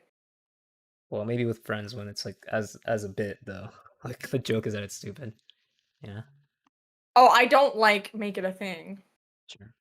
But never mind. I thought we were on the same page there.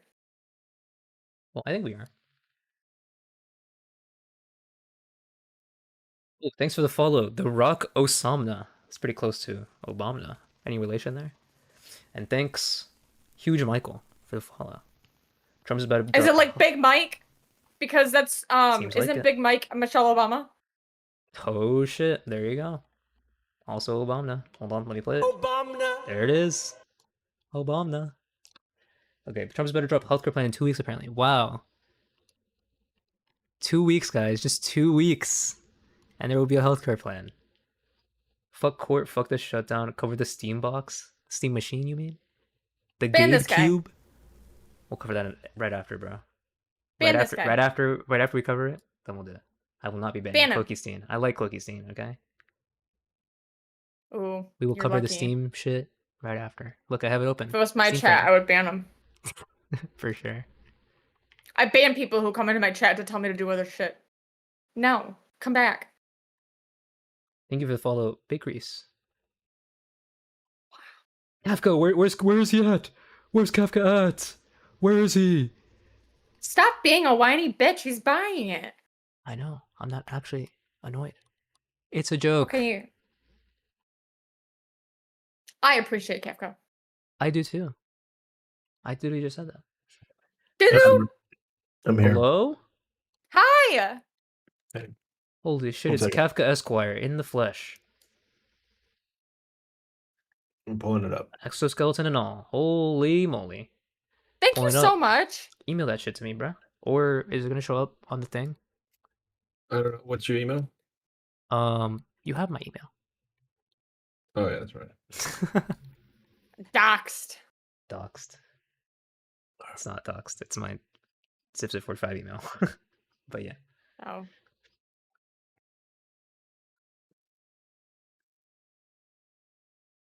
I heard they will implement the new healthcare plan on the 32nd of January. I heard that too. Should I do a drum roll? I can't do that, but I tried my best. It's good though. It's good. Is he emailing it? Well, I should open I'm working on it. in a different tab. It is not on screen. Can you hear this? No. Oh. So real workout too. Let's see. Drama alert. Peach is a liar. Her cats are ragamuffin cats, not rag What? doll lol cats. Is this I true? have a half ragdoll cat, so I would know. No, I can show you their paperwork actually, because my cats have Pip, paperwork. are you sure I have your email? It's not coming up. How do you have me on Google Drive? So yes? I'm trying to type. It's not autofilling, so I don't know. Well, I don't think you've emailed me before, but you can check the Google Drive. I'll just hold on. I'll DM you. Oh my God, just. I DM thought it it'd be to me. easier. Okay, hold on.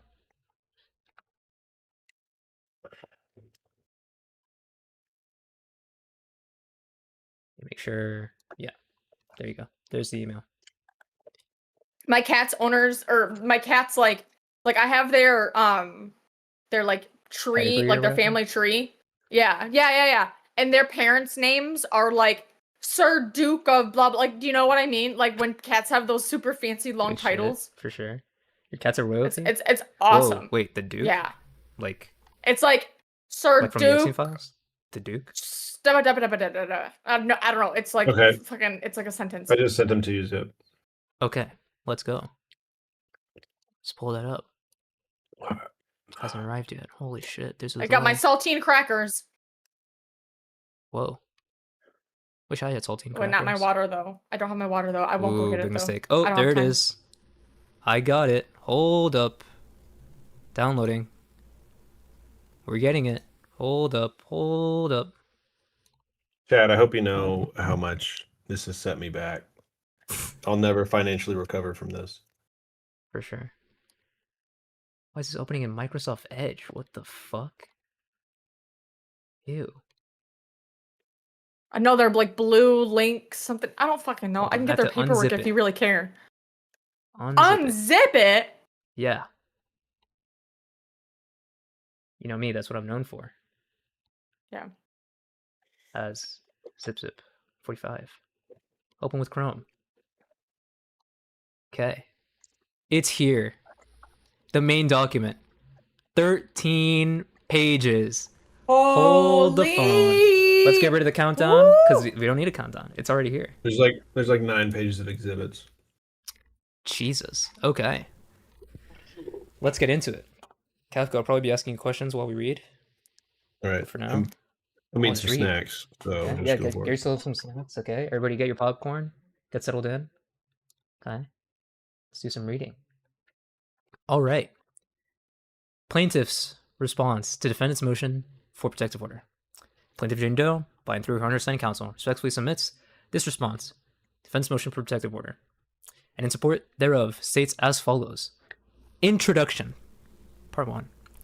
Defendant's motion for protective order rests on a false narrative that omits key facts demonstrating plaintiff's good faith and defendant's obstruction.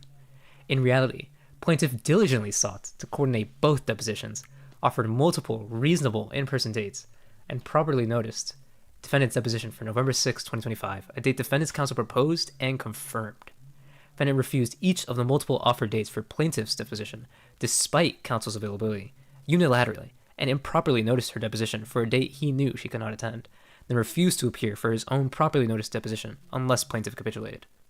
First of all, already in the introduction, not great. Okay, in the first paragraph of the introduction, brother, improperly noticed her deposition. It was noticed. Therefore, even if you knew that she could not attend, then you should have filed for a protective order to change it. Then refused to appear for his own properly noticed. He refused to appear because it was stayed by a court order that he didn't have to go. But okay, let's keep reading. Contrary to defendant's self-serving assertions, he made no effort to accommodate plaintiff's or her counsel's schedules or minimize her costs or burden. Plaintiffs informed defendant she was not available in Miami on the unilaterally noticed November 3rd date due to her class schedule at her school in Illinois, and because it would necessitate missing 3 full days of classes due to travel time. Okay. No. Since plaintiff was, that's just not the case, but okay. Since plaintiff was planning on being in Miami for her school's Thanksgiving break, she offered the dates of November 21st, 24th, or 25th in order to avoid the unnecessary burden of missing her classes and the expense of traveling to Miami twice. But defendant expressly disregarded the inconvenience and effect on plaintiff. Instead, the defendant's only concern, and the only reason for the discovery dispute, is that one of defendant's 5 attorneys, out-of-state counsel Mr. Bretler, suddenly and disingenuously claimed he would be burdened by having to travel to Miami twice. Moreover, and contrary to defendant's assertion, plaintiff's counsel never represented that they are available to depose defendant on November 24th or 25th, nor are they available since plaintiff's lead counsel, Ms. Peters, has prior commitments outside of Florida, and co-counsel Mr. Garcia cannot take the deposition due to health constraints. Holy shit, my prediction was right. They got early onset AIDS. That's why. Health constraints, guys. Defendant has not and cannot show good cause for his scheduling shenanigans, unilaterally scheduling plaintiff's deposition for an unavailable date and refusing to appear at his own agreed-to deposition. He didn't refuse to appear. There was a court order that made it so he didn't have to go. And now insisting that the depositions be held consecutively. The record demonstrates the defendant's purported burden is disingenuous, and even assuming it is not, no authority supports prioritizing the convenience of out-of-state counsel over that of Miami-based parties and local counsel in a Miami forum. Defendant's conduct constitutes discovery abuse, not cooperation. The court should deny defendant's motion. Okay. Wow. There's a lot in here. Anything to say, either of you, so far, before we move on to part 2? No, but I'm looking up something that I might bring up later, though. So, you keep going. Sure thing. Part 2. Relevant facts. 1. Defendant's deposition date was agreed to and noticed. On September 17th and 19th, plaintiff's counsel requested defendant's available dates for deposition. Defendant's counsel responded on September 22nd that the defendant was available the first week in November, and on September 26th, confirmed November 6th for his deposition. Plaintiff served the formal notice of deposition for that date. Defendant's counsel acknowledged, stating, "We will calendar Mr. Bonnell's deposition on November 6th." Thus, by September 29th, defendant's deposition date had been mutually agreed, noticed, and calendared. There's no disagreement on that in Destiny's motion. They know. That's why they wanted a protective order, so they didn't have to go. Oh, there's a footnote. Let's see the footnote. 1. As part of defendant's false narrative, the motion attempts to mislead the court by asserting that defendant's counsel only agreed to hold the date. Okay, sure. It was not until 1 month later, on October 30th, that defendant's counsel first indicated that defendant would not appear, and improperly conditioned his appearance on plaintiff's appearance. Okay. I mean, sure. Kafka, is it normal? Just something I noticed. I feel like it was the case in others. Should it be October 30th and not October 30? Like there's no TH? Let me see. Oh, I know what you're talking about. That's only an issue if it's consistency. If they're consistent about using the TH, not using the TH, which I'm looking at it and they're not. I see 21st here. Yeah, very, very unprofessional and shitty looking. Yeah, kind of seems a little weird. Cool. Okay. Seems like they're just bad at their job. Also, what somebody in chat said, DJ, Suckers. already lying. Judge is not going to go for it at all. Yep. Yep, true. Okay, 2. Plaintiff's good faith efforts to schedule her own deposition. After the defendant's deposition was confirmed, his counsel requested dates for plaintiff's deposition in Miami in October. Plaintiff's counsel informed defendant that because she was attending school in Illinois and based on her class schedule, she was not available in Miami in October and instead offered the date of November 21st in Miami. Defendant's counsel, Mr. Bretler, stated that he was unavailable on November 21st and again insisted on dates in October. Plaintiff, based on her class scheduling requirements governing class attendance, then offered the remote deposition dates of October 24th, November 7th, or 14th, as well as additional in-person dates in Miami on November 24 or 25. See declaration. On October 1st, Mr. Bretler rejected all of these dates, again insisting on October dates in Miami. Plaintiff's counsel, Mr. Garcia, responded that Mr. Bretler was apparently available on November 24 or 25, saying that plaintiff was not available in Miami other than November 21st, 24th, or 25th due to currently residing in Illinois, because any other in-person dates would necessitate missing 3 full days of classes, 2 days of travel. That's just not the case, I feel like, but okay. Since plaintiff was planning on being in Miami for her school's Thanksgiving break, she offered the dates of November 21st, 4th, or 5th if defendant did not wish to take her deposition remotely in Illinois, and in order to avoid missing her classes and the expense of traveling twice to Miami. Mr. Bretler expressly dismissed plaintiff's unavailability and inconvenience. I mean, dog, it's your case. You need to show up for shit. I don't. Like, their plan was literally just have your deposition a month after Destiny's. For what? Because your class? Because you missed 3 full days? Take a flight in the morning, have your deposition, take a flight at night. Fuck. Okay. Anything so far? Kafka or Peach? Nope. No, you're good. Oh, never mind. Nope. Okay. Oh yeah, what Evie Joel said. Do it on a weekend? Or wait, nah, they wouldn't, would they? Kafka, could they do it on a weekend? Sure, I see why not. Like, right? Be more expensive, probably, but probably you can. Okay. 3. Plaintiff was not available to be deposed in Miami on November 3rd. That's irrelevant because you should have let the court know by filing a protective order. But let's see what they have to say. Plaintiff was not available to be deposed in Miami on November 3rd because she had a full day of classes scheduled. Furthermore, also, no one has ever cut class before. No one has ever skipped class in college. That's never happened, I'm sure. Furthermore, due to the location of her school, requires a full day of travel to get to Miami and another full day of travel to return to Illinois. Okay. For this reason, and based on her class schedule requirements, she was not available or able to appear for her deposition in Miami on November 3rd, since it would have necessitated missing 3 full days of classes. That's such bullshit. I've flown to Illinois. Like, it doesn't take a full day. But it's just in theory, if she has like a 3-hour drive to an airport, but that seems ridiculous. I don't understand. No, she doesn't. Yeah. There's no way. Also, between the airport here in Miami to wherever they would have the deposition, and in theory near the court, that shit is like. Really I mean, close. Like, this is I just feel like ridiculous. if that's true, like I feel like it would be like the normal. I mean, I don't know. Like, if it really is gonna take 3 days, and understand that seems kind of odd, and like explain that. You know what I mean? Like, why would it actually take 3 days? This is stupid. Not just asserting that it would. You know, because it just seems unreasonable. But let's see what else they have to say. Additionally, traveling to Miami and back from her school is very expensive, with round-trip flights averaging $900. Wow, $900, that's a lot. Compare that to $10,000 for what she might have to pay in sanctions. Let's say, in order to avoid missing 3 days of classes and jeopardizing her academic standing, and to reduce the cost burden, plaintiff offered the dates of November 21. Her academic standing. I love the idea that she's like, Your Honor, I wouldn't get the honor roll if I came as deposition. So why don't you actually tell Destiny that he owes me money? because this is Literally. bullshit. Yeah. Like, did she have an exam or something? Like, do you see what I mean? It's like, it doesn't And also make an any exam sense. on the whole month of October. Like, this is just so stupid.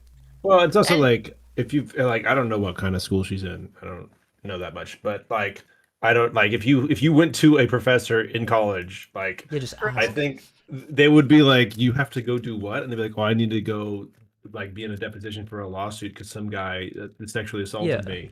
They'd be like, yeah, you should probably go do that. Whatever we're doing, we'll give you an A on everything forever. Yeah, Like, like, or we'll just or we'll just like give you some fucking time. Like, it's fine. Like, who gives a shit? Yeah, I don't know. Whatever. I don't know. I don't know her life. It was jeopardizing her academic standing. Come on. Like, what are you gonna do? Yeah, true.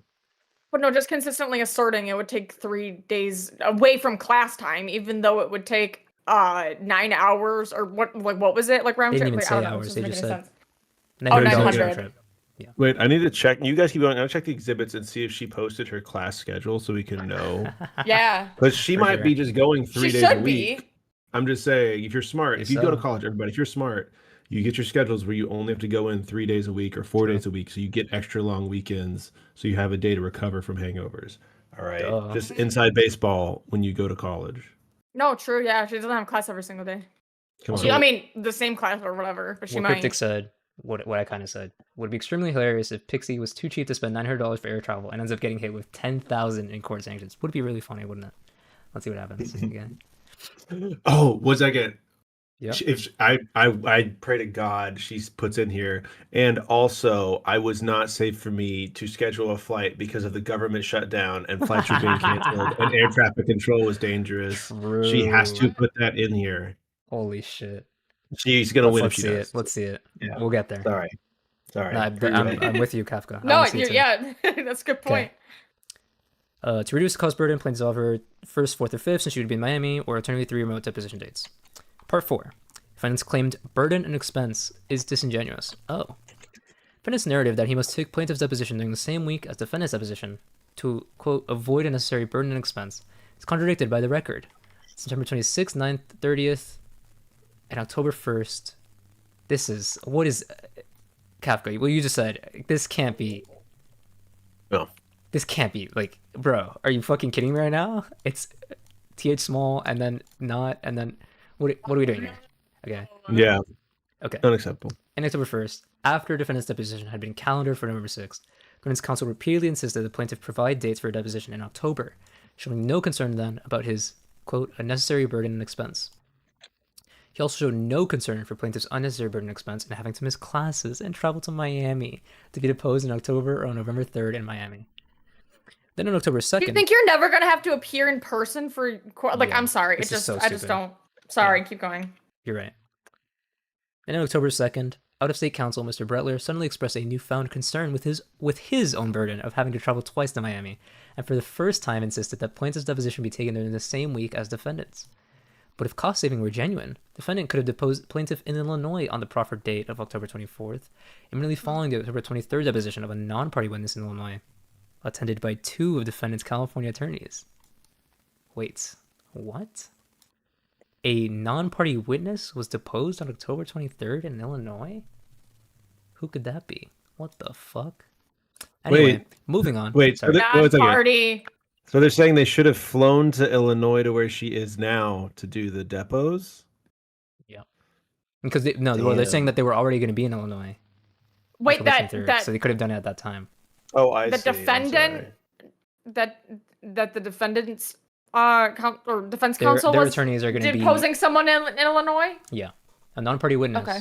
in Illinois, whoever that could be.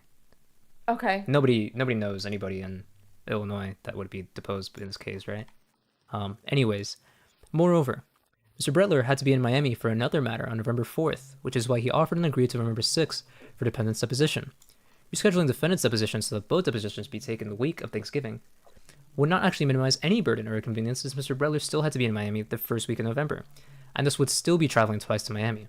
Thus, defendant's claim of unnecessary burden is plainly disingenuous. I don't think so, but okay, sure. Okay, 5. Defendant's unilateral scheduling was not in good faith. Ignoring plaintiff's stated unavailability and burden, October 3rd, Mr. Bretler insisted the plaintiff appear for her deposition in Miami on November 3rd. This date was convenient for Mr. Breller because he had to be in Miami for another matter on November 4th.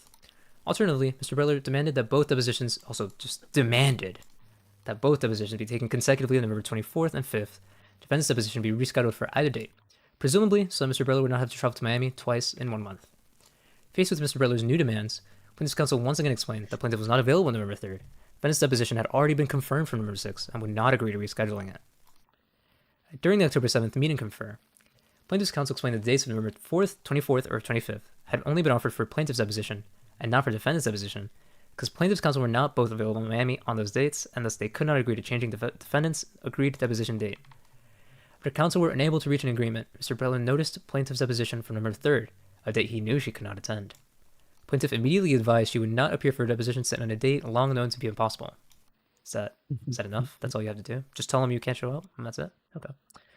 See also Declaration Jane Doe Exhibit 3. By refusing to calendar plaintiff's deposition for the 24th or 25th, defendant's counsel disregarded the unnecessary burden on plaintiff of having to miss 3 days of classes, incurred the expense of traveling twice to Miami, and only considered his own convenience. They're really hammering that, aren't they? Also, this is just, like, if you didn't even have anything to say, like, why say anything at all? Okay. Plaintiff immediately advised she would not appear for it. Okay. That's not good enough. You need to file for protective order for the court orders. Duh. Right, Kafka? Yes, you are correct in that. Yeah. It is known. 6. Defendant threatened retaliation and refused to appear. He did not refuse to appear. They got a protective order, and it was granted. But okay. On the eve of defendant's November 6th deposition, defendant's counsel announced the defendant, quote, will not appear for his deposition on November 6th unless plaintiff appear on November 3rd. Wait. On the eve of the November 6th deposition, meaning November 5th, they announced that defendant will not appear on November 6th unless they appear on November 3rd.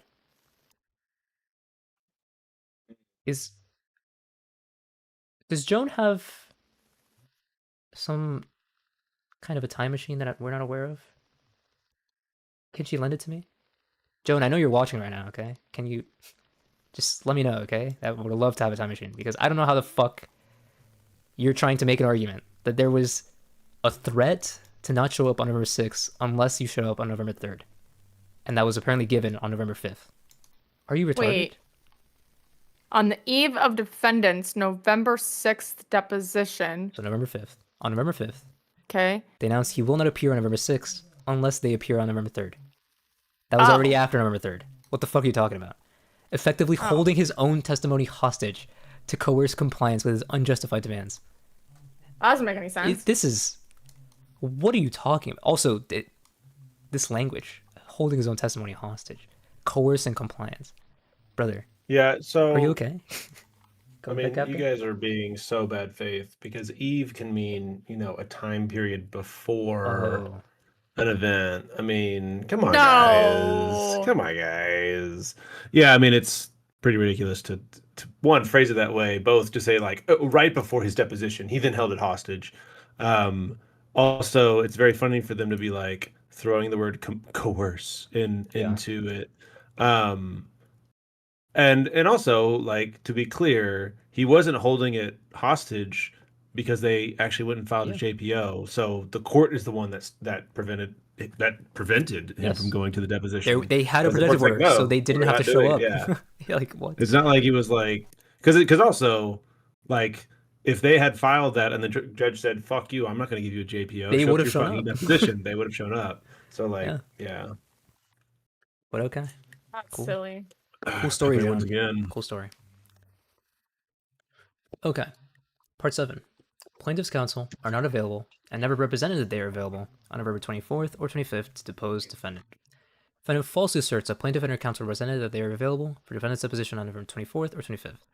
In fact, plaintiff's counsel advised during the October 7th meet and confer, and again by October 10th email. This is I'm getting pissed off at the inconsistency here. But yeah. Once you see it, you don't see it. Yeah, you cannot see it. They could not depose defendant on either date because plaintiff's counsel were not both available in Miami on those dates. Thus, they could not agree to changing defendant's agreed deposition date. Footnote 2. Let's see. Mr. Breller references Ms. Peters' email of September 30th 2025, but in that email, Ms. Peters only offered the dates of November 24 or 25 for plaintiff's deposition, not for defendant's deposition, precisely because she and Mr. Garcia were not both available on those days. Cool. Well, and then I'll say, okay, Joan, you didn't show up for the fucking hearing that I went to. Surely Mr. Garcia would be fine on his own at the fucking deposition. But okay. Let's keep reading. Ms. Peters has prior commitments outside of Florida, and co-counsel Mr. Garcia, recovering from medical procedures limiting his speech, cannot conduct defendant's deposition. Oh, sorry, that's why. Though he can attend to defend plaintiffs with Ms. Peters' remote assistance. Wait. What? Okay. So she's not even going to be there. She's going to be there remote. But you couldn't do the same for deposing the defendant? Okay. Sure. For these reasons, and in good faith, plaintiff's counsel offered those dates only for plaintiff's deposition, not for defendant's deposition. Plaintiff's counsel cannot be compelled to take defendant's deposition remotely, particularly when an agreed in-person date already existed. Mr. Garcia disclosed his medical constraints to the court and counsel during the April 4th, 2025 status conference, and again during the meet and confer. The defendant's counsel remained unyielding, instead proceeded to unilaterally notice plaintiff's deposition for a date she was unavailable, and engage in meritless motion practice. Wow. Big words. Meritless motion practice. It's a big accusation right there. What do you think about that, Kafka? I was replying to somebody. What happened? Nothing. It's fine. They're accusing defendant's counsel of engaging in meritless motion practice. Oh, I mean, yeah, we all knew that from the beginning. Of course. Like, that's what, I mean, they literally, look at how many times they fucked up their filings and had to strike it from the record, you know? If Destiny would actually hire some good attorneys... You must have misunderstood, Kafka. It was... What? It's Pxie's lawyers that are accusing Destiny's of meritless motion practice. Oh, I'm sorry. Sorry, okay. You thought it was the other way around because of like what's actually happening. Yeah, my bad. Yeah. This is what Joan is seeing in her head. So that's what it's based on. Okay. Sorry, let's keep going. Part 3. Legal standard. Federal Rule of Civil Procedure 26C governs and provides that a court, quote, for a good cause shown, correct, for a good cause shown, may make any order which justice requires to protect a party or a person from annoyance, embarrassment, oppression, or undue burden or expense. The moving party carries the burden of showing good cause for the entry of a protective order. Now, I'm not a legal genius, okay, but it would seem that the court already decided that they did show good cause because they granted the order. But okay, let's keep going. Good cause requires a specific demonstration of facts to support the motion. Conclusory statements about need and harm are not sufficient. Although good cause is a standard under Rule 26C, courts in the 11th Circuit, quote, have superimposed a somewhat more demanding balancing of interest approach to the rule. This requires the court to balance the parties' interests when deciding whether the discovery should be permitted. Wow. Very cool. Anything before we move on to part 4? Just on that? Yeah, this is like an interesting... So like, whenever a judge files that order that he does, that happened here, the judge is saying you need to come in and apologize and either admit you did something wrong or tell me that your client was hit by a bus and that's why you didn't make it. Mm-hmm. That has not happened yet. They still haven't done it. And yeah, looking ahead just at the section titles, she then is going to start arguing why the JPO that's already been granted should not be granted. Which like technically you should, like technically you should put that in there, I guess, just like formally. But it's like, whew, this does not play well whenever you've just spent the last like 6 pages making excuses for why you totally fucked up. Also, I was looking into the Florida rules of civil procedure just to see, hey, maybe the deposition rescheduling stuff is different there, and like they don't do JPOs, they have a different procedure or something. No, it's exactly the same as the federal standard. So there's the like in states the same as the federal standards. Yeah, the federal rule is like you also get a JPO in the same context in the same way. There's no excuse. Like they can't even say, "Oh, we didn't know because we only do state cases." Like no. I mean, that's not an excuse, but they can't even say that. Yeah, right. Yeah. We have a question from Gilmore Gamer in my Kick chat. Good friend of the stream. Zippy asked Kafka how long it would take him to file a protective order here. How long would it take you? I would have probably filed it on the eve of the deposition that I was about to attend. Yeah, I mean, I don't know. If I was Doe's counsel, and I don't know, I feel like there were about 20 emails too many in that exchange because it felt like there was dates that were noticed. Then they were like, I can't do that date. Can we do this date? And the other side was like, nope, I'm not going to do it. And they maybe one or two after that, I would have been like, all right, I'm just gonna do a JPO. Let's just deal with this. And then I would have filed that and then just called the court and just like called the court coordinator and been like, or the clerk and been like, hey, can we just do a 3-way call between me, opposing counsel, and the judge? And then usually they go, yeah, sure. And then the judge gets on and yells at you and then goes, what fucking date can you people fucking do? I don't want to have to put something on the record for this shit. We already have a JPO, that's bad enough. And then you figure it out and then it's done. But they don't care, so, you know? Yeah. Also, Gilmore wants to clarify the question. Kafka, not the date. How many billable hours on the protective order, buddy? Oh, that's a good one. Ooh. How much are you gonna milk it, or are you gonna be for real? That's a solid, what? I'm in this to make money. Especially my client's Destiny. This is an easy, I think this is an easy 1.5er. I'm doing a 1.5 hours. So people are saying my stream is dying. Hold on. Am I alive? Can you check, Peach? Am I? Yeah. Is it working? Is it dead? Why? Why is this happening? The call hasn't even dropped. We're still in the call. I don't understand. It's buffering currently for me. Is YouTube? When and now you're back Joan on is sabotaging the stream. Oh shit. Let me see. No, wait. I'm actually. That's actually. Oh, way too you're low. buffering again too. Yeah. So you just buffer within like 4 seconds. I'll check YouTube. Yeah, check YouTube. Maybe everybody switch to YouTube. I don't know. Let's see. Did it fix your stuttering stream rate, bro? I'm not downloading anything. I'm not doing anything. Okay. I don't know why. And the call is still perfectly fine. So I don't know. Maybe it's kick. Yeah, it sounds like we got a lot of broke boys. Seems better on YouTube, but I'll have to check and see if I have like an auto quality thing set because it's low for. Oh yeah, wait. Oh no, it can go up higher than what I have it set to. Yeah, YouTube's fine. YouTube's fine. Switch to YouTube. Go to YouTube. Go to YouTube. Hey guys, we're not demonetized on YouTube like some other streamers. True. Not wrong.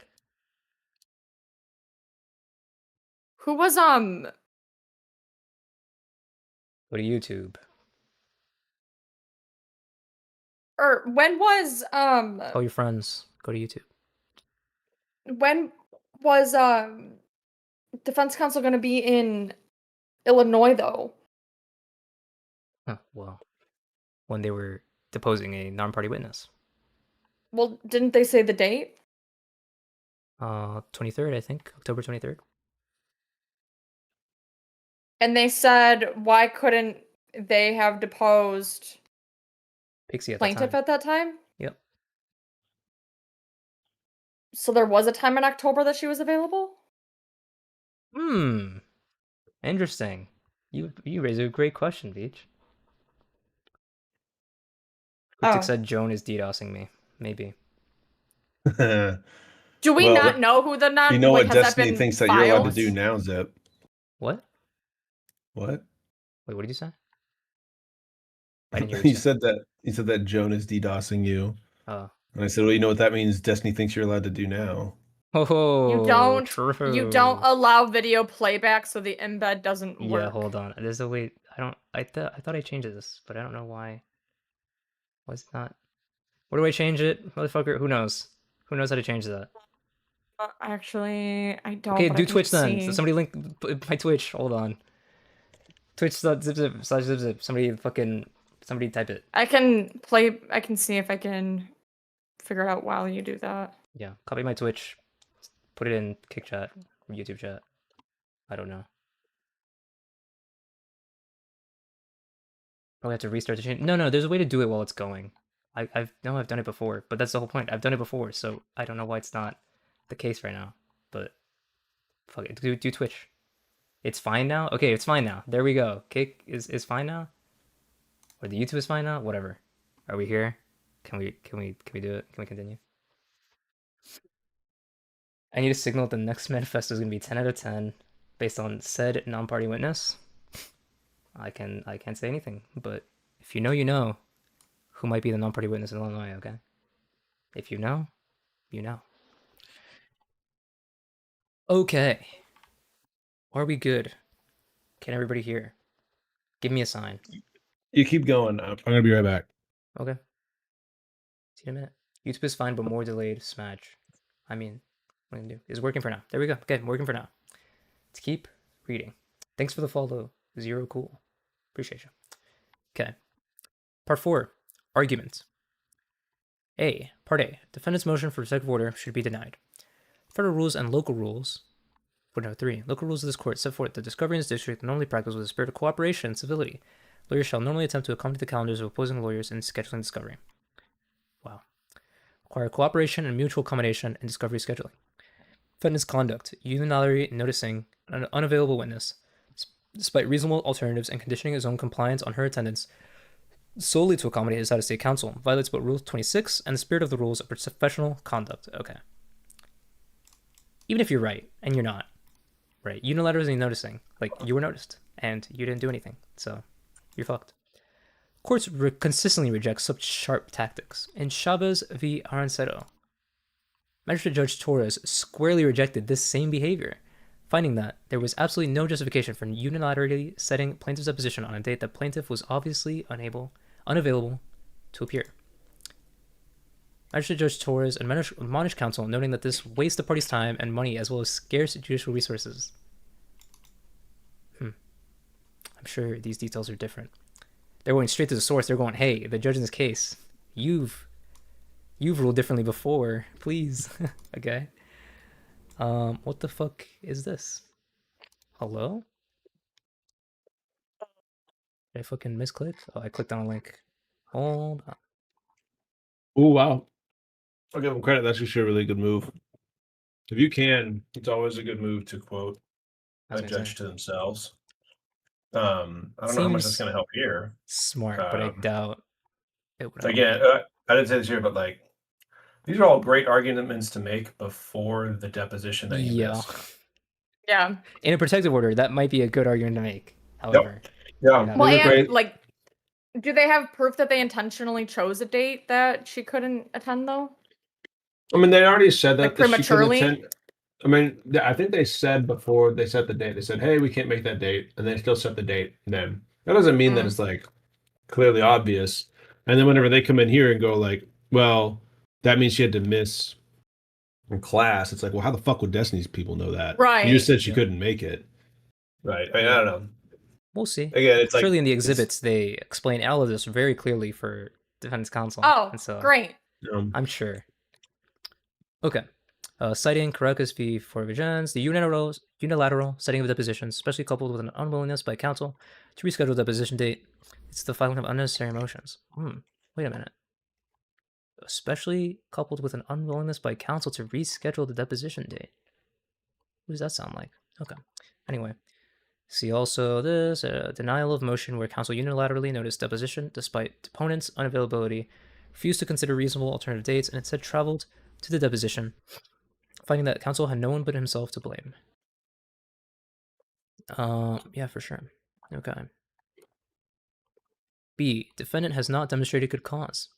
Rule 26C requires a specific showing of good cause, not conclusory claims of inconvenience. Defendant offers and has none. What does that sound like? Confirmed availability for November 24th and 25th, yet unilaterally noticed plaintiff for November 3rd, knowing she was unavailable. His claim of undue burden of expense is unsupported and contradicted by his own travel plans and prior scheduling request for October. Moreover, out-of-state's counsel's desire to have the parties' depositions scheduled consecutively does not constitute good cause, particularly when it conflicts with the schedules of plaintiff and her counsel. Defendant has not cited any authority, and there is none, giving out-of-state's counsel's convenience priority over local parties and counsel. Courts have routinely rejected that argument. In this case, in Payne Center of Southeast Indiana, v. Origin Healthcare Solutions, court denied a motion to cluster depositions for an out-of-state attorney's convenience, holding that travel burdens are foreseeable when counsel chooses to litigate in another district. Whoa. Really? You telling me a court How that travel burdens are foreseeable when you are litigating in the district that you're not in. Anyway, same reasoning applies here. There was no good cause to unilaterally schedule plaintiff's deposition for November 3rd. Bro, it's I can't anymore. What the fuck is that? What is this, man? Wait, zoom in on it. What the fuck is this? What the fuck am I looking at here? Are you fucking kidding me right now? November 3, erd. This is unreal, dude. I want to see them all next to each other. The erd is it's the start of a new dependent clause. It's not part of the 3. Must be. It's a lawyer thing. That explains it. Rugel, good point. That like all of the arguments around the travel burdens, it's like it literally goes against them. Foreseeable. Yeah, like it's foreseeable. Was it foreseeable when you filed this case in Florida and then moved? Maybe don't move to Illinois. I was gonna say that too. Yeah, that doesn't make any I was about to finish sense. this section and go there, but I got one guide by the fucking comma. Holy shit. Yeah. Why? Like, how do you? Literally every argument they're making is. First of all, it doesn't come close to justifying why you didn't show up for a notice deposition. Secondly, you're making every argument for why you should have shown up, or oh wait, it's really bad to not be willing to reschedule a deposition. So why didn't you reschedule the 26th or the 6th when they said, hey, can we just do the 24th so we can do this instead? But they're saying, oh, excuse me, it was already agreed to. But okay, let's see. You know what? True. There's no good cause to unilaterally schedule plaintiff's deposition for November 3rd. No good cause to insist that defendants agreed to and notice deposition be rescheduled. And no good cause to insist that depositions occur on consecutive days. So true. C. Defendant is not entitled to sanctions. Defendant seeks sanctions, claiming plaintiff failed to coordinate depositions or appear. But the record shows the opposite. Plaintiff repeatedly proposed reasonable dates. Defendant refused to cooperate and sent an invalid notice. Oh, maybe there's an argument that the notice was invalid? Let's see. Courts deny sanctions in these circumstances as a matter of course. Chavez, 2017. Plaintiff was substantially justified in not appearing for a deposition unilaterally set on an unavailable date. Moreover, plaintiff's decision not to move for a protective order was made in good faith reliance on precedent. Okay. In Iguana, LLC v. Lanham, the court declined to impose sanctions where the deponent neither appeared nor sought a protective order for a deposition unilaterally scheduled by opposing counsel. Court reasoned that the dispute could have easily been resolved, quote, through cooperation, and that the noticing party, quote, had no one but himself to blame for proceeding despite clear indications the deposition would not occur. Relying on Iguana, plaintiff reasonably believed that formal motion practice was unnecessary when she had clearly and repeatedly advised defendant of her unavailability for the unilaterally noticed date. Her written notice satisfied Rule 26C's good faith requirement, and her non-appearance was substantially justified. Footnote 4. Moreover, although the defendant was aware on October 8th that plaintiff would not appear for unilaterally noticed deposition, that he would improperly condition his appearance on her appearance, he delayed discovery and would have waited until November 4th to file his motion. So, it was before the deposition. Problem? Anything to add, Kafka, before we move on? Sorry, I had some questions about citation differences in here. Yeah, I would love to look into it after, maybe, but I also doubt it's that simple. I doubt it's analogous to this case, I would guess. It's really interesting how, like, she's like, oh, defendant refused to cooperate and sent an invalid notice. But, like, I really just like that they don't really dig into that whole invalid notice part. Like, it's interesting because it's like, what, like, if you sent me an invalid notice, one of the biggest things I would do is post that shit as an exhibit and be like, look at how fucking stupid this shit is. Look at how horrible this notice is. How could they expect me to believe that this was adequate notice? Judge, you obviously see that this is not notice. Here's the reasons why it's so shitty and why I didn't treat it like notice and you shouldn't treat it like notice. And this is just dumb that we're even here. She just kind of like says it, has no exhibit for it, and just like keeps moving so she can get to these like really kind of weak citations. And like, I think this is the same case. Because they're citing to Chavez. I believe this was this the same one that they were citing in Judge Torres? Yeah, Chavez v. Arancedo. So they're trying to go to Judge Torres. I'm sure if you looked into the specifics on that one, they wouldn't be analogous. But We'll see. Okay. Next part. Defendant's claimed travel costs are unrecoverable. He traveled to Miami for another matter, not the canceled deposition. Courts routinely deny reimbursement for travel by out-of-state counsel for an in-forum deposition. See, for example, Aspirations Nav LLC, VMed Pro Billing, Country Inns and Suites, and Interstate Props. Defendant also, quote, accumulated unnecessary costs for a court reporter despite knowing that plaintiff will not appear, and thus this cost is unrecoverable. Okay, it cannot be, like, I'm no lawyer, but it can't be this simple that as long as you tell the other party not there, then they shouldn't have done anything. They shouldn't have gone they shouldn't have gone a court reporter. They shouldn't have done it. Like, it can't be that. It can't be like that. It just can't. Yeah, this is wishful thinking. And they're citing to, again, the Chavez case. So they're playing to the judge, which fair enough, I guess. Go for it. Fees for preparing the motion are likewise unrecoverable, since defendant could have easily avoided these costs by proceeding with defendant's confirmed deposition on November 6th and taking plaintiff's deposition on November 24th or 25th.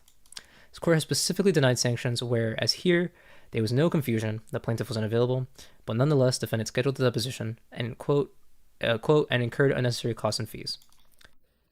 In short, plaintiff acted with good faith and substantial justification. Defendant manufactured the conflict and should not profit from his own non-cooperation. I'm sure. Definitely acting in good faith. Anything before part 5? Hit it. All right. Defendant's unjustified insistence on scheduling the parties' depositions on consecutive days, despite the burden on and unavailability of the plaintiff or plaintiff's counsel, has disrupted the progress of discovery. Deadline for discovery in this matter is December 16th.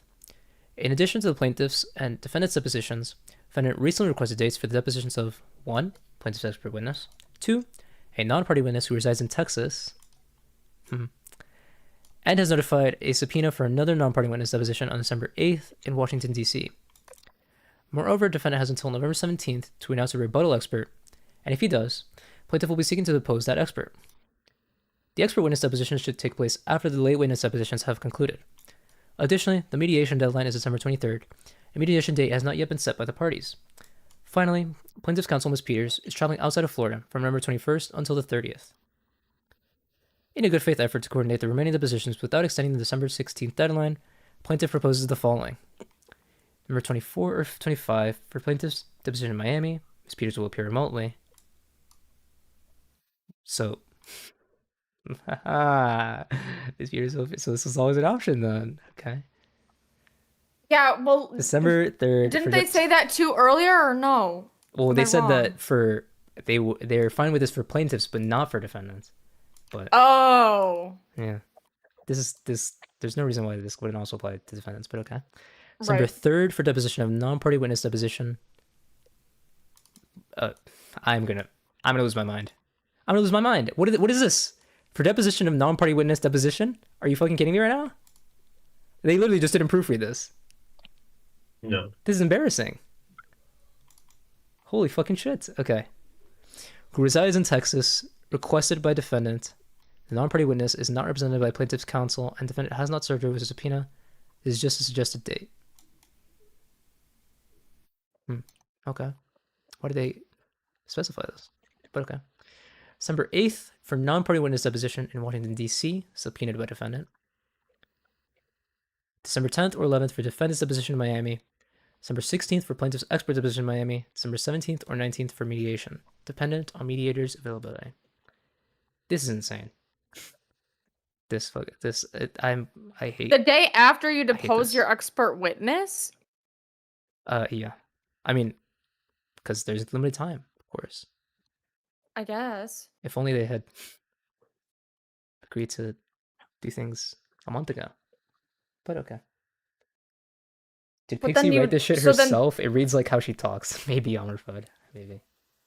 They did a control find and then deleted all of them and then just filed it.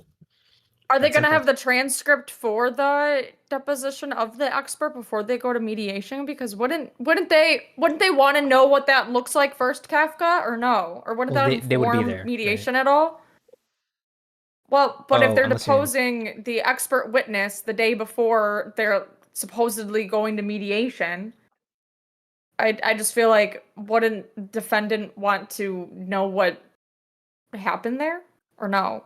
Wouldn't they? I don't know. Am I wrong? Africa? Hello?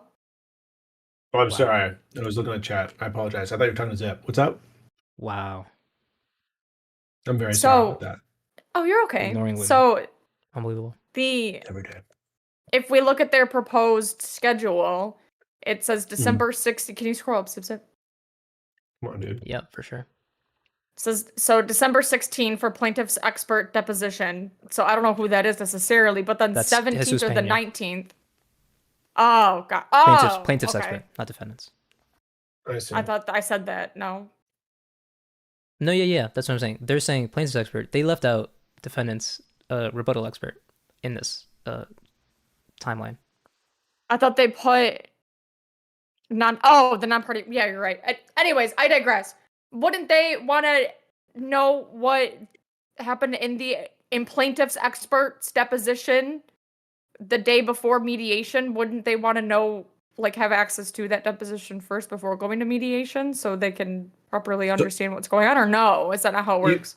There are ways, like, you can go to the reporter and be like, I just want the like unofficial copy right now, or like as soon as possible, and they'll just like dump it and get it to you ASAP.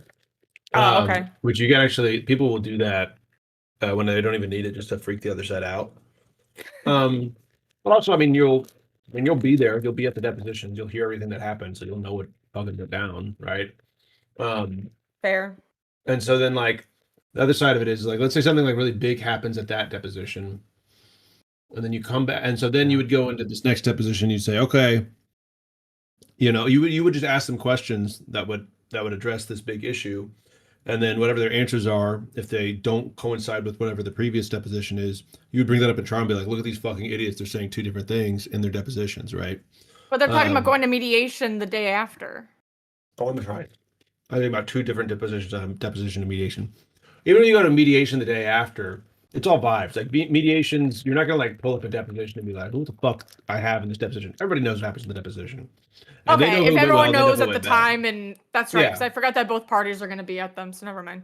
Yeah, so if you're like at the mediation, you're like, "Don't even try. I know that went poorly for you. Let's settle this bullshit." Right. Mm-hmm. Yeah. Never mind. Oh shit! I just Word. read. Wait a minute. What? Wait, no, it can't. This one can't be. Somebody said, "Is the December 3rd deposition for somebody in Texas? Is that Darius?" No, because they said her, so it's a woman, right? But that'd be funny.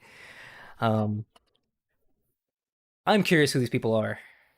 Maybe some people are figuring it out, but Are you figuring it out? well, I have ideas, but I'm not sure. The person in Texas could be, and they're trying to say non-party witness is not like the fact they clarified not represented by plaintiff's counsel makes me think that it's Abby MC, because oh yeah, right. But it is funny that they're like, I happen to know who this isn't person represented not- by us. Yeah. All right. I know, like, it's important that I say that in here for some reason. Yeah. I didn't And notice it that. also, That's funny. and the defendant has not served her with a subpoena. This is it's just very funny that Yeah. they're like, yeah. Now there might have been a subpoena involved. Now I'm it didn't thinking get served to her. Now I'm thinking that this is Abby MC because they're saying not served with a subpoena because. Yeah. But also, I feel like they have served Abby MC with a subpoena, right? I think that's been said in this. Vibes would say it's her. So, yeah. Yeah. And it can't be Abby MC also because I happen to know that Abby MC is not residing in Texas because she dogs herself to me in Darius's Discord. Oh, so it cannot be her? Well, she's not in Texas, so this could be her, and they're lying about where she resides. But or she lied to me in theory, but I don't think she lied to me. So I don't think she did. No. because she showed, like, she talks herself. She showed it dogs. I don't. Okay. Anyway. Part 6 conclusion. Defendant's motion is a transparent attempt to shift blame for his own discovery of misconduct. The record shows that plaintiff acted with professionalism, flexibility, and good faith, while defendant engaged in gamesmanship, unilaterally setting an unavailable deposition date and refusing to appear for his own. solely to accommodate his out-of-state counsel. The court should deny defendant's motion for protective order, deny his request for sanctions, and order the parties to schedule all remaining depositions on dates that are available and convenient for all parties and their counsel. Wherefore, for the foregoing reasons, plaintiff respectfully requests court deny defendant's motion for protective order and his request for sanctions. Submitted. These people. Certified. Wow. Damn. This is retarded. This is retarded. Yeah, this is really not what you want to submit going into a sanctions hearing, because that's basically what we're doing right now. Is the judge is going like, you need to give me a reason not to sanction you, and they were like, actually, what if? Why the fuck would you even say that, judge? Obviously, it's stupid to even try to sanction us. Yep. Yeah. Not what you want to be doing. They should be able to provide more information. Maybe they do, or I mean, they would have had to present their case there. But what are the exhibits that they or the attachments? Let's look. I think declarations from Joan Peters, Carlos Perez, and Pxie Jane Doe. Is that literally it? 1, 2, 3? Yep. That's it. If I was, I have to say, I have to give. I'm going to give Joan some advice real quick. You should go ahead and file the order to seal transcript on the sanctions hearing, because you guys are going to sound so fucking retarded, and you're going to want to make sure you don't get embarrassed by it, because, dude, it is going to be a tongue lashing. Oof. Have you ever heard of that? A tongue lashing? Gonna do what with his tongue? Okay. Anyway. You've ever heard that before? Declaration. Yes, I've heard it. It's a joke. What a child. Declaration of Joan right. S. Peters. I, Joan S. Peters, declare as follows. I'm attorney admitted to practice Prohac Vice and the above captured matter. How do you pronounce this, Kafka? Prohac Vice? Prohac Vice? Prohac Vice? Vice. Okay, so I was saying it right. Okay. I was saying it right. I'm attorney appointed to practice Prohac Vice in the above captioned matter. Personal knowledge of the matters contained herein, and if called upon to testify, could offer competent testimony thereto. I'm submitting this declaration in support of plaintiff's response to defense motion for protective order, filed concurrently herewith. I have made good faith efforts to accommodate the schedules and convenience of all counsel and the parties in scheduling depositions in this matter. After the defendant's deposition was confirmed for November 6, 2025, Mr. Bradley repeatedly requested dates in October for plaintiff's deposition.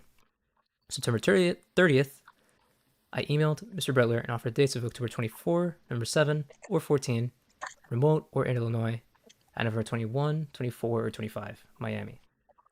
On September 30, Mr. Bretler rejected all offered dates. We asked for dates in October for an in-person deposition in Miami. Please provide plaintiff's availability to sit for deposition in person in Miami, Florida, in October, or we will unilaterally notice your deposition for a date and time that works for Mr. Bednell and his counsel. It cannot be that your client is not available for an in-person deposition any days in October, and her only availability in November is the week of Thanksgiving. If that is the case, she will need to make other arrangements in order to comply with her discovery obligations in the lawsuit that she filed. You know what? There's another thing that I didn't even consider while we were reading that, okay? Pxie's only available during the week of Thanksgiving. That means you're forcing them to work on Thanksgiving. What the fuck is wrong with you? Damn, bro. What the fuck? Wait, didn't they give dates in October? Now I'm confused. No, they didn't give any dates in October except for October 24th. I mean, just the 24th. If the parties agree to work in during the week of Thanksgiving, well, yeah, like that's fine. Sure. But... Yeah, but like, if like a court's not gonna, I don't know, a court coming in and being like, is gonna be pretty reticent to come in and be like, yeah, you guys should just work during Thanksgiving. Like, courts are usually like, okay, we get it. Nobody wants to fucking work on this week, so like, how about you guys figure out a different time? And the Illinois deposition was the 23rd, or was it the 24th? 24th.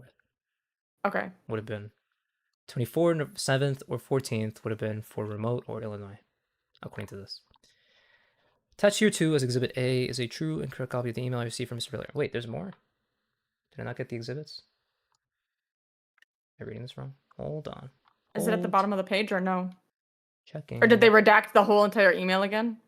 Kafka, the folder you sent me, I think just has the 3 documents. Was there an extra exhibit? Pacer only gave me 3. Yeah, there's only 3 exhibits. It's uploaded now to court listing. Or is this just in here? Oh, it's uploaded now. Yeah. Okay. So is there an exhibit A? A true and correct copy of the email received from Mr. Riddler? Is that a thing? Is it possible they just didn't actually attach it? I would love for that to be the case. Okay. Here too is Exhibit A is a true and correct copy of the email I received from Mr. Butler. I don't know if there is an Exhibit A, but we'll see. After my September 30th email offering the date of October 24 for plaintiff's deposition in Illinois, deposition of a non-party witness was scheduled for October 23rd in Illinois. 2 of the defendant's California-based counsel attended the deposition in Illinois. Okay, during counsel's meeting confirmed October 7, I told Mr. Butler that Carlos and I were not both available in Miami, November 24 or 25, and for this reason we were only offering those dates for plaintiff's deposition. I also communicated this to Mr. Butler via email on October 10. Carlos and I are not both available on 24 and 25th. If this is a straight quote, how are you you're fucking this up in your emails too? Okay. And thus we cannot agree to moving defendant's deposition to one of those days. I'll be traveling outside of Miami on November 21st, 21 to November 30 for personal matters, including attending a family wedding in Atlanta and spending the Thanksgiving holidays with family in Massachusetts. I committed to these plans over 4 months ago, prior to any request for the scheduling of depositions in this matter. Now Kafka. It's not in the record. Is it not possible that Destiny's lawyers or Destiny also have plans for Thanksgiving holidays? Is that not possible? Yeah. I mean, it's again, this is all stuff where it's like, hey, like these are great things to say ahead of time. If you come in later, no, sorry. And I mean, it's like it's also because it's like, well, why couldn't you have just put this? Like the question that the judge will ask is, why didn't you put this in a JPO and send it to me? Yeah. That's because that's what he's asking at the beginning. That's what he asked them to say. He's like, why didn't you file the JPO? And they came in and said, here's the JPO. And he's like, well, no. Why didn't you file that before? That's the question. And they're not gave an argument. I don't know if it's very convincing, but well, I mean, what would have happened is that, like, if they'd filed this, the judge would come in and say, okay, they don't want to do it on that date. Like, let's find a date where we can just do these back to back and make it easy. Let's see y'all schedules. Let's figure this out because you guys are apparently children and I have to do this fucking for you. And they would have figured it out. But, like, yeah, that didn't happen. Damn. Yep, I agree. Okay, 9. When I offered the dates on November 21, 24, and 25 for plaintiff's deposition in Miami, with the understanding Mr. Garcia would defend the deposition in person and I would assist remotely. Never offered those dates for the deposition of the defendant because I knew I would not be in Miami. For this reason, I plan to take the defendant's deposition in Miami on November 6. The dates proposed in plaintiff's response to the motion for protective order for the deposition of plaintiff and defendant, 2 non-party witnesses, and plaintiff's expert reflect my continued intent to cooperate in advance discovery consistent with Rule 26 and the court's scheduling order. Pursuant to under penalty of perjury. Yeah. Oh, it's attached at the bottom. Exhibit A. Just an email from Andrew Butler. So in Destiny's motion, there's like 20 fucking emails. We got one. Andrew Butler to me, CC, Carlos, and 9 others. Dear Joan, we asked for dates in October for an in-person deposition in Miami. Please provide plaintiff's availability to sit for deposition in person in Miami, Florida in October, or we will unilaterally notice our deposition for a date and time that works for Mr. Burnell and his counsel. Cannot be that your client is not available for an in-person deposition any days in October. Her only availability in November is the week of Thanksgiving. If that is the case, she will need to make other arrangements in order to comply with the discovery obligations in the lawsuit that she filed. All rights reserved. Sincerely, Andy B. Butler. First of all, Giga Chad. Secondly, Kafka, thoughts? Oh, he's muted. He's muted. Also, we were saying F. Does he know he's muted? Does he know? I apologize. Maybe. I was He muted. didn't know. He didn't know. Yeah, no, this is totally normal. Like, to be like, we were at the end of the rope, you go, okay, cool, this is what I'm going to do. If you don't like it, let me know, or fucking tell the court about it. Based on. Yeah, I have sent similar emails before to similarly annoying opposing counsels. How does it feel to have so much in common with Andrew P. Butler? No, he seems like a pretty good lawyer and a cool guy. Yeah, I agree. Okay. Also, he was chill in person. I'll say that. Okay. Stop it. It's true. Oh, yeah? He was nice. He made small talk in the elevator. He was chill.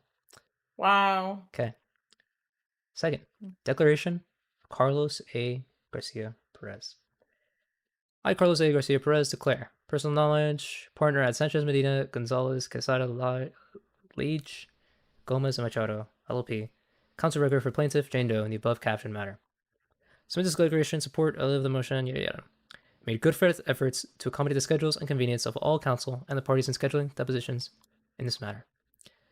Since September 22nd, 22, sorry, there's no second. Since September 22, September 30, I spoke with my client Jane Doe numerous times regarding her available dates to be deposed in this matter. She informed me that based on her current class schedule at her school in Illinois, she could only be available for an all-day deposition, remotely, on October 24, November 7, or 14. An all-day deposition? Yeah, that's another thing. Does it need to be? But okay. She also told me that based on her class schedule, she could travel to Miami and be available for her deposition November 21, 24, or 25. My client told me she could not appear for deposition in Miami in October or the first week of November because she had a full class schedule. Explained that attending a deposition in Miami would necessitate missing 3 full days of classes, since it would take a full day of travel each way. In addition to the time and the disruptive impacts on her studies, would be burdensome due to the high expense of traveling to Miami and back for deposition. Since she was already planning on traveling to Miami for the Thanksgiving holiday, scheduling her deposition for 21, 24, and 25 would not conflict with his class schedule and would significantly reduce her burden and expense. I communicated plaintiff's availability to appear in Miami November 21, 24, 25, and her unavailability and an unnecessary burden I would impose on her to appear in Miami in October or first week of November via email to Mr. Butler October 2nd and 3rd. This I can't. Why? Why? Okay. And again, really during our October 7th meet and confer. After defendant unilaterally noticed plaintiff's deposition for November 3rd, despite her stated unavailability, we again repeatedly informed him that she was not available on the date due to her class schedule and the undue burden it would impose on her to miss 3 days of classes, have to travel to Miami twice. November 3rd was also not a viable option because I had to travel to Rochester, Minnesota. That day, why is there a period here? The sentence isn't done. Why is there a period there? That day, for a medical appointment Don't tell at the her when Mayo her Clinic sentence is done. at 8 a.m. on November 4th. There's no capital letter. It's either it's the end of the sentence, and then there's not a fucking capitalized letter at the start of the sentence, or this isn't the end of the sentence, and why the fuck did they put a period? I'm gonna lose it. Medical appointment at the Mayo Clinic at 8 a.m. on November 4th. Cool. We get it, bro. You're sick. I have health issues which have necessitated recent medical procedures. On October 7th, spooky, during the meet and confer with defendant's counsel, I generally raised my health issues and constraints. October 7th. Sorry. Yeah, okay. I'm sure this is only the second worst October 7th for Destiny. Okay. Recent procedures have affected my ability to speak for extended periods, and for this reason I am not personally able to conduct the defendant's deposition. I can, however, attend and defend plaintiff's deposition with the remote assistance of my co-counsel, Ms. Peters. Based on my voice limitations and plaintiff's schedule, despite Ms. Peters' in-person availability, we in good faith offered the dates of November 21, 24, 25 for plaintiff's deposition in Miami. Dates proposed and plaintiff's response for the deposition, 2 non-party witnesses and plaintiff's expert reflect my continued intent to cooperate and advance discovery consistent with Rule 26 and court scheduling order. Pursuant, perjury, yada yada. Wow. Any thoughts?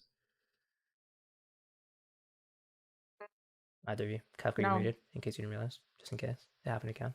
No, I appreciate it. I'm doing Anno stuff, and the music is really loud, so I'm trying not to let that bleed onto the stream. Doing what? Anno 117's out today, so I'm like getting it all set up and downloaded and everything. Game? Yeah, it's like I've been looking forward to it for like a long time. He said that he wouldn't have been able to defend the deposition or conduct the deposition. He wouldn't be able to conduct defendant's deposition, but he could. Okay. But he could defend plaintiff's deposition with that makes sense. Sorry. Sure. In theory, this makes sense, but it's really easy to conduct to defend in a deposition because there's very little you have that to you do do. objection every 5 seconds or whatever. But yeah, there's like strategy and there's things you do, blah blah all this stuff. But it's like way different than conducting one. Conducting one takes a lot of like mental awareness, and you have to like pay attention to a lot of things and make sure you're coming across coherent, hitting the points you want, asking the questions you need to, pouncing on the bad answers that you hear, stuff like that. So I could see it. It's fine. Sure. Yeah, no, this is fine. Sorry. Okay. Let's see the third exhibit. Unsworn statement, the penalty of perjury. Plaintiff Jane Doe. I, Jane Doe, declare as follows. I'm over 18 years of age, competent to provide testimony under oath. My personal knowledge of the matters herein, if called to testify at the trial of this matter, could completely testify as to the facts contained in this affidavit. I am currently pursuing a degree in an out-of-state school. My school is approximately a 2.5 to 3 hour driving distance from the closest airport. Oh, what I said. Okay, cool. 4. Between September 22 and September 30, I spoke with my attorney, Carlos A. Garcia Perez, numerous times regarding my available dates to be deposed in this matter. Formed the based on my current... Okay, just copy and paste from what he said. Okay. And in order not to miss classes, I could only be available for an all-day deposition remotely, 24, November 7th or 14th. Also told him based on my class schedule in order to not miss classes, for travel to Miami and be available on November 21, 4, or 5. Provided these dates in good faith in an attempt to facilitate the scheduling of my deposition without undue burden and without jeopardizing my class standing. My school's handbook states that failure to attend classes may result in being dropped from the course, grade reduction, or failure. Wow. I told my counsel that I could not be available for a deposition in Miami on November 3rd because I had a full day of classes scheduled. Furthermore, due to the location of my school, requires a full day of travel to get to Miami and another full day of travel to return to school. For this reason, and based on my class schedule, I was not available or able to appear for my deposition in Miami on November 3rd, since it would have necessitated missing 3 full days of classes. Additionally, round-trip flights to Miami averaged $900. Based on my class schedule, I plan to be in Miami for a week over the Thanksgiving break. Thus, to reduce the burden of costs and the burden of disrupting my studies and class attendance, provided the date of November 21 for my deposition in Miami. When I was told by Mr. Garcia that the defendant's counsel was not available on that day, I then provided the additional dates of November 24 or 25. Pursuant to penalty of perjury, yada yada, true and correct. Okay, wait. So I just typed in flights to Miami from Illinois. I don't know, but 24 nonstop flights per day from Chicago from $131. Wait, let me see. Oh wait, it might be scheduled out. I mean, it's scheduled out in advance. I guess if I move that's for Friday, November 28th. I guess maybe it's because it's so far out in advance. But if I go, this was October and it was supposed to be November, right? So if I go to today or tomorrow, I guess. Also 2 flights, so that would be 130 times 2, so 260. There are flights that leave tomorrow.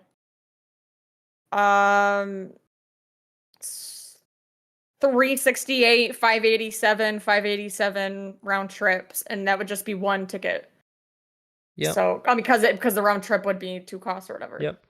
I mean. So. And that's like if we leave like tomorrow, which normally those are the more expensive ones. So I don't know. I don't know, man. That's all. This is like retarded. 900's like insane, actually. Yeah. Oh shit, true. Wait, what somebody said? November 3rd was a Monday. So would she miss classes on Sunday? Like, so it would be 2 full days then in that case. Oh shit, somebody said she clearly can only fly business. Oh, that's true. Oh shit. Duh. Well, I wonder what that is. Zippa, have you considered? Yeah, Elmer photo in my chat. Zippa, have you considered? She probably wants to be in a luxury seat. Exactly. She's got to be first class. Assuming this goes to trial, does she not plan to attend trial? It will be held in Florida and she will need to travel. Yeah, so I don't know. And also, funny enough, I understood based on the wording of what's being said, okay? She planned to be in Miami for a week over Thanksgiving break. She never said that she's not disrupting her class schedule on Thanksgiving break. Is her Thanksgiving break a whole week? Just curious on that. Could be. Well, but she never said so. She never said, I will be here on Thanksgiving break because I have the whole week off. She just said she planned to be in Miami over Thanksgiving break. Didn't like the first... Well, I don't know. Maybe. I feel like there was something said about Thanksgiving break, though, in the beginning. So if it's a break, then that would technically be no school. Sure. But I don't know, I've had Thanksgiving break and it's only like Wednesday, Thursday, Friday. True, yeah. And it should at least be like argued or stated, I believe. She doesn't fly with peasants, true. My daddy's private jet is the only throne I fly in. True.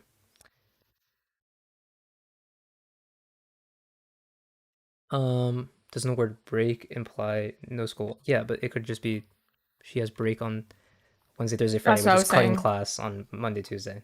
Right. Also, are those Mondays and Tuesdays? Also, what's that? When you said that she was going to be available for the week of Thanksgiving, was she including that Monday and Tuesday or whatever? Well, it would have been on a Monday. So, or okay. Well, maybe, but she's saying the week, right? But yeah, true. Also, what SB7 said. Also notice the wording could be dropped. 100% she has skipped classes and could do so trivially. Every class has the condition now. Yes. Any class, whenever you're in college, will have... Yeah, if you fail to attend class, they could drop you. But will they always? No. Especially if you just skip a class, they're not going to drop you, okay? Also, I had shingles during finals week, and I could reschedule my finals. So, and that's a big deal. Also, yeah, like literally, may result in being dropped from the course, a greater reduction of failure. May, meaning it might not. So, 100% guarantee, like Kapka said earlier. If Pxie tells her professors, hey, I need to go to Miami because I need to be deposed in my lawsuit that I'm doing because this guy fucking put my shit online, and that's what she thinks, so she would say that. But like they would give it to her and give her extra time. Especially because it's not like she doesn't have the proof to back it up. Like, yeah, she like it's legitimate. So, like literally, this is insanity. Like, I've had professors cancel class because of, like, basketball and stuff. That was undergrad. I don't know what kind of degree she's pursuing, but, like... Who the fuck knows? Yeah. And also, she was really 2.5 to 3 hours from the closest airport? That is just, okay. I could see it, but Jesus. And she's... Yeah, I don't... Well... Someone yeah, said, I'm not going to dive that deep, but... Algorithma says, if your professor's old school, they don't care who shows up or not.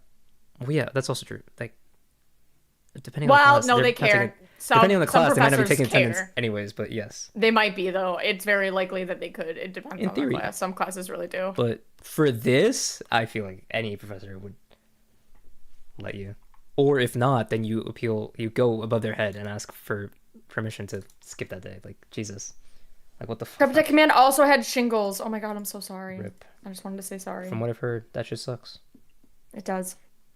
Yo, Kapka, you're unmuted. You have something to say?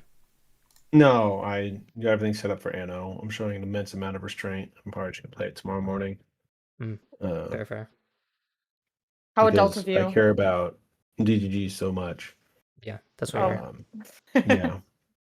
Oh, somebody Kyrgyz DG says maybe she doesn't know how to manipulate others with her white woman tears. It's true, actually. Maybe she couldn't do it because she can't use her white woman tears to manipulate her professors.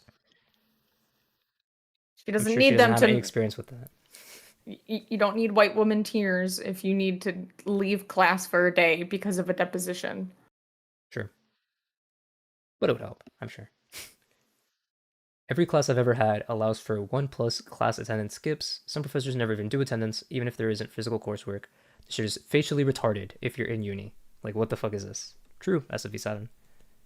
Like...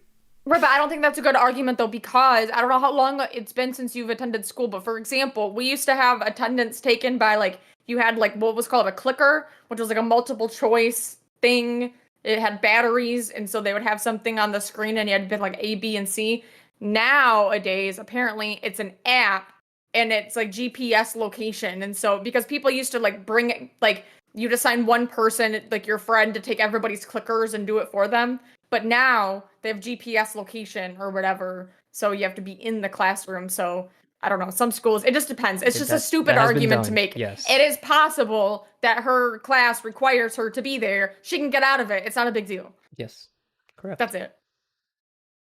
Yeah. Correct. I would take her on that word. It just doesn't matter. Yeah. I think that's what we were saying, but yeah. Well, then why talk about the fact that her class probably doesn't even care? If she had to skip, she could, but she wouldn't have to because they would let her. Like, yes. Okay. I mean, a court order is probably, or like a subpoena showing that you're being deposed. That would be maybe one of your better excuses to miss a class. Could they even, like, could they tell you no if you had, hey, I have a subpoena that I need to be there at this day? Like, and then what are they gonna say? What are they gonna say? No, you have to be here. Like, no.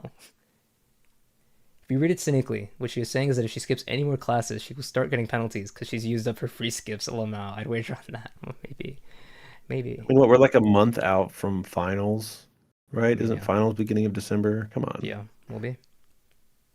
Like, you're not even paying attention at this point. You're just gonna cram the last week of November, so you can. That's how this works. You all know how this works. Meta guy just got here. Will her deposition recording ever be publicly available? I just got here. Probably not.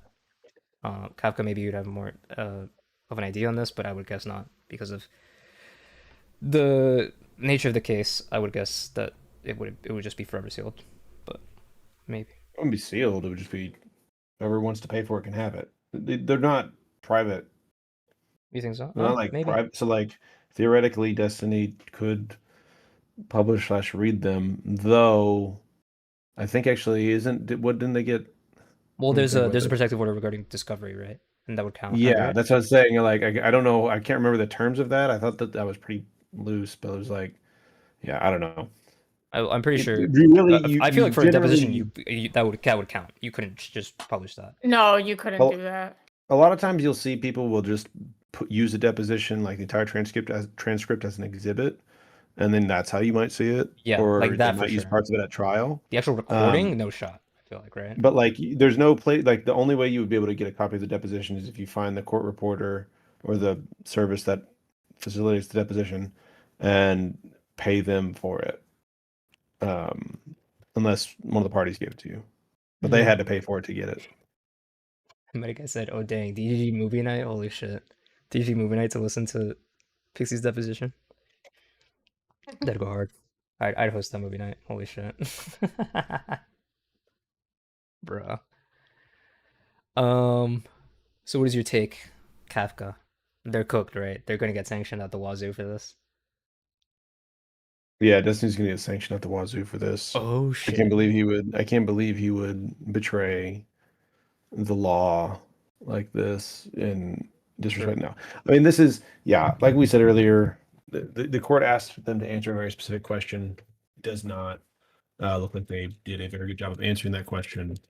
And I just don't think the judge is going to have any time for any of this. I'd be surprised if they even go through any of these arguments with regarding this. Like, I think the court's going to look at it and go like, okay, like you didn't answer the question I asked you, so I am going to sanction you.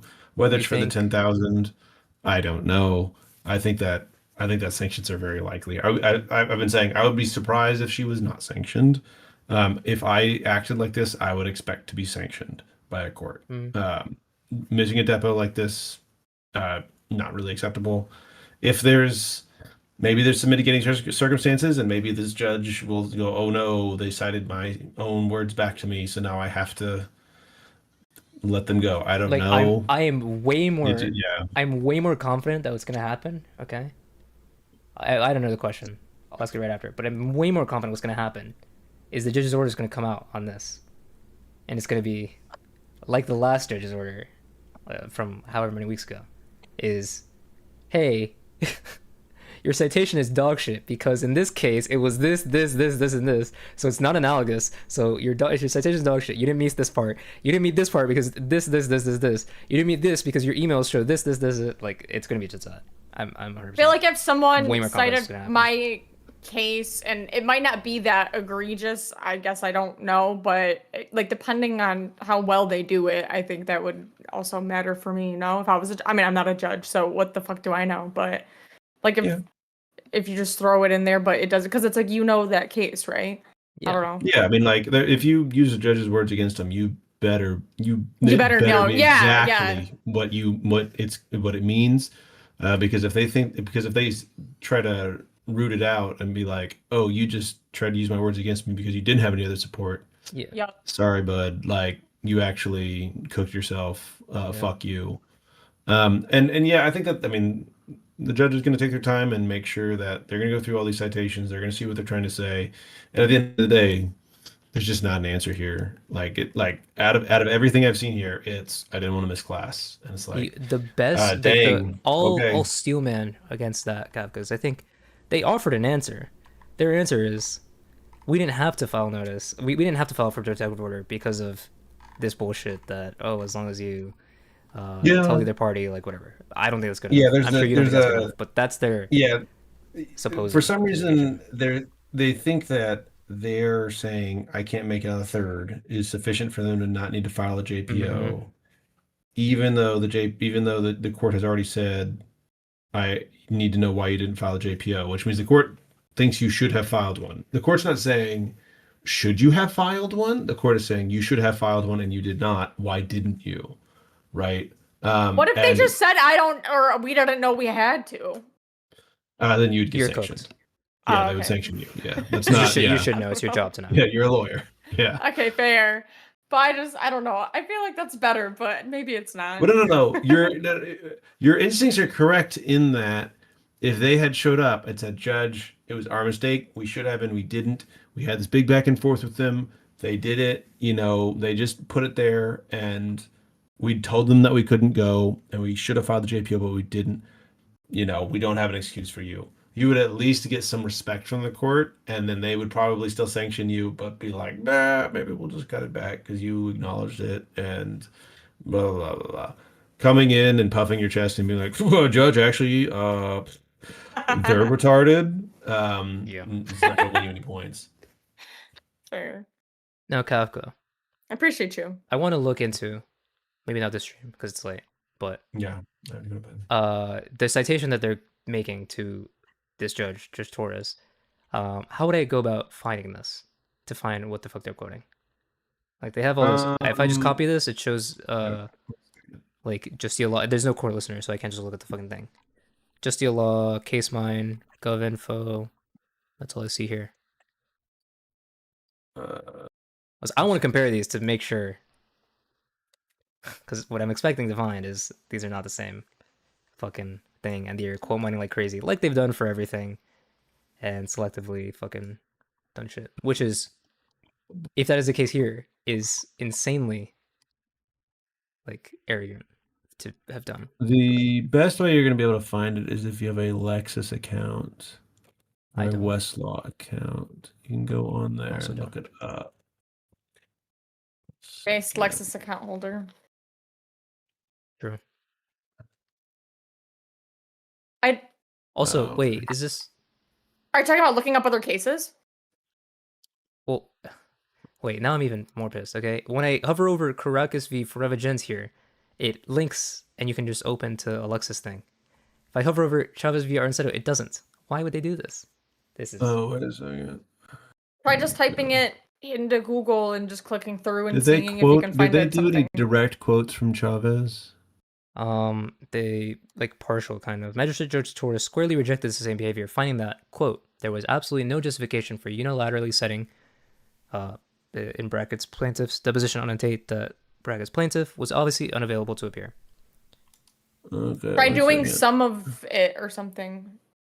Yeah. Also, even in their quote, now that I'm reading it, right, in the quote, it's an order where he's saying there was no justification for unilaterally setting it. In this case, maybe he'll find that there was a justification to do it. Like, if they're being unreasonable. But, here. That tends to be the case with a lot of the cases that they cite, I've noticed. Yeah. Hugo Chavez? Not go. Hugo Chavez. Different Chavez, I'm guessing. I hope not. It's 2017, so I would guess it's not Hugo Chavez. But only because of the dates. Are you finding it for me, Kafka? If so, yeah, I'm dropping it. Wow. Here. This is my parting gift before I go to bed and go to sleep. Holy shit. My goat. Kafka Esquire. Damn. There. You email it to me? No, I just put it in the chat. Oh, shit. The stream chat. My chat? Yeah. Stream chat. In your deposition. In your Discord. Oh, my Discord. You misspoke. Misspoke? Whatever. Okay. Google Scholar. There we go. Okay. Da, da, da, da. We got it. See what we can find. Hold the phone.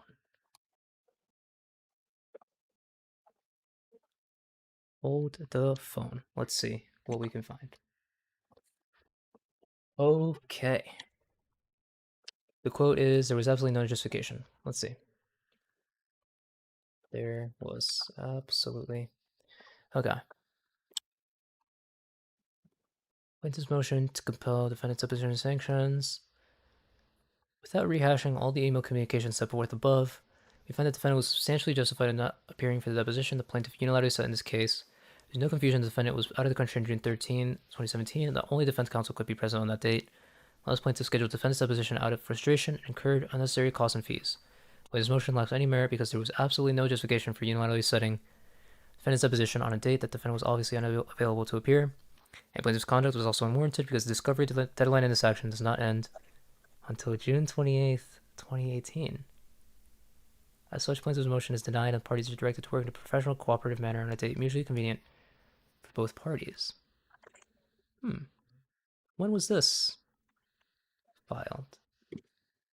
Because it's interesting that they left that part out, that the conduct was also unwarranted because there was enough time in the discovery.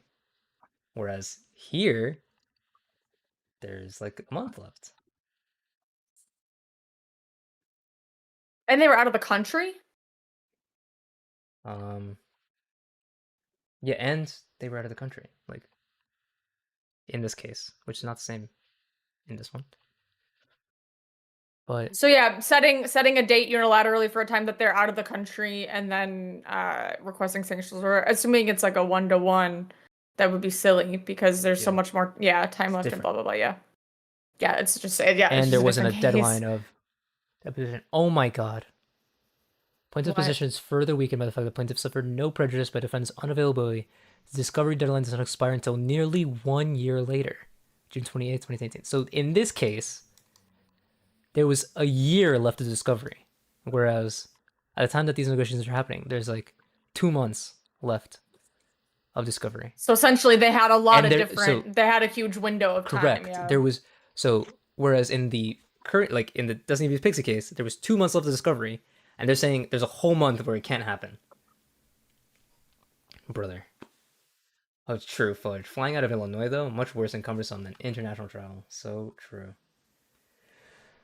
Yeah. Oh boy. True. My cough is true? True. Yeah. Jesus Christ. Kefka, thank you so much for the pinging for the thingy too, by the way. Yeah. Oh yeah, I forgot to say thank you. Really sent me back. I also thought but yeah, right. I thought you left. I didn't realize you were still here. No, I was I appreciate you for that. arguing with people in chat. Good night, everybody. All right. Claps bye, Kefka. for No, bye. clap. Everybody say thanks, Kefka. Oh, hey, everybody be here everybody. tomorrow. Yeah, tomorrow. E-court. 12:30. E-court Ban appeals. Yeah. And afterwards, at 1, tit for tat. Clap. Debate. Reason riffs v. Connor counterpoints. Be there or be square. Gone. Mr. Moon. I'm so excited. I can't believe I appeals. didn't know about it until like an hour ago or something. There you go. 2 hours ago. You weren't watching. Watch my stream more. I wasn't. I'm a busy person. It's at what time is the unbanned court memes? It's at 12:30 EST PM. Be there. One more time, 12:30 Eastern Standard Time. PM EST. 12:30. Correct. Oh, we're back on EST, right? Wasn't it EDT I think so. before daylight savings? I'm not sure. I never know. I just say EST I don't either. anyways. Fuck Me it. too. Fuck Because those. all of a sudden people care about the difference now. Yeah. I've never been corrected as much or ever until this year. Things I've never been corrected. If I got corrected, I will tell that person to fuck off. That's just me though. I'll do that next time. What was this case even about? This action involves allegations the defendant violated the Fair Labor Standards Act and the Florida Minimum Wage Act. Plaintiff claims she had an employee relationship with the defendant and her earnings fell below minimum wage. Defendant denies the allegations. The matter is set for trial October 9, 2018 with the discovery deadline of June 28, 2018. So this is a I have my webcam it's not the same. preview. Sorry. I love that the only reason why I know my cat is behind me staring at me is because I have my webcam preview in the corner. I wonder how often she does this. She just always look at her. just staring. Oh, there she goes. Hello. Let her stare. Cryptic said, and is right. Pixie should have told the judge that ICE is in Chicago. She doesn't want her fake wife to get deported.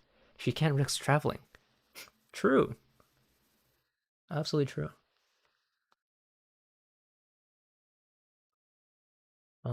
Rule 26C allows the Is her fake wife in Illinois with her? Who knows?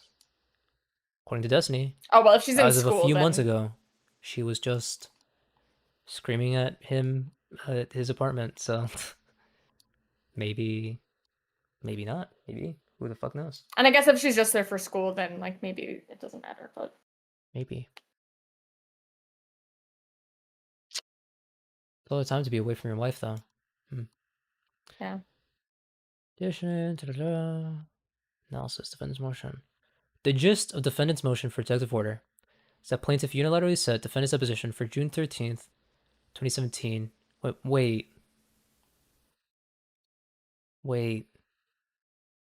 What?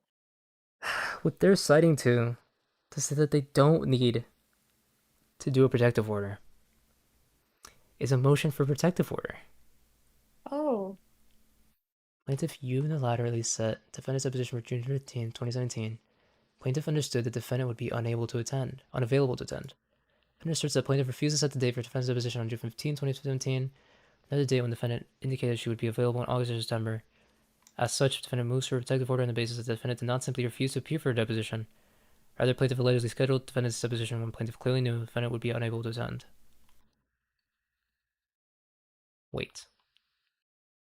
Waiting. Because these are two women, I think. Defendant and plaintiff are both women. So the Shocking. pronouns are fucking me up. Oh. She, her, I'm trying to figure this shit out. Hold on. Who didn't show up for whose deposition? What? What the fuck? Why are you popular right now? What's up? Finally home from the chaos? Oh, you missed everything. Okay, go then.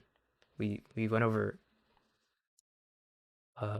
Pixie's motion to show cause for her why Don't she let Kate Upton treat you that way. You're always a popular guy. You're just a popular dude. Well, I'm way more popular right now than usual. Oh. So he's right. Okay.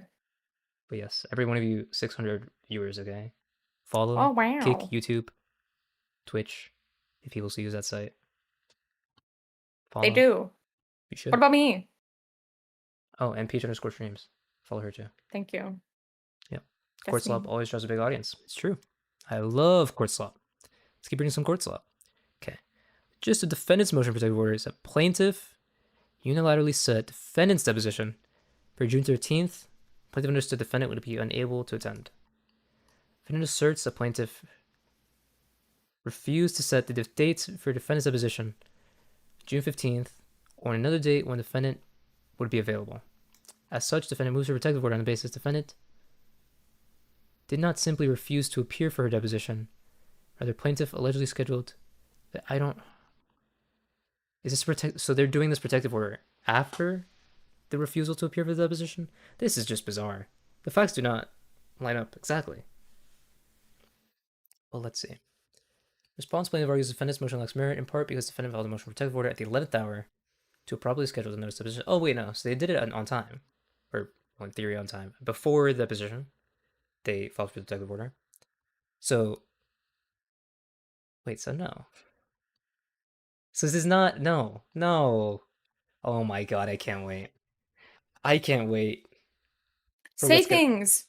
What I just said to Kafka would probably happen, which is that the judge is going to, in his order, do what he's done in the past orders, which is, hey, your citation is dog shit because of this, your citation is dog shit because of this. When they're trying to go to, hey, judge, here's your case, and here's why it supports us. The judge is going to say, hey, no, I was there. It was my order. I know what the fuck I ordered.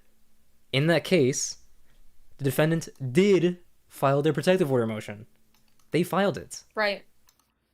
You didn't. So, in this case, it appears what happened was they filed the motion for protective order, then didn't show up for the deposition because their motion was filed, but it wasn't ruled on until after the deposition already happened.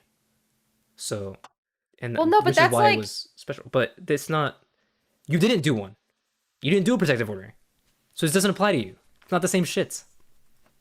Well, Jesus. That's because I've done it before where I've been curious and looked up cases that they've cited before, and so it really is always something like that where it has nothing to do with what they're citing it for. So then it's when you cite something like a case when the judge was actually the judge, that's what shocks me so much. Yep. So that is going to be interesting. The judge is going to destroy them, might even dismiss if he's triggered enough.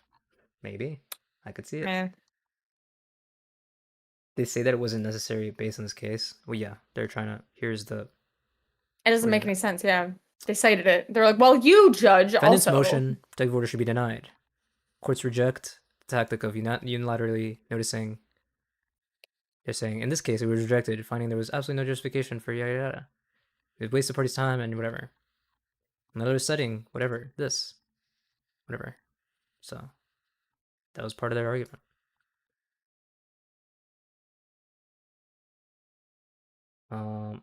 Fudge asks, Zip Zip, would you say that chatter from earlier thinking Pxie would say she was suicidal to avoid sanctions would have been better than what she presented?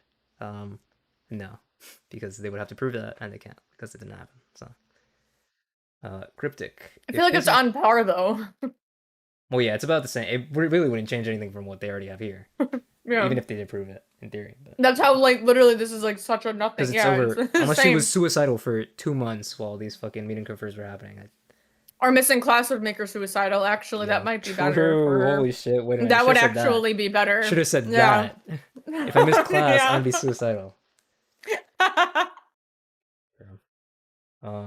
Thanks for the follow, Blue Viper 7. Appreciate it. Jader says the only reason you have so many viewers is because I switched to native kick in bed on DGG, which counts viewers. Well, thanks, Jader. Then. And thanks for the follow, Jader. What a nice guy. Should have went with molested cat defense SMH. Car. Okay. That would have been a good one too. Say that I'm afraid to go to Miami because I'm afraid my car would be molested again. Not that it was molested before, but. And with the double whammy. True. Okay. What did my friend Baby Blasphemy say? I just saw. What is it? I heard from Linux that this was specifically to spite JStock Keck. What was specifically to spite JStock? What was that?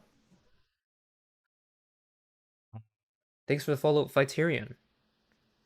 Wait, is it true that Zip Zip fucked P's car gas tank? I played the fifth, buddy. Okay. The rumors. You should watch us. Rumors. You should watch us both talk to Doobie about that on Wick's channel. Yeah, that was like fucking 3 or 4 months ago now. I can link it. It was cinema. If you can find it, sure. Yeah.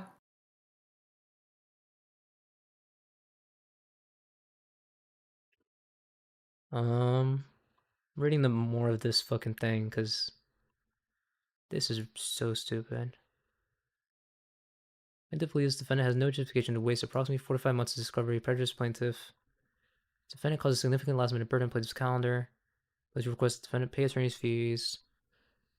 4/2017, May 3rd.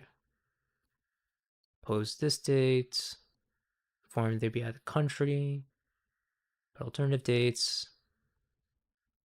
May 10th, email this. There's no doubt that the dispute between the parties in connection with the scheduling of the defendant's deposition could have been easily avoided, as the emails indicate there was an ongoing dispute on the scheduling of the defendant's deposition. Most relevant communication with the parties occurred when the defense counsel emailed plaintiff on May 15, explained that the defendant would not be available June 13. The defendant would be traveling abroad. Defense counsel clarified that the proposal to take plaintiff's deposition on June 13 was only because defense counsel would be available, not the defendant. Defense counsel further stated that everyone could be present for June 15, but reiterated only defense counsel could be present for June 13. Okay, this is all. I'm almost reading too much of this, which is like so stupid. But, dude, this was a motion for a protective order. You didn't do that. It's not the same. It's simply not analogous. You're not going to get support on this. This is retarded. Elmerfoot says Tiny is on with food shops. What the fuck? Why isn't he here? What the fuck was he doing? That's annoying. Shops? What are you talking about there? What are you talking about there? Fuck, I don't hear my voice. Food shops. What did I click? Food shops fan. That's not what I meant to click. Food shops. Is he there? You should all go to Peach_streams instead though and hit the follow button if you think about it. She just start reading? So why is it muted? Why can't I hear it? Ooh, okay. Defendant has not demonstrated cause. What a dick. Time to betray Titan. True. The time has come. It's time to betray Destiny. For going on food stream instead of mine. Ha ha ha ha ha. Add them to the call. Damn. Well, they both have perms in this call. They could both be in here. But she's literally just reading the fucking document, which we already did, so. Like, she's doing her own content. How does this make you feel? She's late. She wasn't breaking the news like I was. And yet he's still with her and not you.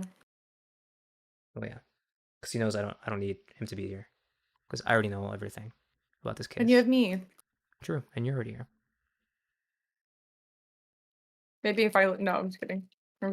Is he scared of me? Oh shit, he's afraid. He's afraid to come on and debate. Shit, thanks Xperito64 for the follow. After a thorough review of the communications, we found the plaintiff no legitimate reason to unilaterally schedule defendant's deposition for June 13. But his email May 15 was clear that the only defense counsel. Yeah, this is insane. For the deposition, the opponent indicated plaintiff's counsel he would be unavailable. Found the unilateral schedule of depositions was a serious concern. Practice often leads to unnecessary motions and waste of everyone's time. Same reason applies here. By failing to reach an appropriate compromise, plaintiff filed a motion for protective order and plaintiff filed a corresponding motion for sanctions, both of which resulted in the waste of parties' time and court's judicial resources. Both motions could be easily been resolved by the parties. Contrary to the assertions, the defendant never refused to appear for the deposition. And it was not obviously appear as a result. And an unnecessary cost for court. Yeah, this is not analogous. In this case, the reason that things were different was that they actually filed the protective order. If they had done the protective order and given all these arguments, they probably would have gotten it. That's not what they did. For sure. They're trying to do this retroactively. Not how it works. Unbelievable. The quote.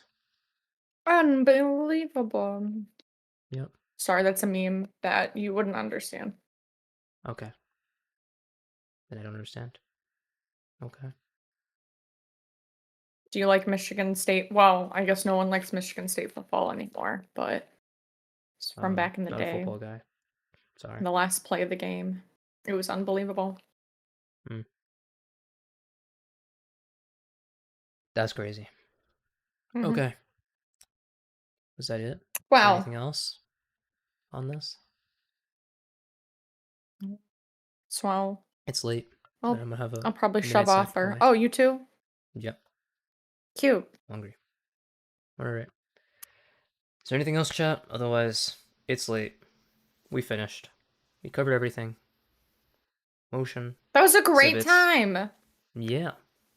We got the breaking news. Oh, wait. Wait. Waiting.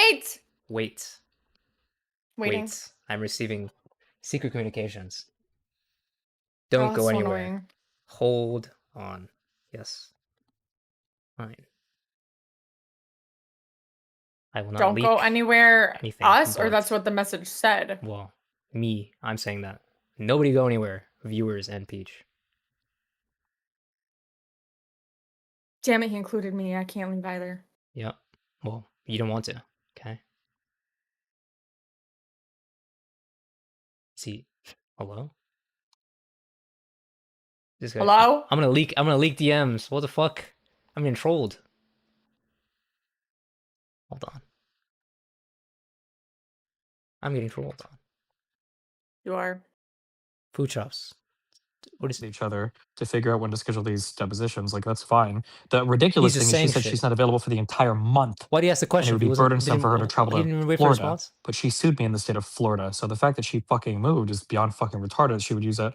Like, it can't be burdensome to attend a deposition in the state that you filed a leaks. suit Okay, in. the leak It's so is. ridiculous. Destiny asks, "Are you guys in a Discord?" Yes. Did He has Pxie's access to team this. or did You can Pxie's join council right now. notice you that they weren't going to hold it on November 3rd anymore? Before November. Wait, so what are we doing? I'm anything waiting with for the this guy to court saying that, respond. If he's so going to that's join, why they're in trouble or now. if he wants me to go over Oh, there. okay. or So what? you're saying that they let you guys know. However, she didn't do anything with the court. Like, you're supposed to file it. This guy's trolling. Hold on.